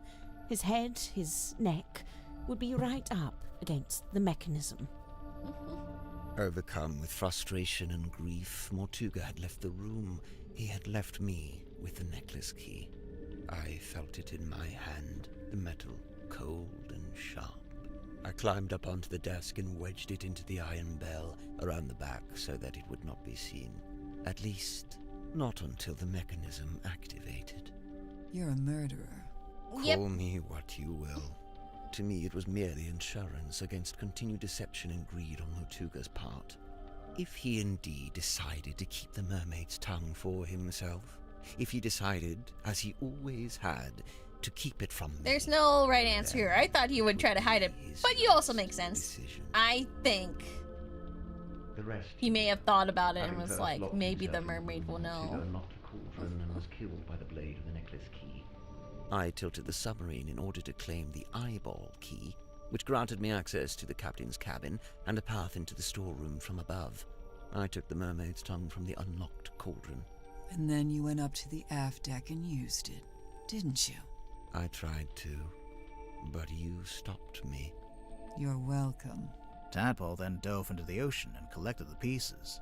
Including the coral and the gemstone eyes, which she kept for herself. Yeah. As for the mask itself, I just left it in my room.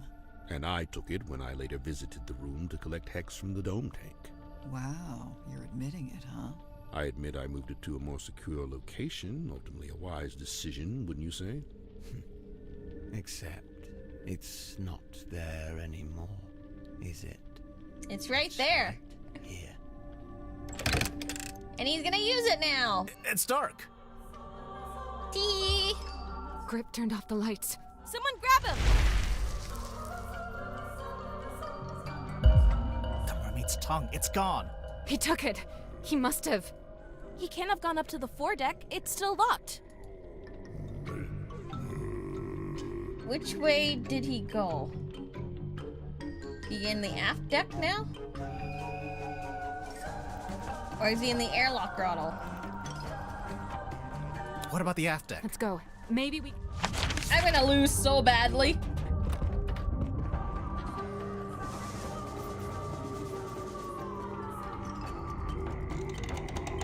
Oopsie daisies.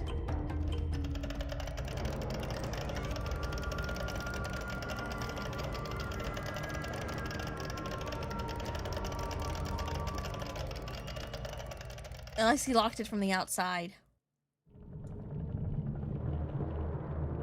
Oh no, I was right. Oh, wait. He's wearing it. Are we too late? Oh, he's being touched. I Bad don't... touch. Grip? Are you...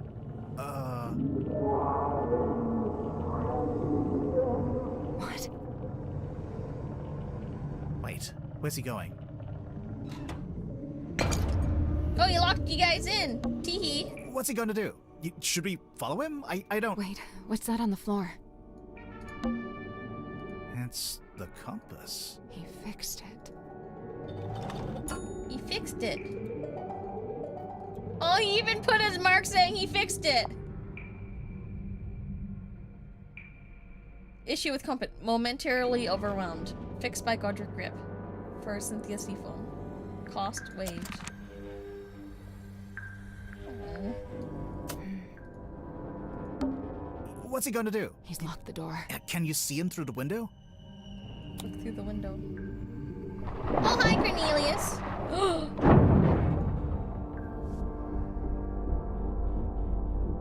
Now we're being dragged under.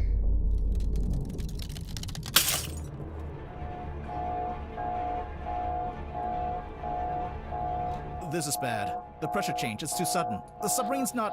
Wait, what's that? You're taking control panel. The radios. It's fine, just stay calm. It was too fast. It must be coming from the control room. Let's go. We're being held down. We need to resurface. The submarine can't take it. The controls are going crazy. Wait.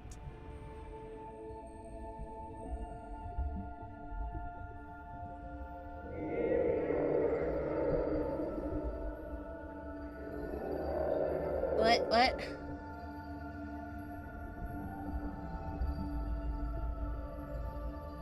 She wearing glasses? What did she? She's gone.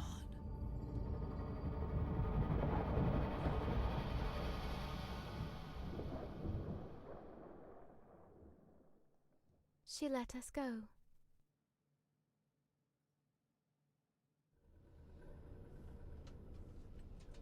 Remarkable. Let's just head back to Silkworm, shall we? Get everyone off this submarine. And, Silkworm would be which way? We got moved. I don't know where we are. No stars. She took grip, no moon. yeah. She took grip. In her grippers. She gripped the grip. I don't know where. I don't know which way north is. Where's the compass? There it is. He fixed it. What about Cornelius? Uh-oh.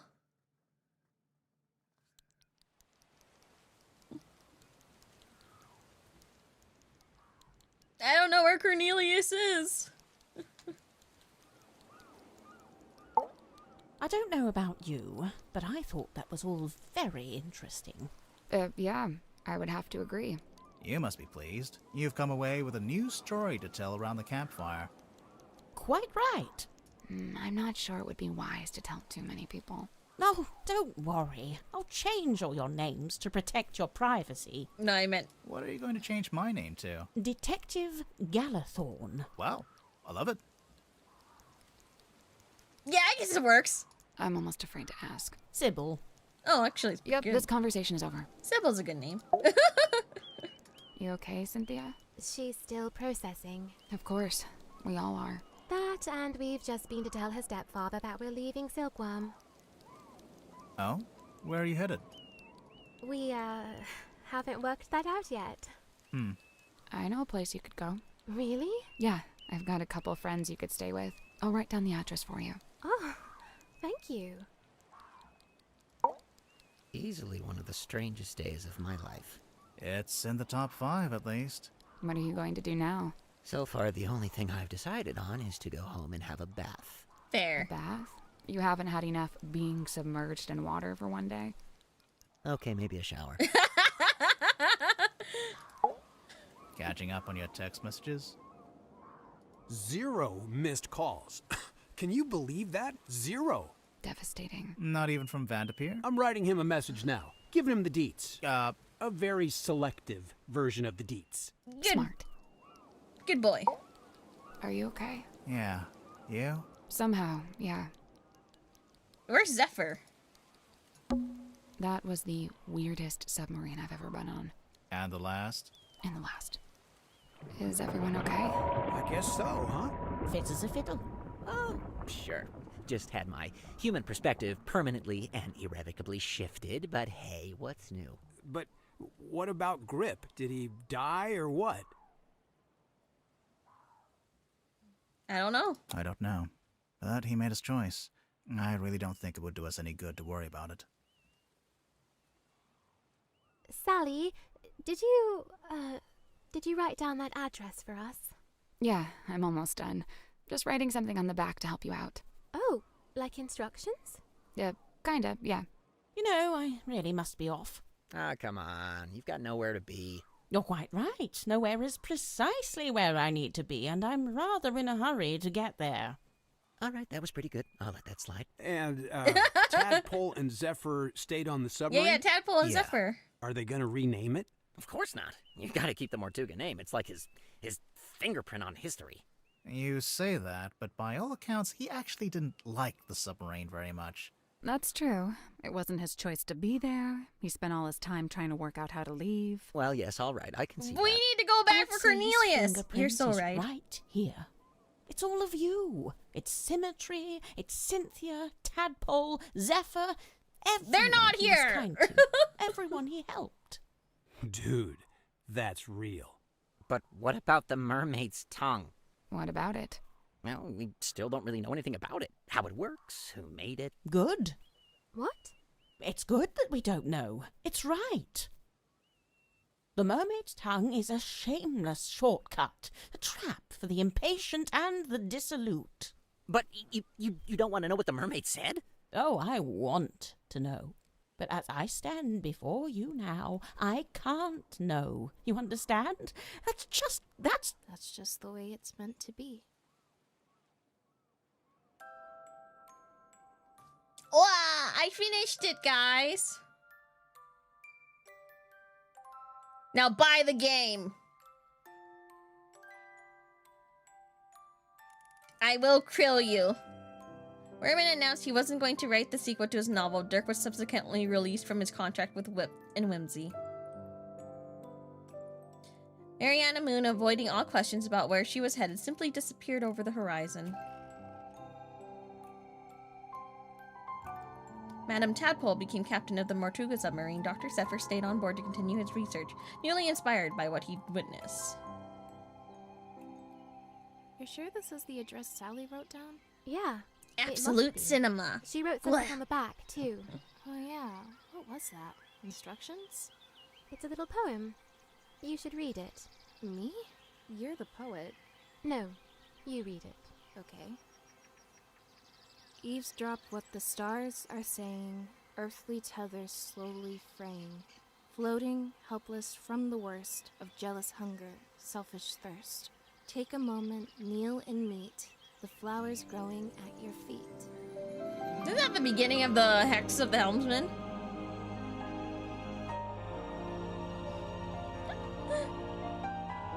That was good.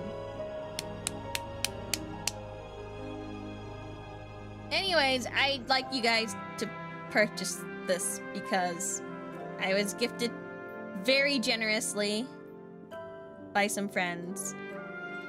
So please purchase it. Please. I'm begging you. Wait, Mercy Modiste.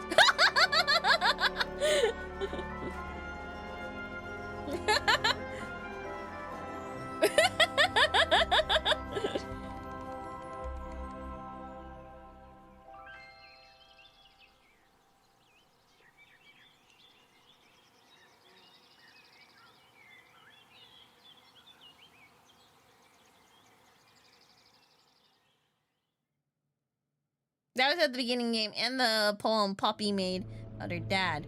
Alright! Art gallery. I think I did pretty good.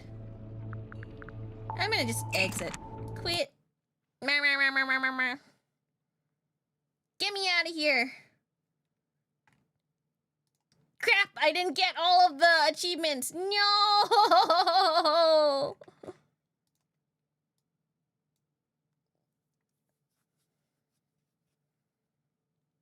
Dang it. I'm missing 2 achievements. So it's fine. It's whatever. Anyways. Thanks for playing. Thanks for joining me, everyone. Purchase the game, please. I will krill you. It's not that expensive. A lot of people worked really hard to make this game. No, I mean it though. Like, a lot of people,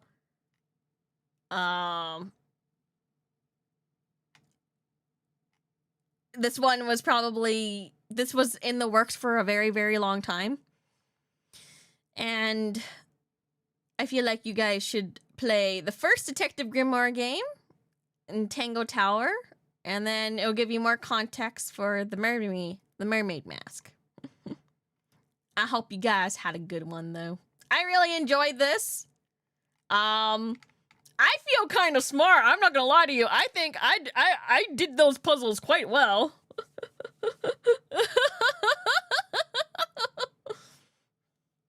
I think I did those puzzles quite well. I gotta say, I'm quite a genius. And I mean, like, you guys might struggle.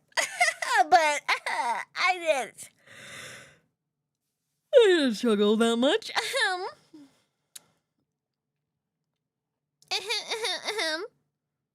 You guys might actually beat me in my time, though, because I went...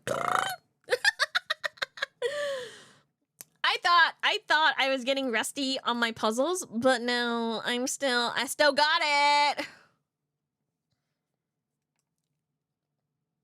I still got it, baby. Anyways, I'm tired.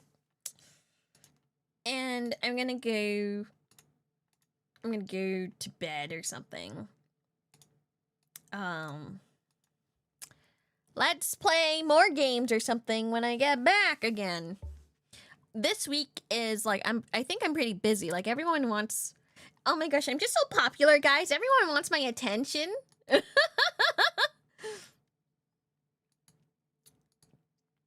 And I think it's like because the end of summer that like I have a lot of there's like a lot of events happening and everyone wants to go to them. So I'm going to do stuff this week. Ma'am, it's Friday. Yeah, this week. Friday, Saturday, and Sunday, I'm busy. Monday, I'm also kind of busy, I think. Tuesday onward, you might see me.